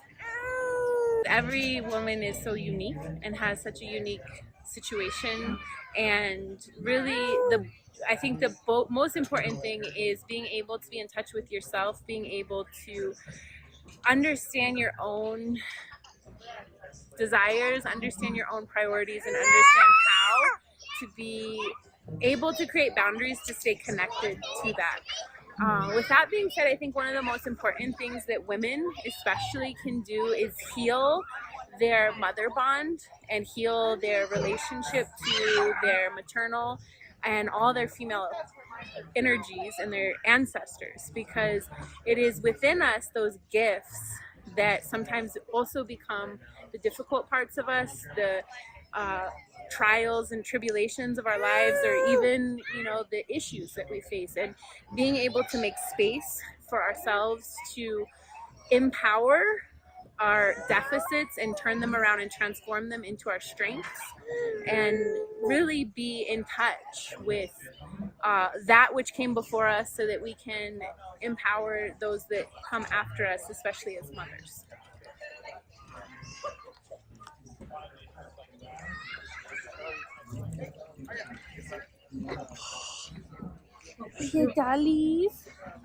My name is Kat Salazar.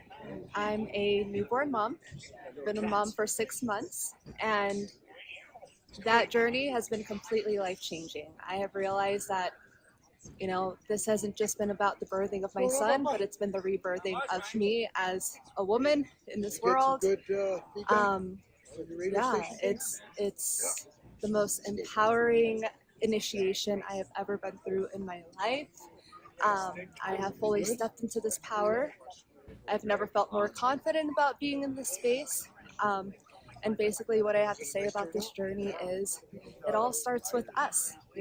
Us women are the creators. So we have to make sure that mind, spirit, and body are completely connected before we bring these children into this world, because they are what's going to change the planet.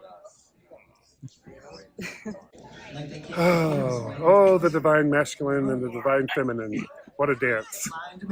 About 20 years ago, the Divine Mother got my attention through my art, and I didn't understand it. I was like, all of a sudden I'm making this bizarre ceramic sculptures and images at an art school. And in the last 20 years, the Mother has just come into me in beautiful ways. I didn't realize that there was a sacred feminine within me, even though I was always wired like a 13-year-old girl I always heard. And now as I'm just merging those two energies, I'm finding that it is a beautiful dance. And I'm all for the rise of the matriarch right now. The patriarch, step over a little bit, support, protect, and let the feminine rise in all of us and everything.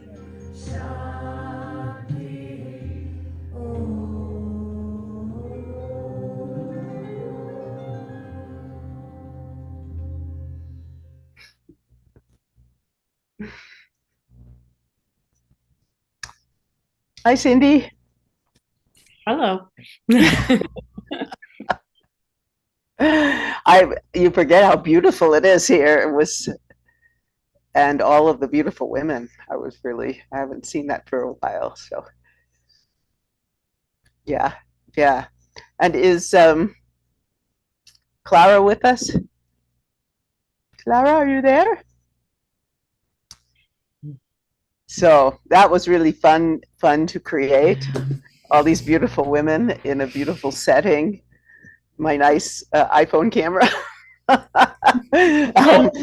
Sharon, Yes. I want to say something after watching your video, and you started that you feel like Lakshmi today because you are wearing what you are wearing, and the end of the video, it's a goddess Durga, and all the women who talked about feminine energy, and it was like it took me in a different dimension. I'm telling you honestly, this video is not just a video.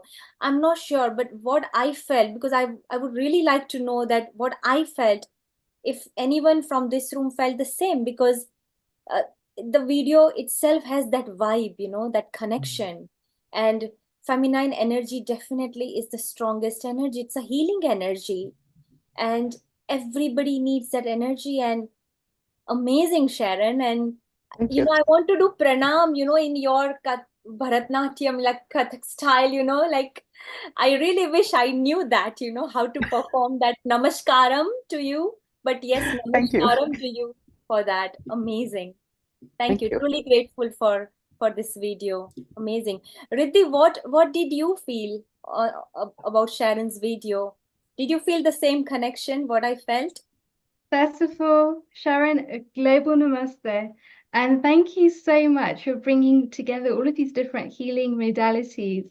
It's just absolutely fascinating to see how the masculine and feminine can come together in all of these different ways as a beautiful dance together in divinity, bringing together the masculine and the feminine. And something that really, really stood out to me there was in terms of the whole dojo and martial arts, being able to defend oneself as being a woman, being able to step into that empowerment within that power itself, deep within. And at the same time, it works beautifully on our mental energies, on our emotional energies, everything coming together as a beautiful dance. And I think that is so important. It's actually key for being a woman to be able to grow up with that whole mentality of just being whole, just being complete as we are, not having to go outside for any kind of validation, but being able to validate ourselves from within. And I think that's just purity in itself. And it's absolutely true that we don't have to be feminine or masculine. It's a divine dance of both of them. As we call it in the yoga tradition, it's Shiva and Shakti coming together. As we call it in the Western tradition, it's that whole dance of being able to heal those wounds that are deep within, being able to heal those paternal wounds and those maternal wounds, and just being able to forgive and let go. I think as human beings, that's one of the hardest challenges that we face, is the ability to be able to let go, because we hold on to everything like a tight fist, as if we're holding onto a rope, and we're expecting to go forwards, but we're hit with resistance, which is keeping us stuck because we haven't processed everything around us. But the beauty and the dance of it is to be able to just be present in the moment and to experience life as it is, and know that we have the ability to deal with it. And that's something that your video just reminded me of as well. Beautifully crafted with so many experts coming together in the field as well. So thank you so much for sharing. You're very welcome. You're very welcome. I would like to bring on Clara for a moment. Clara and I were talking about what we wanted to speak about on this show, and one of the aspects that she brought up, and I'd like her to start with this, and I'm sure you all will have something to say, is the aspect of pleasure. Yes, indeed. We were looking at like self-care and self-maintenance and self-management and all that beautiful stuff that's been shared here already. And it's like, talking about doing what you want, doing what you desire, but what about what about this pleasure principle, What really brings you pleasure and joy? So it's almost more than what you feel like doing. It's kind of what you're drawn to do with your passion. So when you have time to yourself, what do you choose to do first? Could you let yourself do a pleasurable activity, possibly before the chores or maybe after?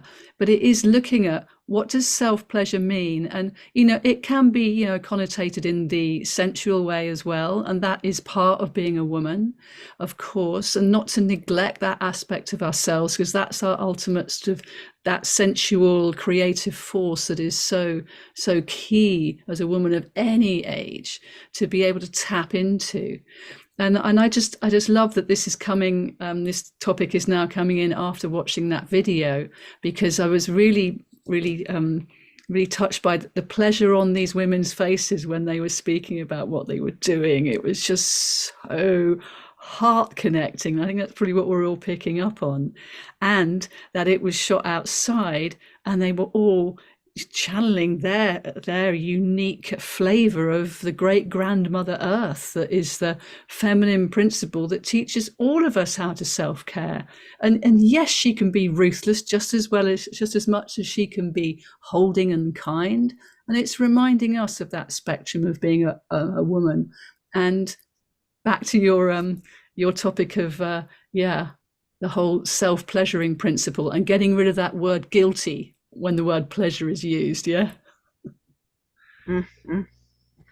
Yes, for me, what brings me great pleasure, besides being in nature, out there gardening and saying my mantras, is to embody Durga, embody Lakshmi, embody Saraswati. There is a power in that I learned, I have to say, from my Guruji, Sitara Devi. There is a power that we in the West don't really get. Who are our big heroines, heroes? What,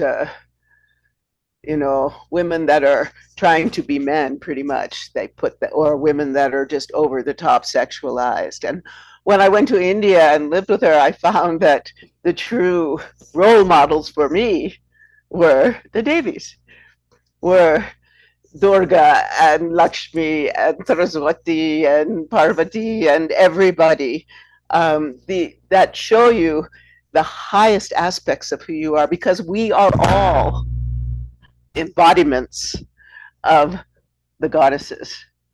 And to bring them into our lives and say their mantras and dance their dances, to me, is the greatest pleasure. Lakshmi ji, what do you have to say about that?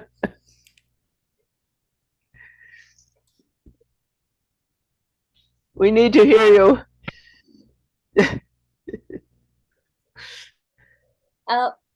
Lakshmi ji, can you please? Okay, I think we are not able. So as you were talking, I was just going through the entire Yellowstone region and all those hills and valleys and what you were talking about. It went ringing into my ears, and I said, what if I just go and meet you in your place and see all of you and enjoy the the weather as well as the beauty of the landscape. I was just thinking, because I'm purely a nature person.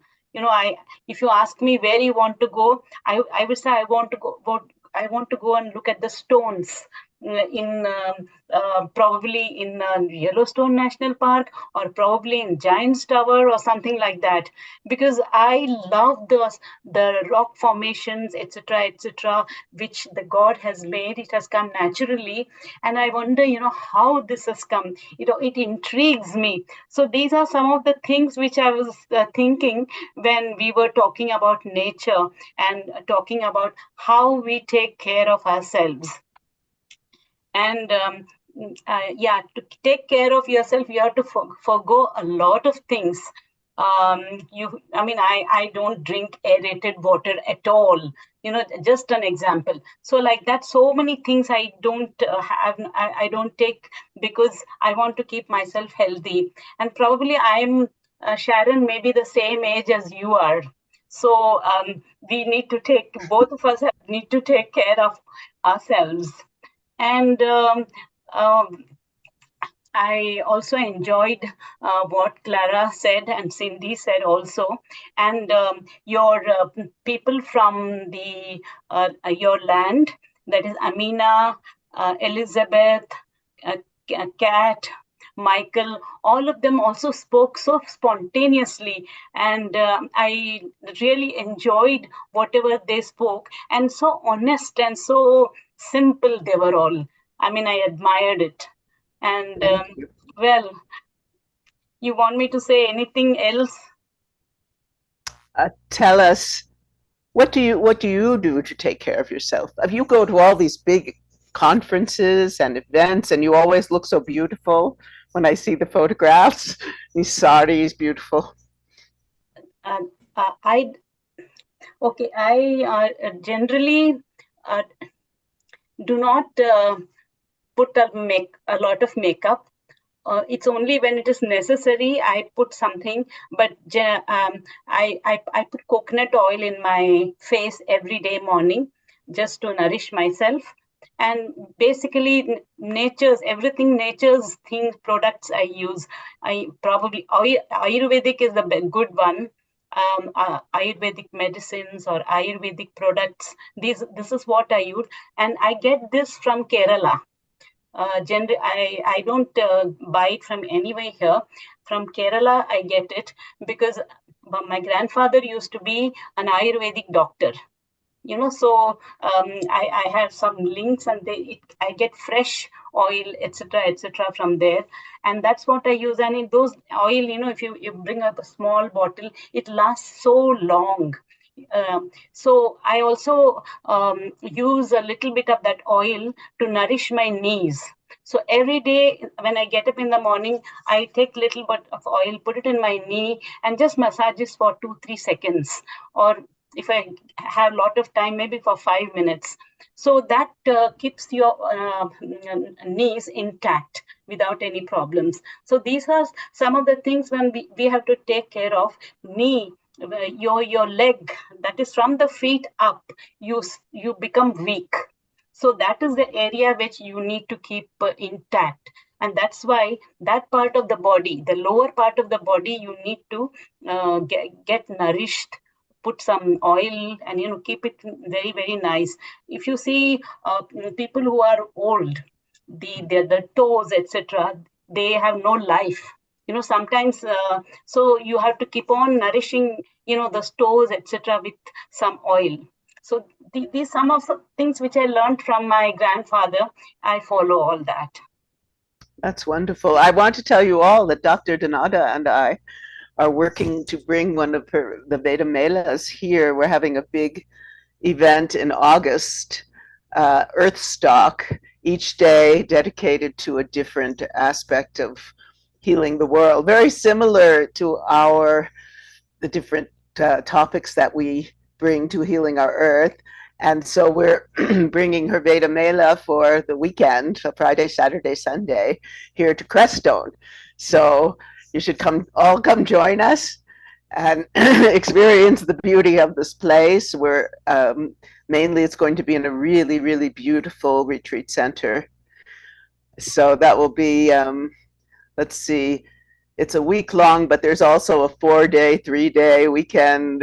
It's like August 19th to about the 25th. And we'll have the Veda Mela, but we'll also bring in, I hope Clara will be coming, and we're bringing in Qigong and other healing modalities. And we're going to have a little film festival. And every day, one's Environment Day, one's Women and Children Day, one's Peace and Justice Day, and then the Friday is the Veda Mela, and Saturday is all sacred music and dance and workshops. And so Neil has put us together, and we're going to do these beautiful events. Wonderful. Good. Amazing. In fact, after watching your video, like I'm sure that, just like me, what I'm feeling right now, just flying away right now over there. And because the energy is so powerful that you showed in the video, and I can feel it. And like you said, Lakshmi, Saraswati, and Durga. And, just quickly, I would like to say that every day I read Saptashati Chandi Path every day since so many years, not the whole part, but Devi Kavach, Argala Stotra, Kilak, and Siddha Kunjika. This is my worship to Devi. And just now what you said, I felt like just reciting those 2 lines from Argala Stotra in Sanskrit, if it is okay with everybody. Oh, yes, please.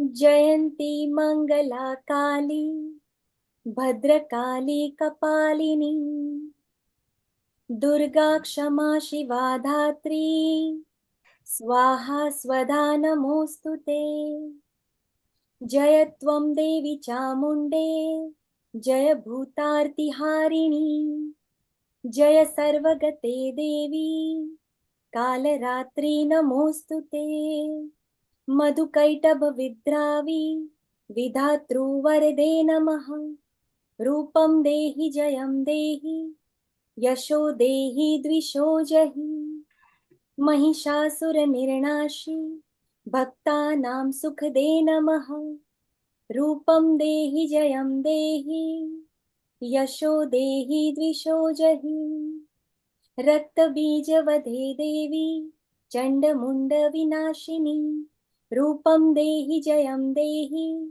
Yasho Dehi Dvisho Jahi Shumbhasyaiva Nishumbhasya Dhumrakshasya Cha Mardini Rupam Dehi Jayam Dehi Yasho Dehi Dvisho Jahi Vanditangi Drude Devi Sarva Saubhagyadaini Rupam Dehi Jayam Dehi Yasho Dehi Dvisho Jahi Om Shri Mahalakshmi Namaha Om Shri Mahalakshmi Namaha Om Shri Mahalakshmi Namaha.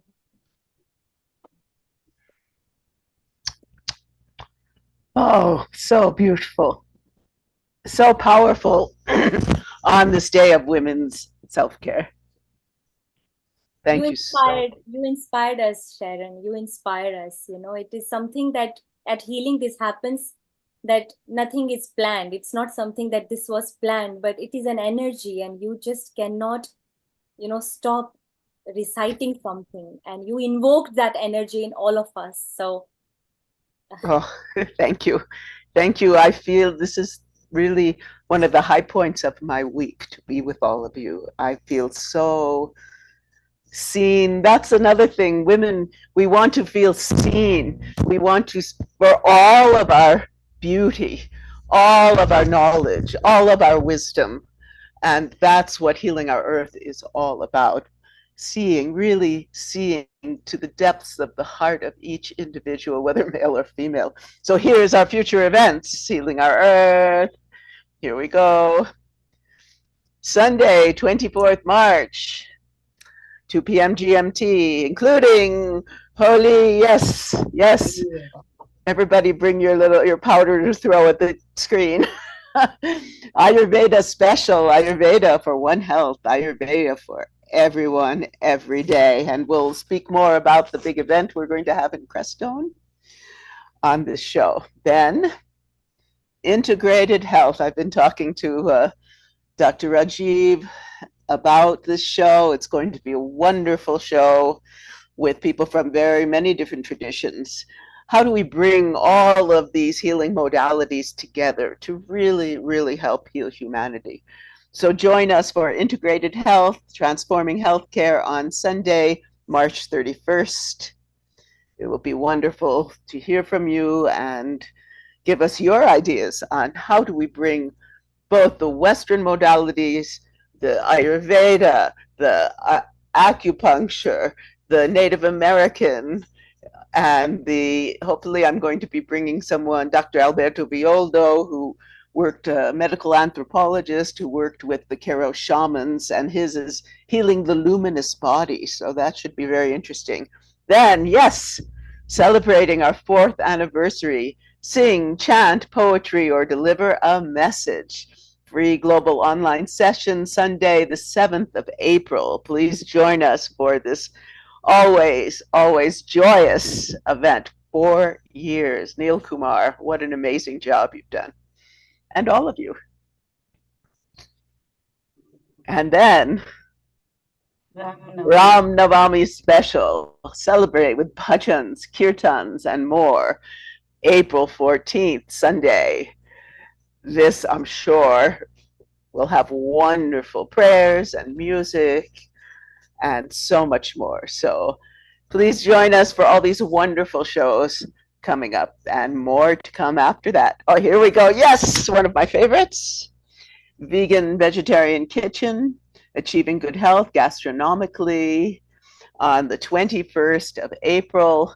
I'm sure that we're going to have some wonderful, wonderful recipes, and I'll probably show we'll be starting our garden, so I'll probably show that whole process, and it'll be wonderful to have you. Yes. Mala, namaste, global namaste. Can you please unmute yourself, Amala? Global namaste. So lovely to hear you. Thank you for the inspiration and our Devi Durgama prayers. I loved it. I was having a little laugh with myself, talking about women's health care and how when our hormones change and we can't control our emotions and we turn into Kali Ma. I was having a little joke with myself. I thought I'd share it with you. I wanted to just ask you a very quick question, Sharon. I don't know if there's any scientists on here as well. I mean, this conversation comes up so much in the workplace, the change of, when you come to a certain age, hormones change. People are losing their jobs, they can't cope. There's no understanding and lack of understanding in the workplace regarding women that become perimenopausal and menopausal. There's not enough research, and scientists are not doing enough. I mean, when it came to Viagra, the scientists quickly got a solution to that. But when it comes to women's, I just find that discrimination in terms of what they can sort of, how they're going to help us. I know we do yoga, we do meditation, we have the holistic approach, but it's short term as well because people are still going through hot flushes and they have children, and it's just such a big topic. It's broader, and everyone has a different story. It's not all the same, and the symptoms. I don't know if there's a long-term solution. I know there's HRT, but there's consequences with that. Is there anything or anyone that, could advise us? And I'd like to invite you to all these platforms where we're talking about it in our community. And it's taboo and people are embarrassed to talk about it. It started, and then when you open up and then everybody starts to open up, different cultures as well. So yes, is there anything you could suggest or any scientists, or maybe we start a big movement with scientists or wherever to say, come on, there must be a solution to this. There must be more research as to why we're getting these sort of change in our bodies and hormone imbalances. What's your thoughts? Well, from my personal perspective, see, I was born extremely emotional. So emotions, they were great, always great on the stage, made me a great dancer, actress, etc. But in my life, it's been my challenge. So when I which was a while ago, got to that period, I just kept working with all of the tools that I had from meditation, from working with all these different healing modalities, it's actually continues. It's still my challenge. If Cindy was here, she'd tell you that's what we've dealt with for years. how to work with your emotions and transmute them into just the most positive. Actually, I have a book, The Path of the Priestess, a guidebook for awakening the divine feminine, which talks about, I have exercises for transmuting the negative emotions into the positive qualities. And of course, as always, I use the goddesses as my role models. So for me, it's all these holistic modalities.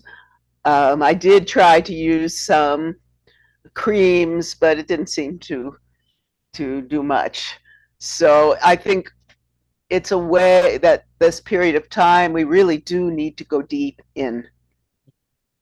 You know, it's like in these societies where they would have, I think they'd call it the red tent in the Middle East, where all the women, when they would have their menstrual period, they would all go be together, you know, and it's a time where I really think we benefit from the company of other women. Clara, what do you think? Well, yeah, I think this whole topic of perimenopause and menopause is very hot, literally, with the flushes and everything. But because it's so present in our self-care as well, that it's like if you haven't self-care by the time you get to 45, you are flipping well going to be doing it then, because your body calls you, your mind calls you, because it's so intense. And as you were saying, Sharon, it's different for everybody. So it's finding your own journey within, talking to other women about it. And again, that piece about self-care, yes, it's an individual responsibility, but oh my goodness, we need our sisters, we need our mothers, we need to hear the different stories to work out what the best way forward is for us. And there's a rich amount of information out there, and there are, well, certainly over here in the UK, there was recently a bill passed to say that women who were in menopause were not to be treated detrimentally. So it is coming through more and more. So I don't know where you are, Marla, but maybe this is heartening for you to hear that indeed there is like a wave of awareness around this time of women's life, which is essentially it's the massive transformation. I mean, yeah, being a mother is a huge transformation, and when I first got pregnant, that was the time that I actually started to look after myself. And then my son grew up, left home, and then at the age of 52, menopause, I then left home for 5 years and I went on travels, as Sharon knows all about this story. But it helped me choose what I wanted and what I needed for myself, even though it was a radical choice to make. And I've now been living here in near Glastonbury for the last nearly 5 years, and I don't want to be home free, as I've referred to it again. So I think that the menopause will take you to where you need to go for your soul's evolution, whether you like it or not. And Clara, Sharon, that's a very good subject. One of the reasons that I've asked the new women's forum, that is information, it will take 3 months to completely do the formation of it. We must ask and request the women to take their self-care themselves. The men can only educate by reading about it, but the women can empathize, the women can contribute with their tips and ideas, and particularly to the countries like the African countries, where the teenagers, first of all, don't have the sanitation, first. Secondly, even the education, some of the communities are finding it taboo subject to discuss. So PMS is a very big issue in female and menopause. And I think it doesn't have a medicine or something, but it can have maybe holistic approach to a physical attribution, but it should be for the women, by the women, of the women, which will then be better rather than men controlling and say, no, you should be doing this, you should be doing that, because they haven't had it. So the new forum will take this subject very much to just grab the bull by the horn, because that will be very important. I want to pause here for a moment, Sharon, Vaishali, Clara, and everybody. Let's go around the panel.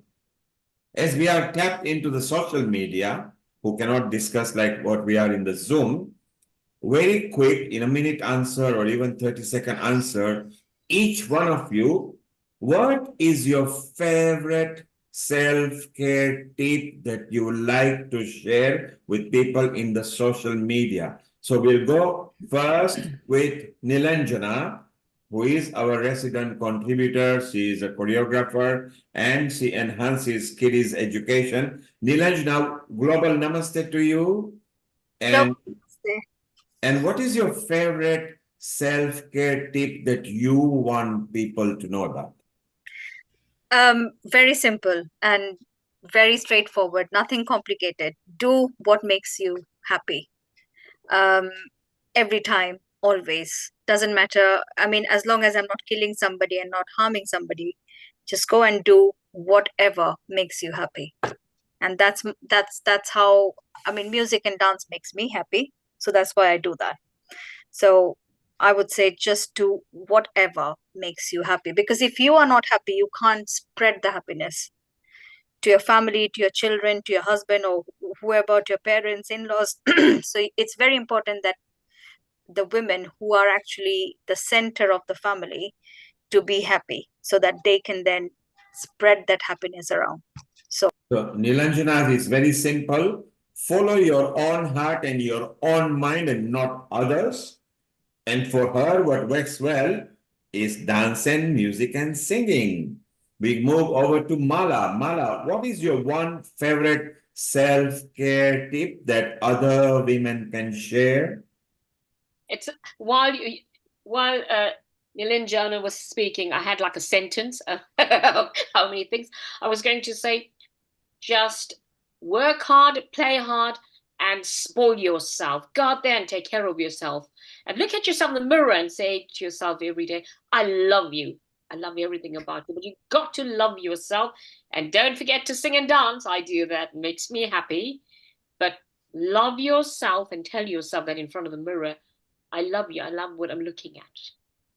Thank you, Mala. Mala's tip is very simple. Love yourself. She suggests you look in the mirror. I'll go step ahead. If you don't have mirrors, even if you are sleeping, you're driving, just psych yourself up and say, my God, I can see, I can drive, I can eat, I can listen. I feel good. Okay, so just do that. Lata, what is your simple self-care tip that has helped you or can help others?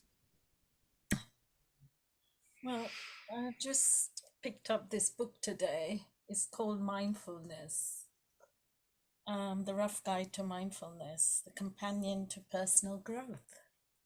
So that's what it's written by two people, co-authored by Albert Tobler and Suzanne Herman. And I think at the moment that's where I am on my journey, to just think and connect to the energy and the outer forces and just be grateful all the time. So you like reading good books, is that right? You like reading good books? I love reading, yes, but I don't get enough opportunity, but I do otherwise do it on internet. But yes, mindfulness has just come into my life recently, although it's been around for about 40 years. I've only just sort of become acquainted with it recently. Okay, so Lata likes reading good books. So I'll go step ahead. Talk to your friends. Look at and listen to some recommendations. So it saves you time to research. And if something is good and you read a couple of chapters and you like it, then enjoy yourself with a good book. Because with a good book, you are with yourself. Focus on it. Try to pay attention and see what it does for your self-care. Dr. Lakshmi Vyas, our president for Hindu Forum Europe, you have been there quite a while and have a lot of interaction with women. What is your one main self-care tip that we can share? Thank you, Neilji. Yes, I take care of the food that I eat. I'm a pure vegetarian. I do not eat any meat. I keep my bowels clean, which is very important. And if your bowels are not clean, there's a powder called Triphala available. So just take the Triphala in the morning, and you flush all your nonsense out. And I do Iyengar yoga for at least 15 minutes If not, if I get time, I go for half an hour or something like that. And keep away anxiety and fear out of me, far away. I keep it, and I sleep well. These are some of the principles that keep me going. Thank you. Dr. Lakshmi has got more of them. When she said you throw your nonsense out, she meant all the ugly toxins that your body have got. So yes, do flush them out. Keep your system well. If you are healthy, you have got good chance of becoming happy. And she says, have enough sleep. If you miss one night, doesn't matter. Start the following day. Don't feel bad. Oh my God, I haven't slept one night. I'm finished. No, you can start. Tomorrow is a fresh start. It will do you good. So sleep, keep a healthy mind, and flush your system. If not, use Triphala. It works for her. Riddhi, over to you. Your favorite self-care tip. Well, whilst we're actually on the topic of periods, whilst we're on the topic of perimenopausal and menopausal, I want to say prevention is better than cure. So always start with self-care, whether that's helping ourselves to stay calm, relaxed, nourished in the nervous system, which helps us to ground and center, because that can help to reduce the pain. Also, something that I find works very well for me is actually, if we do experience those symptoms and if we do experience that pain, knowing how to use the healing modalities to overcome that pain is crucial. For me, I like to do restorative yoga. So finding that the yoga actually works really well on the nervous system, not just to maintain good physical health at the core, but also a healthy, happy mind. Riddhi, can you keep a 3 or a 5 minute demo ready for restorative yoga? So maybe we can do a quickie with people. We'll come back to you and we'll get it ready for us, and we'll come back to you. Sharron, you have been there for several decades. You love dancing. You look very well fit, and whenever you feel down, you actually go inwards to yourself and you destroy the negative energy, and you always bounce back. I know you because I always communicate with you. But Sharron, of all the times, which particular tip that you've followed that always works? I'll bet a bit late, but it works. Well, there's a couple of things I want to address. First of all, what I do, well, I'm working on a song for the healing goddess Kuan Yin, and it has mantras over mantras and these beautiful female voices, which one day you'll get to hear when it's done.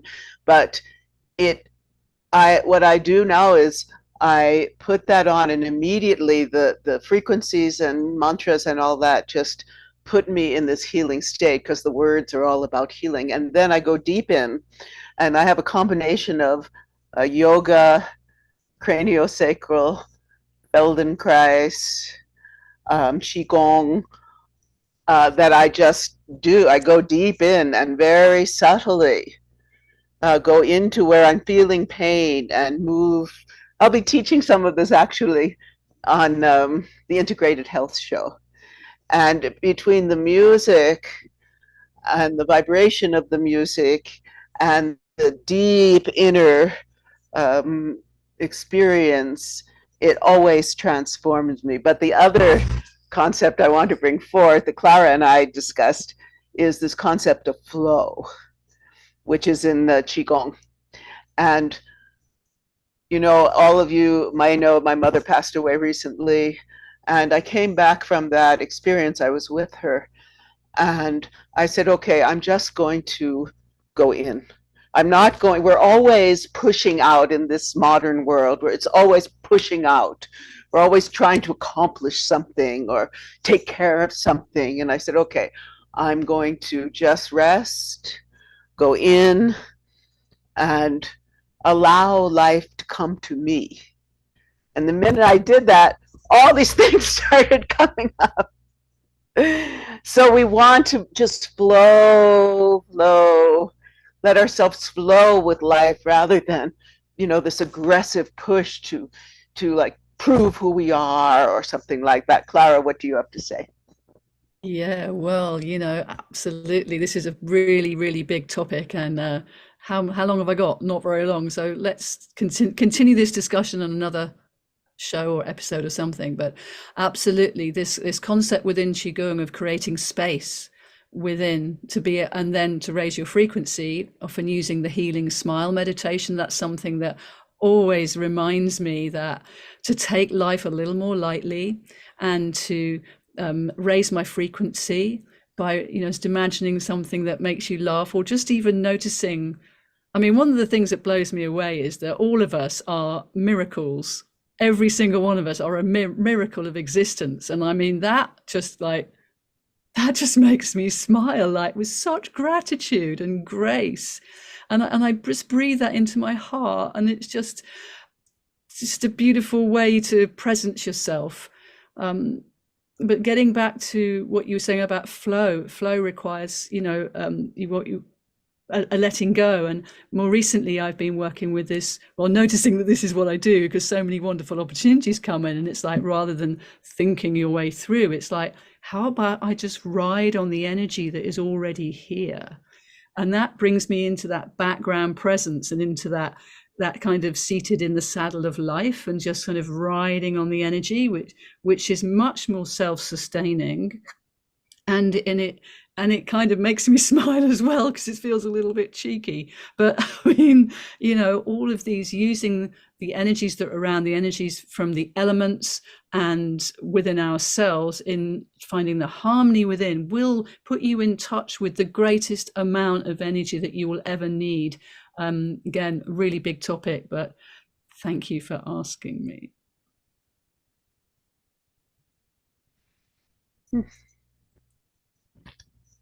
Let's see. Vaishali. Yes, Sharon, and what a beautiful topic, energy. It's one of my favorite topic. Amazingly said, Clara. And Vaishali, the flow.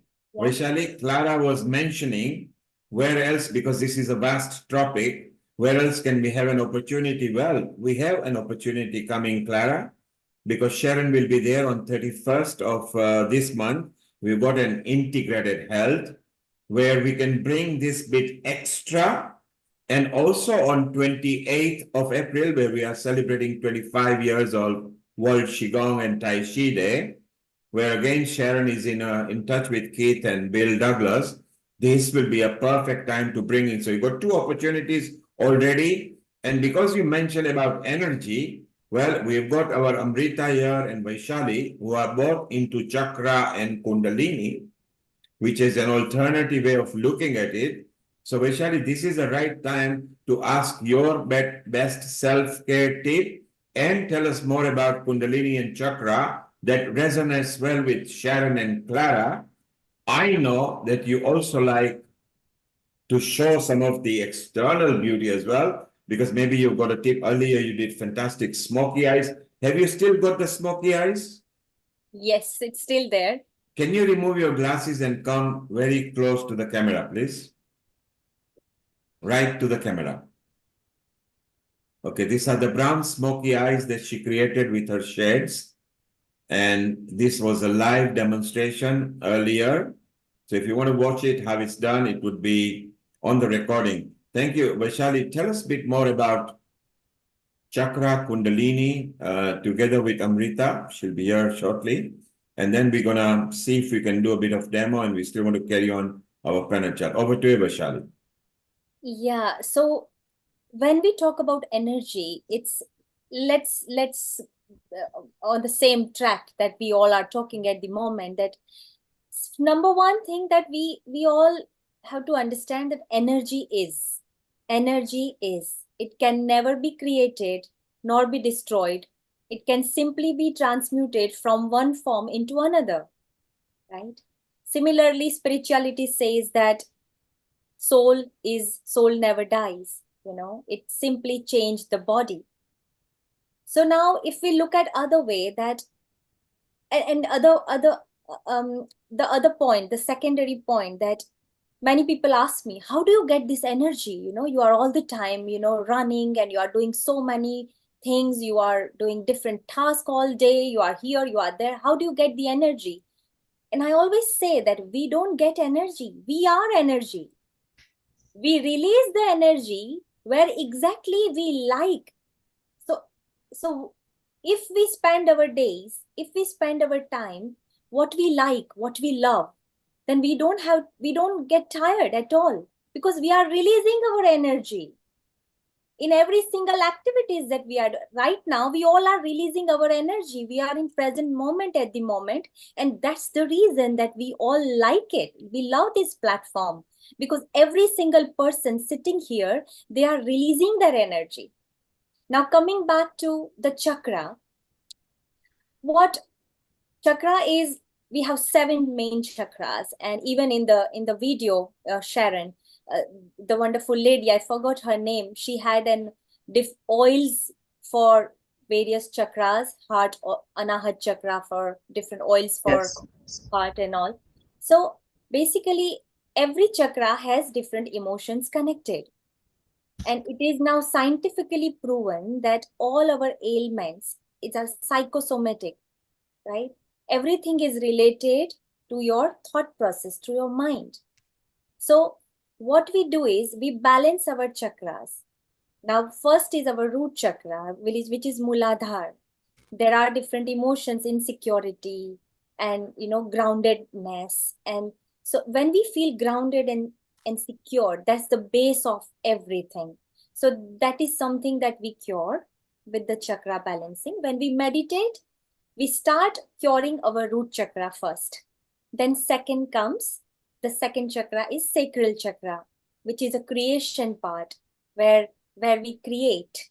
So any artist, like even Sharon is an artist, your sacral chakra is wonderful. It's perfectly active, and the way you are able to show your creativity. So every artist have a wonderful balanced sacral chakra, right?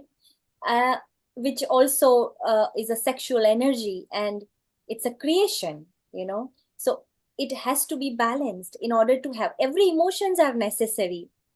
Sometimes we feel that why ego is necessary. Ego is, if it is balanced. For example, if someone has lost everything in their life, everything. Let's say if a person has nothing left, no family, no money, nothing. They are at ground zero. For example, I'm just giving you an example. And maybe by some different decisions, he ended up getting that, he or she. Then it's the ego. It's the ego which help us to rise from the bottom again. It's our ego. So to some extent, even we need ego, but it has to be balanced. So solar plexus, the third chakra, which is around navel. And after that, there is a heart chakra. Heart chakra has to be open. We have to be open and receptive to all good in life. But when heart chakra is imbalanced, we feel fear, we feel doubt, we don't feel trusted.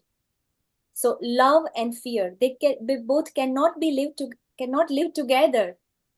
And if you are in fear, you are in fear. You don't have love. When you have love in your heart, you don't have fear, right? So love makes you fearless, which is true actually. And after that comes here, throat chakra is a vocal. It's the Vishuddhi chakra, Vishnu. Here is the Vishnu Granthi. And every Granthi, here is a Shiv Granthi. It starts the Shiv from here. And the vocal, more vocal you are, more expressive you are, more you are able to express yourself. It is the Vishuddhi chakra is responsible for your speech. Many people, they feel choked.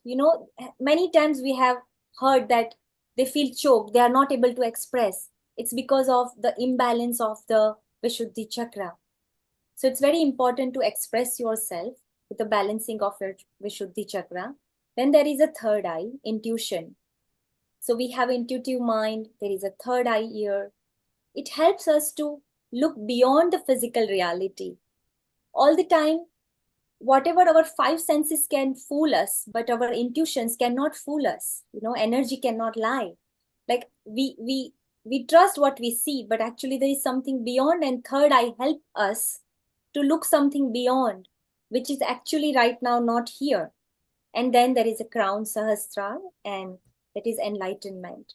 When there are 1,000 petals, which when it unfolds here, when it is, enlightened, you understand the reality, you understand everything. And then coming back to Sharon, like Sharon said, what happened to her, she didn't go outside to seek answers, because all the answers are inside within us. So the moment we realize these energy, the flow of energy, it starts from root chakra, goes upward, and the kundalini is the life force, the life energy, the serpent energy, what we call.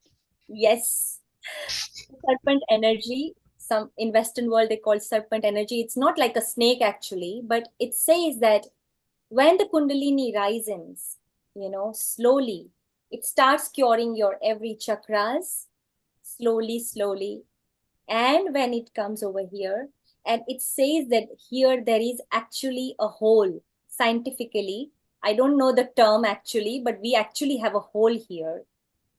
And when from that bindu, that energy drops and again got back in the navel. So when it drops and it goes back. So basically it's not just a spiritual hocus pocus or something. It's a scientifically proven thing that these energy centers help to heal our body, our mind. And so this is a little bit of explanation of chakra. And what I do is, being a healer, I help people to understand their own body, their own mind, and we can heal ourselves. We don't need anybody else. Thank you, Vaishali. I think Clara wanted to say something. Clara, you had a comment on what Vaishali was saying? Oh, just beautiful. I would love to speak with you more about energy and what you're bringing through and what you're noticing around the chakras, because in the Qigong perspective, we talk about the dantians.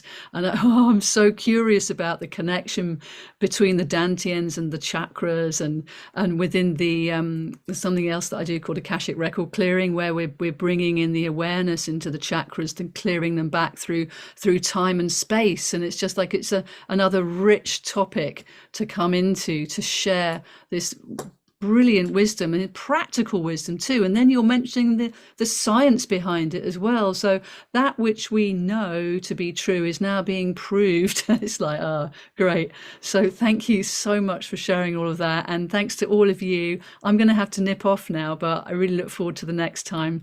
Thank you so much, Niels Kumar. Global Namaste to you all, and dear Sharon too. Thank you, Clara. You are part of Healing Our Earth family now. You will be made part of the global forum. Vaishali will be connected to you live via WhatsApp and Messenger. Sharon will facilitate that. And there are so many women that you will love to do experiment with, chit chat with. We wish you all the best. Have a pleasant onward time. And thank you for coming to Healing Our Earth. You're very welcome. Go well, my friends. Bye for now. Thank you. Let's move to Amrita. Amrita, you resonate with what Vaishali says because you love chakras and kundalini too. But from your point of view, wow, Sharon connected to Vaishali, who connected to Clara. How do you connect self-care with energy, kundalini, and chakra? Yeah, I was listening to Vaishali, what she was telling.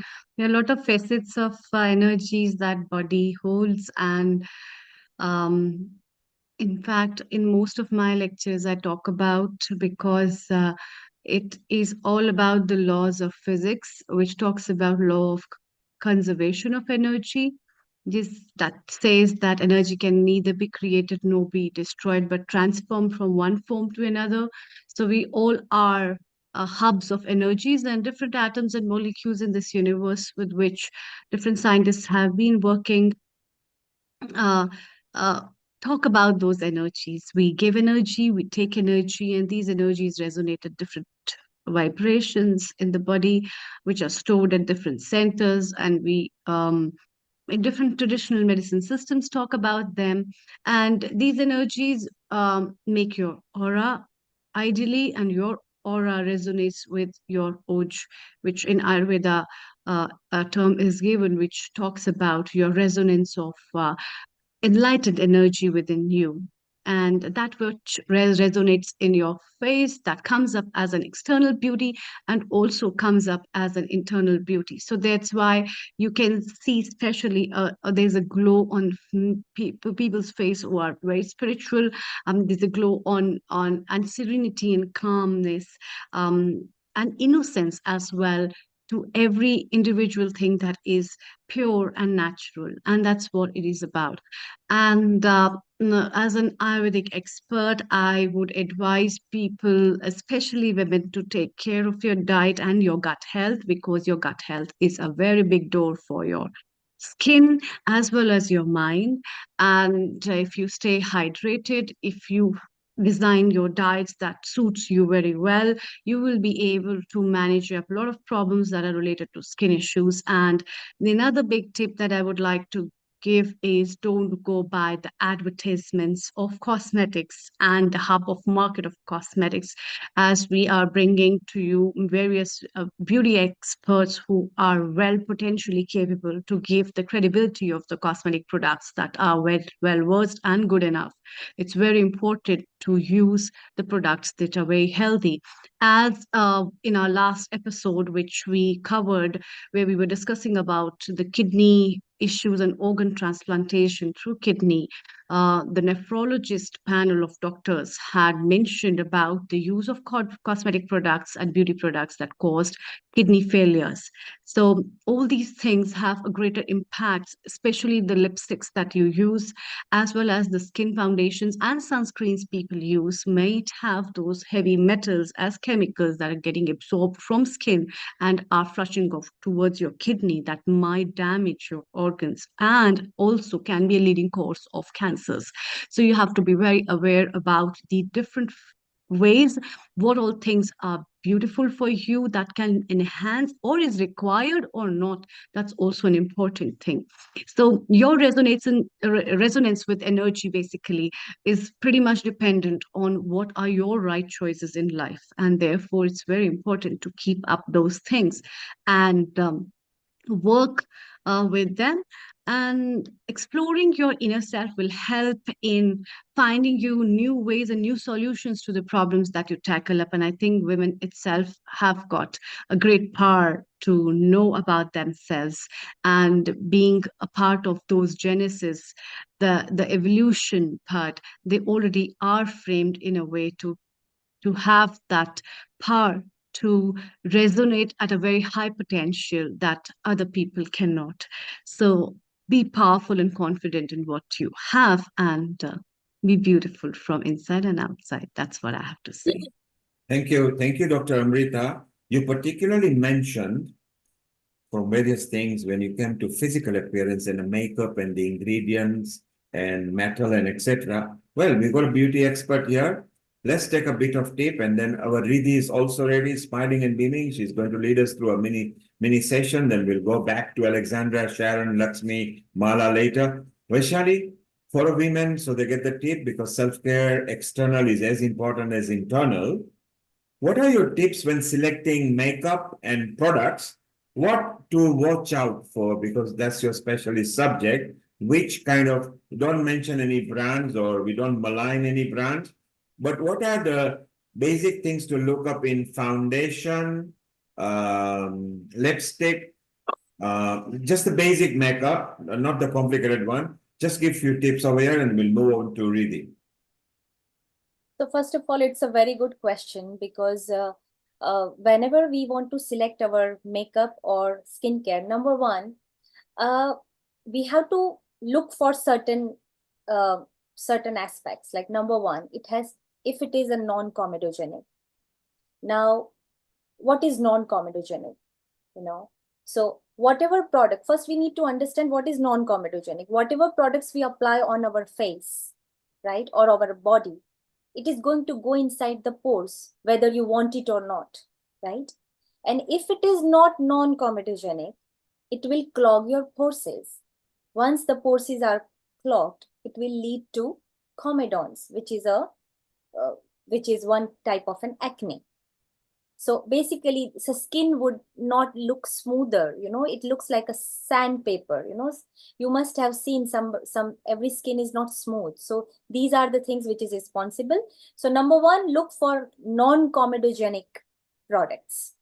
Second, it has to be fragrance free, because nowadays so many products are available and we like to, oh, how we first, you know, like to smell, oh, it smells really good. But no, we have to look for fragrance free products, so that added fragrances can damage your skin, your organs, like Amrita mentioned, which is true.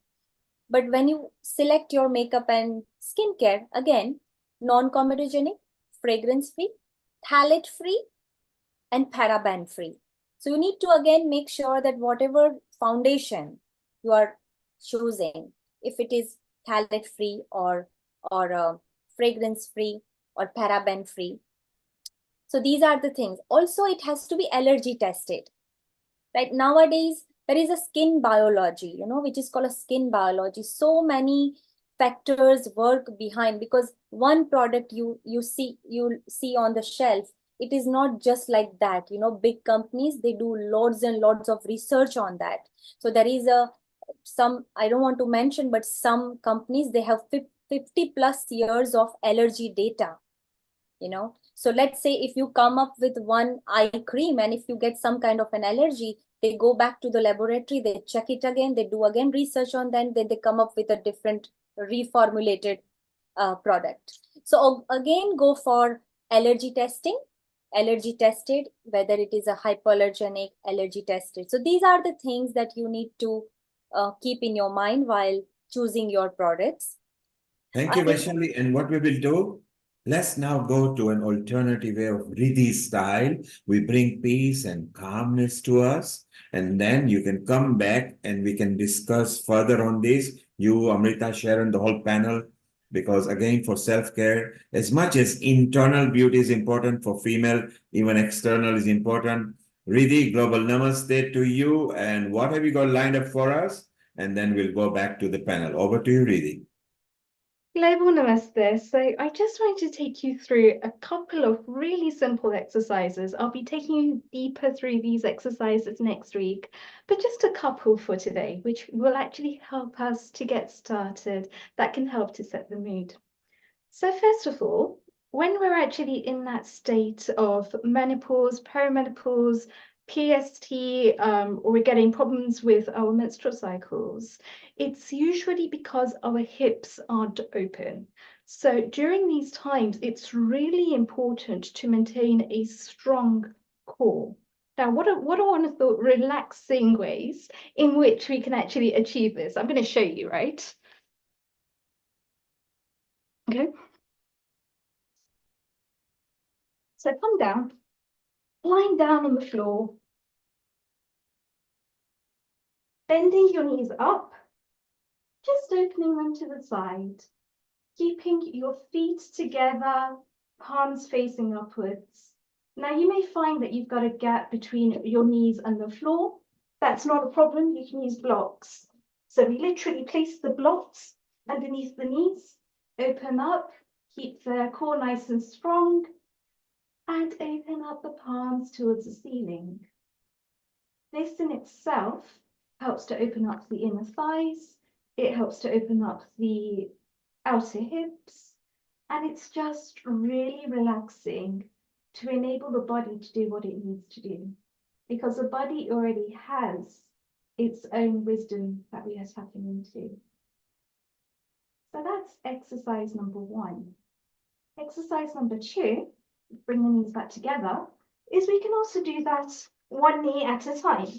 So if we do that one knee at a time, we literally just open up, keeping this nice and strong by the thigh, opening up the knee and just relaxing. And again, the benefits of this, they're working the front of the thigh muscles just here, as well as the hip muscles at the back. So we're really careful here that we're not turning the hips at all, and we're just opening it up. This is similar to the tree position that we can do when we are standing as well. And we can do that on both sides. So doing that on the left side, Just opening it up. And use a rock if you want to, you don't have to. And just relaxing, just easing into that position. And as you push your foot towards your leg, you're activating the muscles at the back as well. You've got a nice strong core that you're holding, and you're just relaxing. These exercises that you're doing are supposed to be restorative. They're supposed to be nice and relaxing. Coming back again. Another exercise that people usually miss is the legs up the wall exercise. But before we do that, we can just help the back to relax nice and easily by actually placing something, a bolster, underneath the knees. We're enabling the back here to be nice and relaxed. Usually people have a gap between the back and the floor. By doing this, we're relaxing the legs, we're relaxing the ankles, we're relaxing the hips, and the back is nicely on the floor. And again, we can stay in this position. One that people usually miss is the legs up the wall exercise, which again is literally what it says on the tin. It's just enabling the legs to be higher. And what this does is, again, it just relaxes the body, it relaxes the mind, and it also forms a form of equilibrium. It relaxes, and as well as that, it's a form of Shavasana, and Shavasana is actually really good. It's really meditative as well, in order to be able to get the blood flowing properly around the body, in order to be able to get one to fully relax into that whole system. So a couple of exercises there. Another exercise that we could do, if we have enough time, I'll show you, is to open up the chest and open up the shoulders. Usually when we're sitting for long periods of time, we tend to miss this, but it's a really simple one where we can place a block just underneath. And what we're doing is we're opening up the shoulders and we're opening up the back. So the buttocks stay on the floor, the head drops back, and we open up the shoulders and we're stretching back.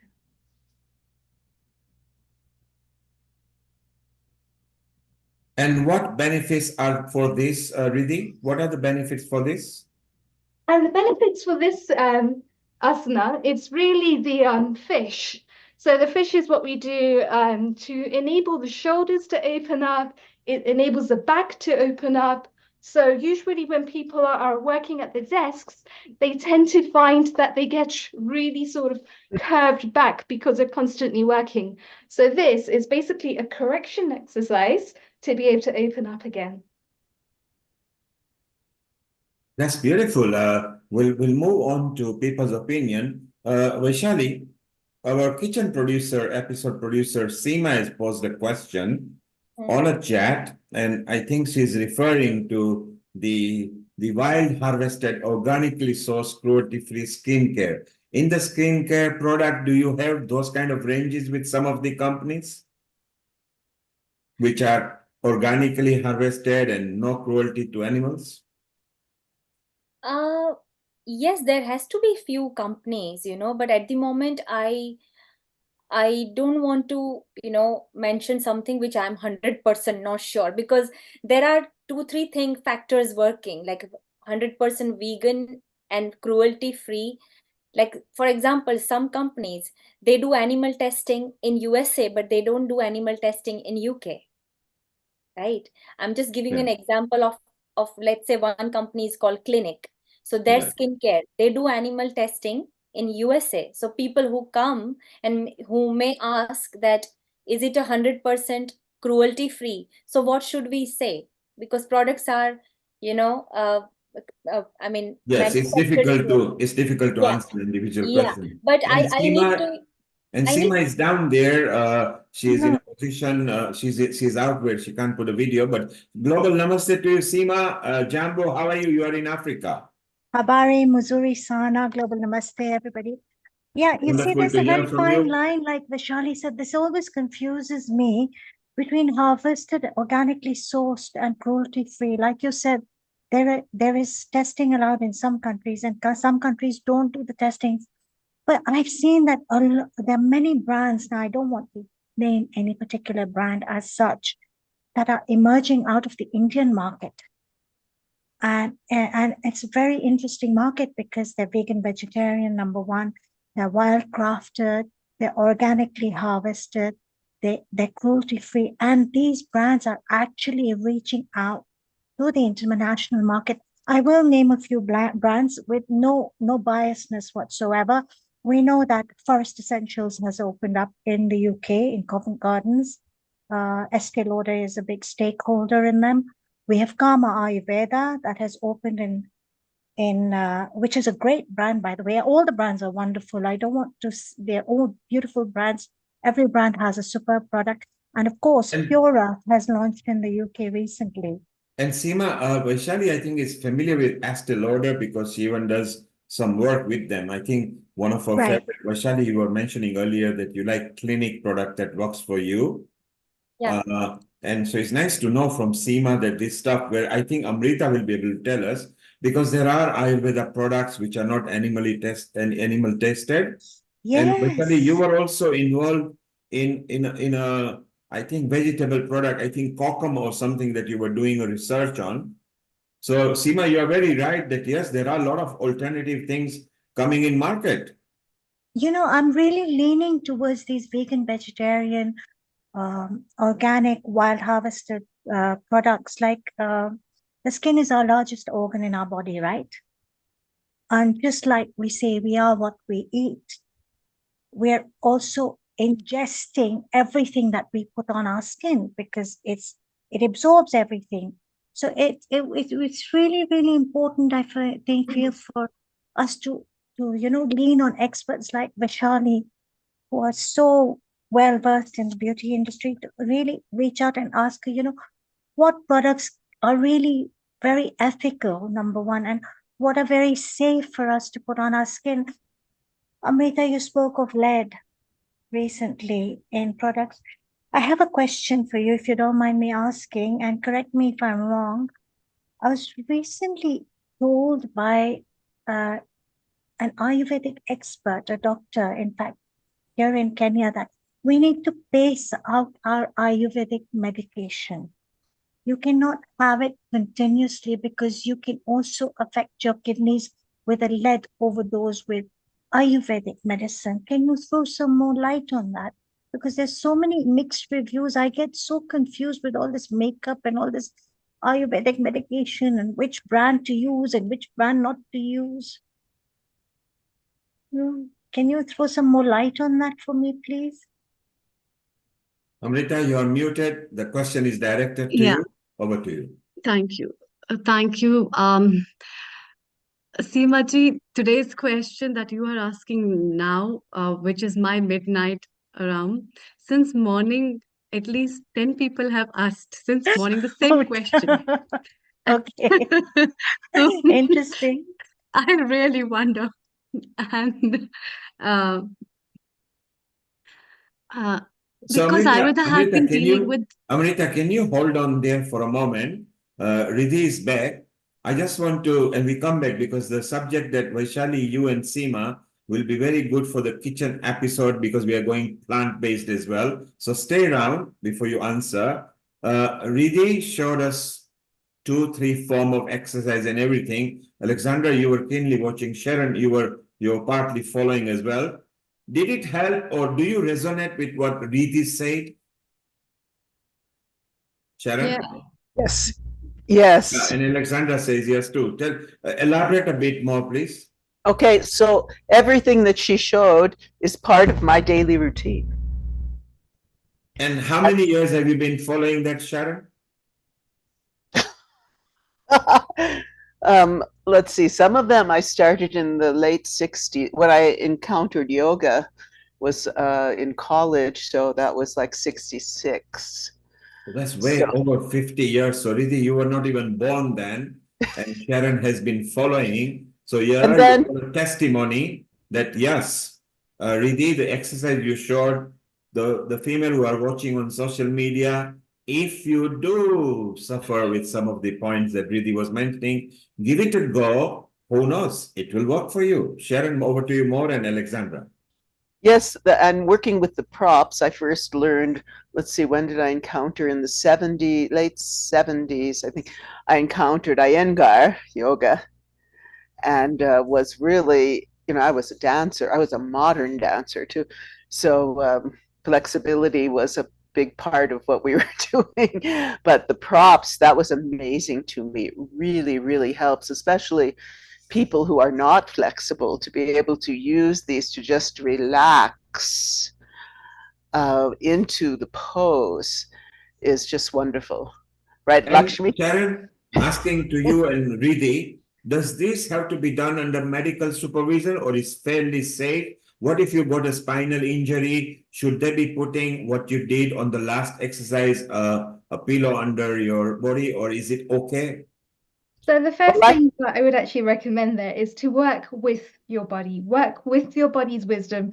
Don't overdo any of the exercises. The last exercise that I showed you was literally so that you could start to work with your breathing. A lot of the times with restorative yoga, it's really important that we are controlling our breathing at the same time because it calms down the central nervous system. And when it calms down the nervous system, it relaxes and it grounds you as well. So that last exercise that I showed you, guess what? You don't actually need to use the block. You could just do it purely on the floor. And the great thing about it is when you combine the asanas, which are the physical postures, alongside the pranayama, which is your breathing, you start to unlock your mind-body connection. And your mind-body connection is really just a fancy way of saying you get to unblock all of that mental shit that you've been holding onto for so long and get to come down to a state of relaxation. Restorative yoga is really a way to just calm, just be yourself. Because guess what? When you come off the mat after you've had a relaxing exercise like that, you're then fully empowered. And as this is a self-care episode, it's so important for you to really be that full self, fully in control of your mind, your body, your emotions, your energy. And yoga is really a gift that enables you to do that. What are your views, Sharon? So, Riddhi, what you said is this. Do it. If it's excruciating pain, stop. But if it's fun and you are feeling relaxed and there is just a mild stretch, that is not a pain. That means it's working and you're opening up. Is that what you are saying? Correct.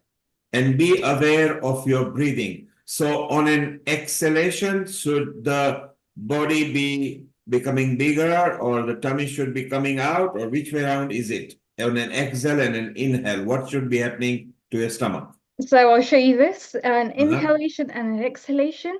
The difference is basically if you place a hand on your chest, I don't know if you can see Yes, the we can full see view. the I have changed my yes. view, but if you place a hand on your chest and you place another one on your stomach and you take in a deep breath, you're breathing in from your stomach, then your chest, then your upper chest.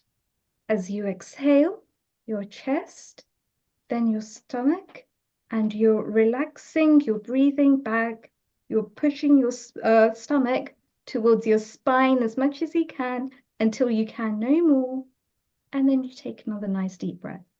So it's a entire breathing system. It's basically the stomach, then the chest, then your upper clavicles. And as you breathe out, it's your stomach, then your chest, and you relax, release, let go. Bring your spine back, bring your stomach back towards your spine, and then relax. Okay, and as so you do this, be aware of your breathing is also important. Vaishali, you resonate because you are a gym expert as well and a trainer. And roughly that comes from a gym point of view. I think both of you can resonate. We'll come back to you in a moment. Sharon, you got your hand up. You want to make a comment with what Riddhi said? Yes, I've been exploring, well, you know how long I've been doing these things.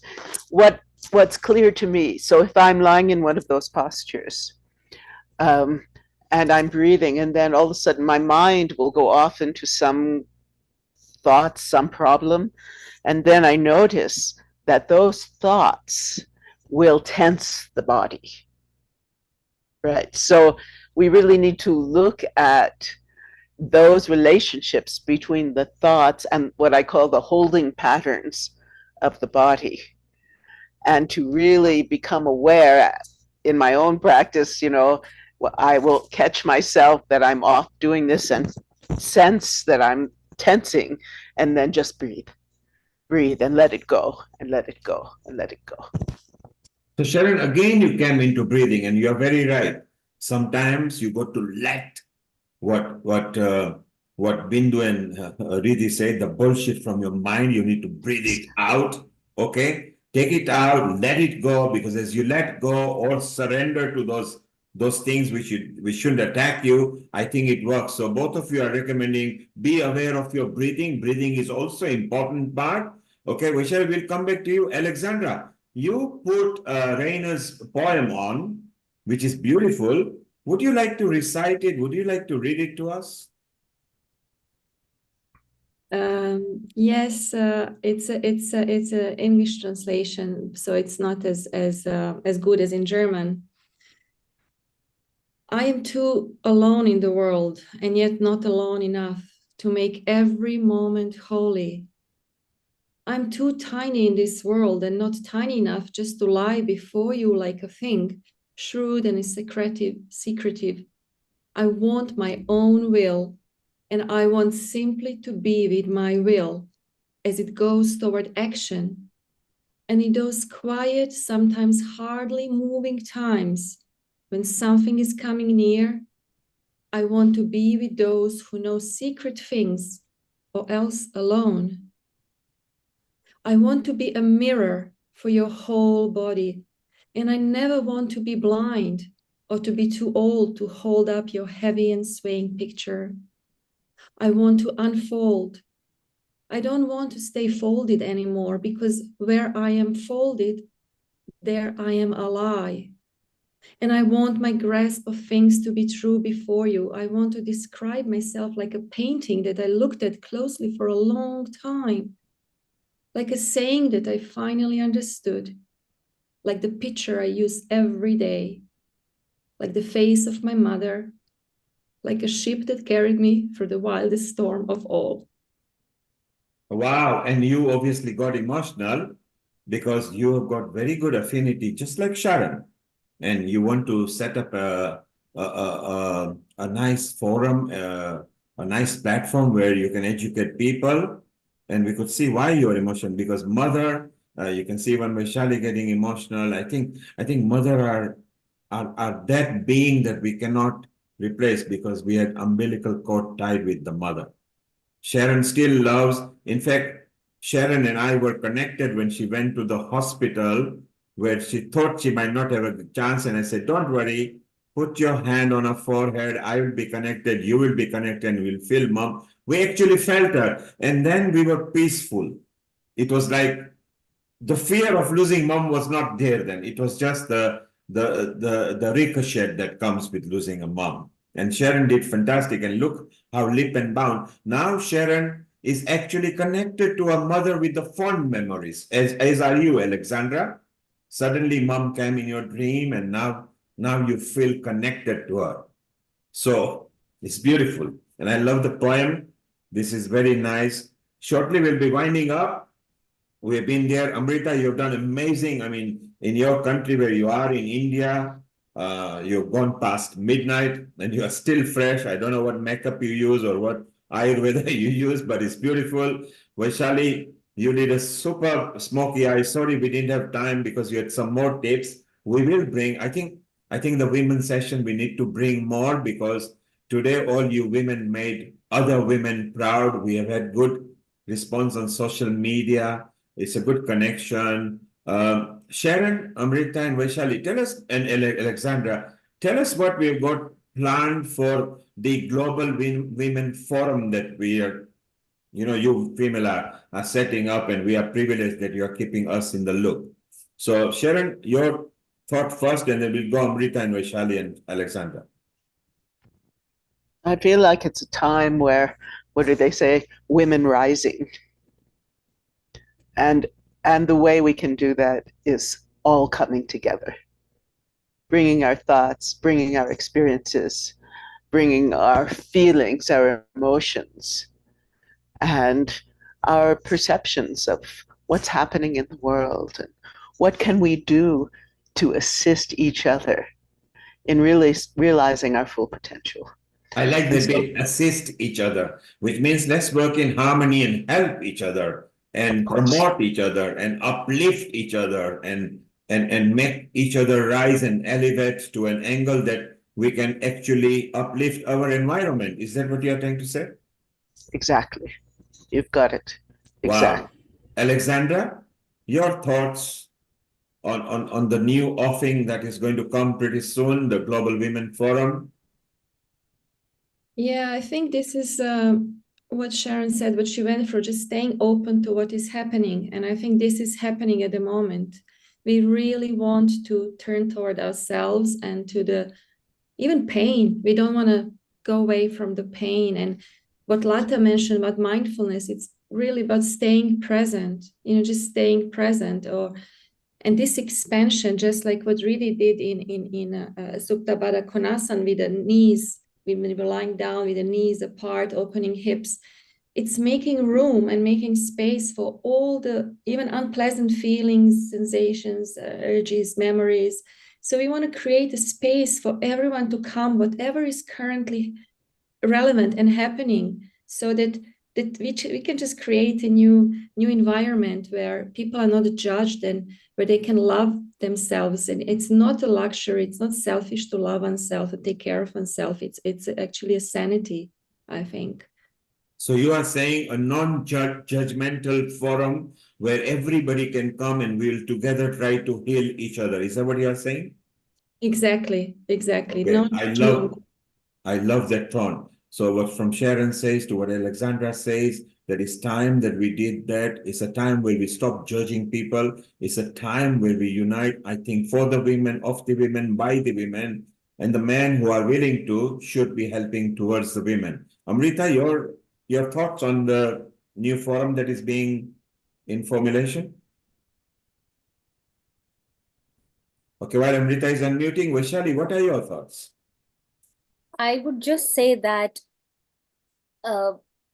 like Sharon also said, the rising, there is an evolution. I can see the change, the shift in the humanity, shift in the thought process of every single being, every single human being. It's not just women, but look at the change of thoughts in men, So, but being a woman, I feel that this platform would certainly help, and every woman across the globe. And the main idea should be being empathetic, seen and heard, pain, accepting the pain as well, because it's the glory through pain.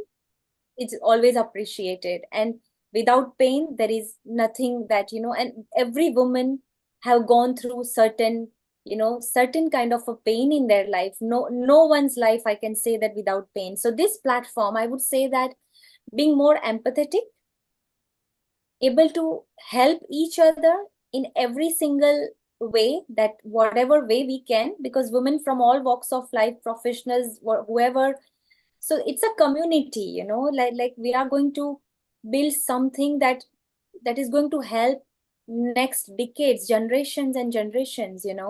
It's not for us, it's about, we are building a legacy, for the next generations. And I think we all are here, we all are coming together for. Thank you, Vaishali.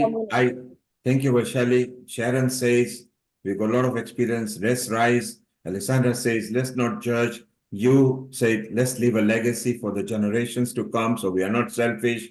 I love that. And before we go to Amrita and Riddhi and Dr. Lakshmi and Lata, the point where I stopped Seema, why I say to Amrita that there is an episode coming on 21st of April, which is the kitchen, vegan vegetarian kitchen, where there will be a bit of plant-based recipes also discussed by Seema. Vaishali, it would be a good idea, you and Amrita also together with Seema for half an hour. If we can go plant-based food-wise, why don't we go plant-based equipment-wise, okay? So maybe we can bring that thought where Seema can also be part of it. Seema, your thought on that for the 21st and your thought on the formulation of global women platform. I think the platform is going to be superb. We have these dynamic young girls here who are going to do a fantastic job. And then we have Sharon's wisdom. We have wonderful experts like Alexandra and Lakshmi, Dr. Lakshmi Vyas. And of course, our Riddhi, who's always so empowering with everything she does. So, building a community that empowers, supports, inspires, creates social change, leaving a legacy forward for the younger generation, development of skills, celebration, sisterhood, something that we can pass down to our children. I celebrate each and every one of you. Thank you, Thank Seema. you. And of course, we have to not forget men who are allies, who support us in our movement forward. We celebrate you as well, because social change has to happen, and it is happening. And the more I look into the outer world, the more I'm seeing all these communities, these sisterhoods, these women's movements moving. And it's not only UK centric, it's not only Europe centric, it is worldwide. It's happening, and it's about time it happened. Seema, exactly as you said, it's global. I know you particularly are connected to the Far East countries so well. Some of the people that you brought in Healing Our Earth who have become my friends as well now. Alexandra is so nice. She has already made her list and submitted her list already to me with already several countries and different age and different nationalities in there. Amrita's list is ready. Vaishali's list is ready. Sharon's list is ready. In fact, if you're not part of the steering committee, don't worry, because there is a steering, then there will be an outer steering, and then there will be a global expansion of a forum pages and everything. Please allow at least 2-3 months, because the full formulation will be shared. You are all very important. Some of your team leads will be contacting you soon, asking for your list, for your contribution, what you want, and we'll take your inputs, because each one of you are very important, not just those who are in the private Zoom here, but those who are in a social media. For example, Lata wants to focus on one particular subject where she has gone through and have got contacts, so she will be there. Then we've got like Dr. Lakshmi Vyas, who is already a multi-faith leader in many places. So we got faith leaders. Then we got people like Alexandra, who are so well connected. We got Sharon, who goes back 6 decades, of women, different parts of the world. We got Amrita in a different part of a zone. We got Vaishali, whose connection varies between different genres and different backgrounds. And I think just within Healing Our Earth, we got several thousand women who are there. So it's so nice we are connected. My one request to this new forum that they are in touch as well is to also start involving 16 plus. So they are good enough, because they might be so trendy technologically, you will be surprised what they bring for you. So the Gen Z population that we are talking about, 16 plus, is very important. We already know 2-3 who are hosts at Healing Our Earth, who are now, one has become 14-year-old, but is already has passed the exam of 17 plus in acting and everything. So it's so beautiful that we involve all those people. Amrita, now your points on the forum, what are you thinking of? And then we go to Lata, and we go to Riddhi, and then we go to Lakshmi. Over to you, Amrita. Thank you, Neil Kumar. Thank you, everyone, for giving your inputs, and the global 22nd Century Women Forum that we are planning to make basically has an aim to promote women and broaden their perspectives for their outreaches in different parts of the globe, for building up grid connections, addressing solutions to the problems that girls, the young girls, the adolescent girls, the women, they face in general. cherishing and nurturing life in different ways, as well as building up a positive attitudes to look into, so that because women have always been the pillars of their families, on whose support most of the families run, because they are the caretakers of their families, their husbands, their children, and their parents, and therefore fostering them, nurturing them definitely will add on with and making them build up something that will help them personally in their life, maybe financially, maybe support wise, or building up as a strong foundation for themselves in many ways, can help them to flourish much more better. So with these perspectives, we will be putting forward, in which we'll be having different teams, as well as the steering committee members, as well as the lead members, will be taking up different units in regards of their expertise. And in those regards, we will be having an intercollaboration with different globes, and we plan to have online and offline meetings in regards of that in the future coming time. So I look forward to it as a good collaboration where we can build up a great community to help nation address a lot of things in that way. Now, coming back to Seemaji's question regarding Ayurveda, that will be one of those questions that we'll be addressing in the next coming episode as well, which is our Ayurveda episode, which is on 24th of March.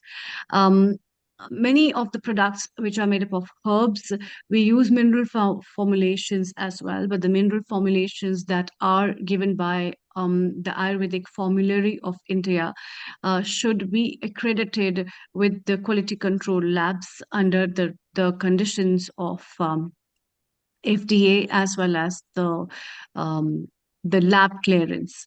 And if they are not, then definitely they can be harmful. Another important thing is, it's very important to take all the herbal products under supervision of the Ayurvedic physician or the clinician who has a good knowledge about herbs. If you are overdosing any medicine, or which is not recommended for your disease condition, definitely it can prove to be harmful to the body and fatal to the body as well. So these metals have a very great role in the body, but if they are not used properly or be not processed properly, that has been adapted to the required dose and a proper formulation, they can be harmful. But on the other side, if they are framed up well according to the conditions and the guidelines that are maintained by the Ayurvedic Formulary of India, they have really wonderful benefits. So we can talk more about it, and you can hear from us in an upcoming episode on 24th of March, which is Healthy Life through Ayurveda and Holy Celebration as well. Thank you, Thank you, Amrita. Amrita. That was very insightful. Thank you. Thank you, Seema. I didn't see that. Seema, stay around. Lata, you had your hand up. Your comment, please. Go ahead. You can unmute yourself. So I just wanted to say how much I enjoyed the comments of and the attitude that came through of the male, Michael, in the video, Sharon. And would you please convey my heartfelt thanks to him, because I love the way he said it's time to raise the matriarchal, vibrations, and we can feel the shift, can't we? We all can feel something, and the divine powers are using us to do this kind of hold the vibrations and elevate us. So yeah, we're divine divas and we should be proud of that. And I love the way he's also commented on protect them and give them all the support, which Neil Kumar, you're doing. And really, it's to men like you that we look for protection from and safeguarding, because obviously women have been oppressed and controlled over the centuries. And we're just breaking free very, very slowly. And yeah, we're giving birth to a wonderful new, like an egg, it breaks and it gives, you know, life to a new life. So I think that's what we're in that process. And we feel very heartily privileged and honored to be doing that. So, yeah. Thank you, Lata. You We will need the soon. men. We need the men. We need all our men, our fathers, our sons, our grandfathers, our uncles. We need them to support us, and that's what they're doing. And that's why we're getting these platforms to elevate us. Thank you, Lata. Your team leads will be in touch with you within at least 10 weeks or maybe before that, because we need to speed up. There is a big movement. There is a good contribution. We want professionals, non-professionals, housewives who are neglected. Housewives have got so much contribution that each one of them are very key to community and family. So they're all important. Dr. Lakshmi and Riddhi, your quick comments, and then Amrita, if you can formally close, please. Riddhi, your comment on the new formulation of women empowerment globally from several countries that we'll be setting up. Over to you. Yes, I think just to build on what Lata has already touched on, we are actually in a stage where we've got the Citizen Amendment Act, which is running itself through Parliament, through government. We're in a stage where there are still honor killings happening against women in society. We're at a stage where there is still oppression against women in society, and therefore there is no better time than right now for an organization, a platform like this, to come forward, to empower these women, to teach them that when they are empowered girls, they grow up to be matriarchs of their family, they grow up to be leaders of society, and there is nothing that men can do that women can't do.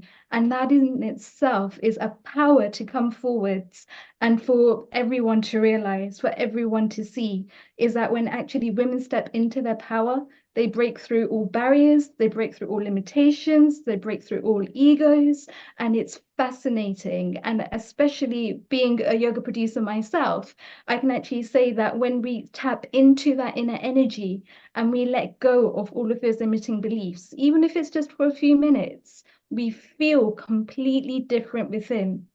Even when we're actually taking our focus, our attention to a point of tension in the body, breathing into that and letting go, let's go of the tension that we're actually holding on to mentally, emotionally, physically, and emotionally. So breaking through all of those barriers, breaking through all of those limitations, and becoming strong, united leaders, and knowing that there is a family of support through the platform that's being created for anyone that requires it, but also for us to be able to offer our own skills, knowledge, ability, and expertise, experience to the family too.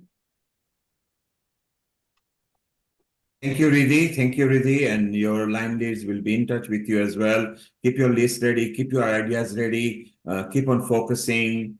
If in case I haven't sent you some notes, just contact me separately and I'll send you. There are a lot of guidance notes for you to follow. It's so important for the women, of the women, by the women, and us men will be towards the women. We will be supporting you. We are not there to judge you.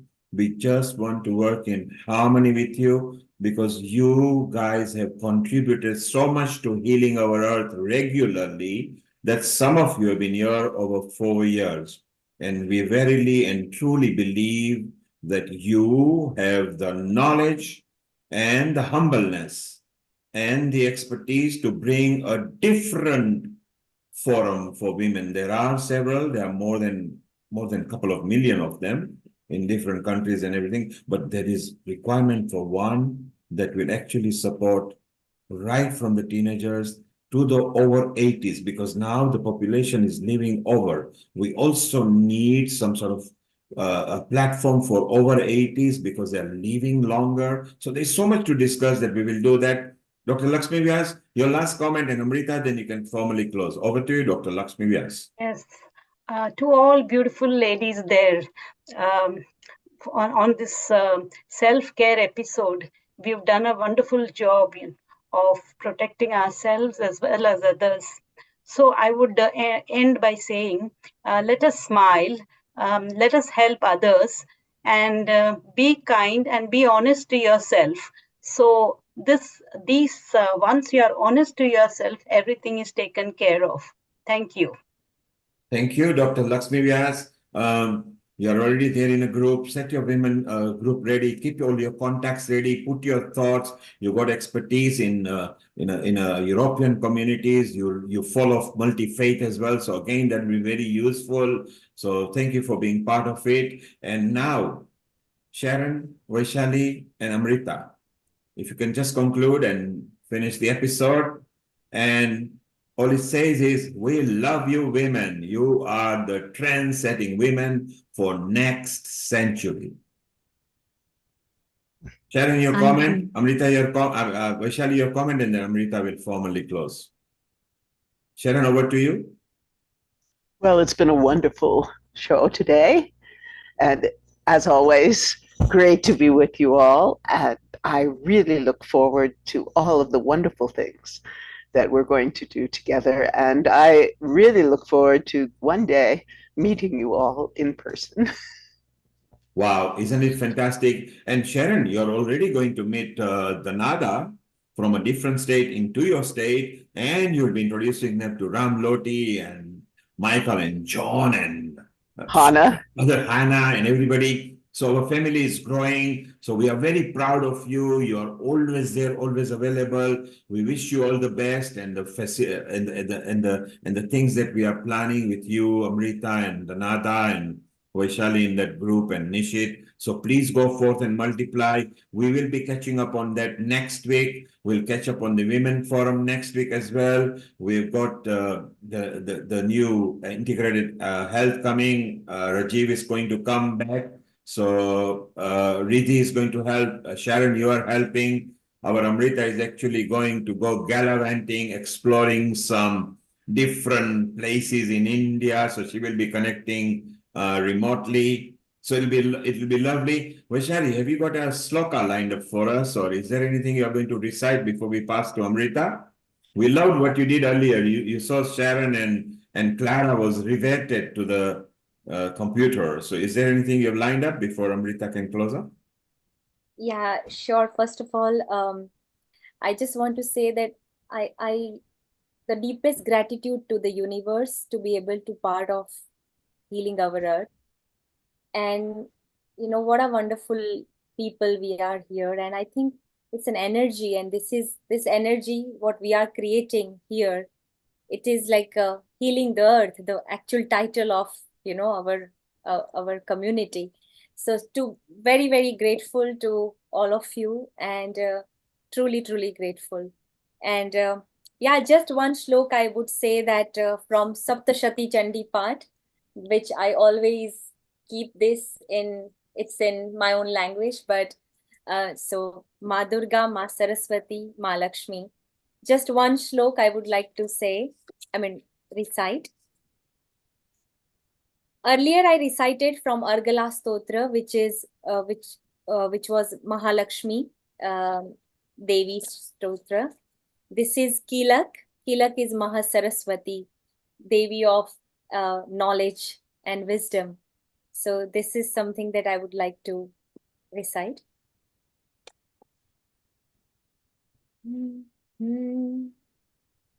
Vishuddha Gnana Dehaya Trivedi Divya Chakshushe Shreya Prapti Nimittaya Nahma Somardhadarino Sarvameta Dvijaniya Mantranantranam Abhikilakam Sopi Kshema Vavapnoti Satatam Japya Tatparaha Siddhachuttatanadini Vastuni Sakalanyapi Etena Stuvatam Devi Stotramatreణ Siddhyati Na mantro no shadam tatra Na kischidapi vidyapte Vina japyena siddhyeta Sarvamucchatanadikam.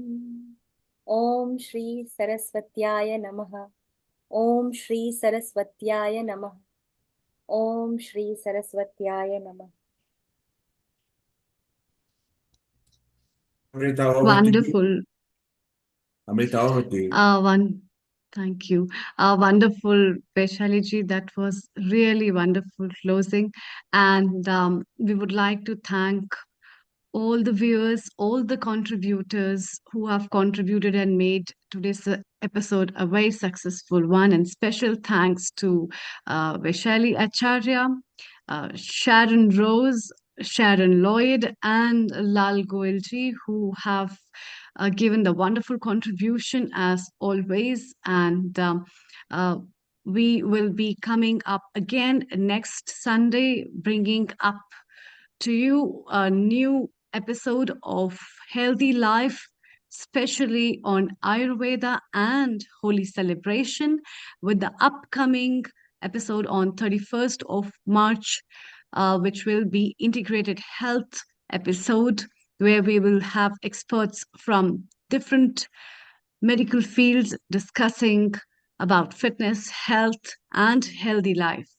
And the following Sunday, which will be the 7th of April, we'll be having our 4th anniversary celebration of Healing Our Earth.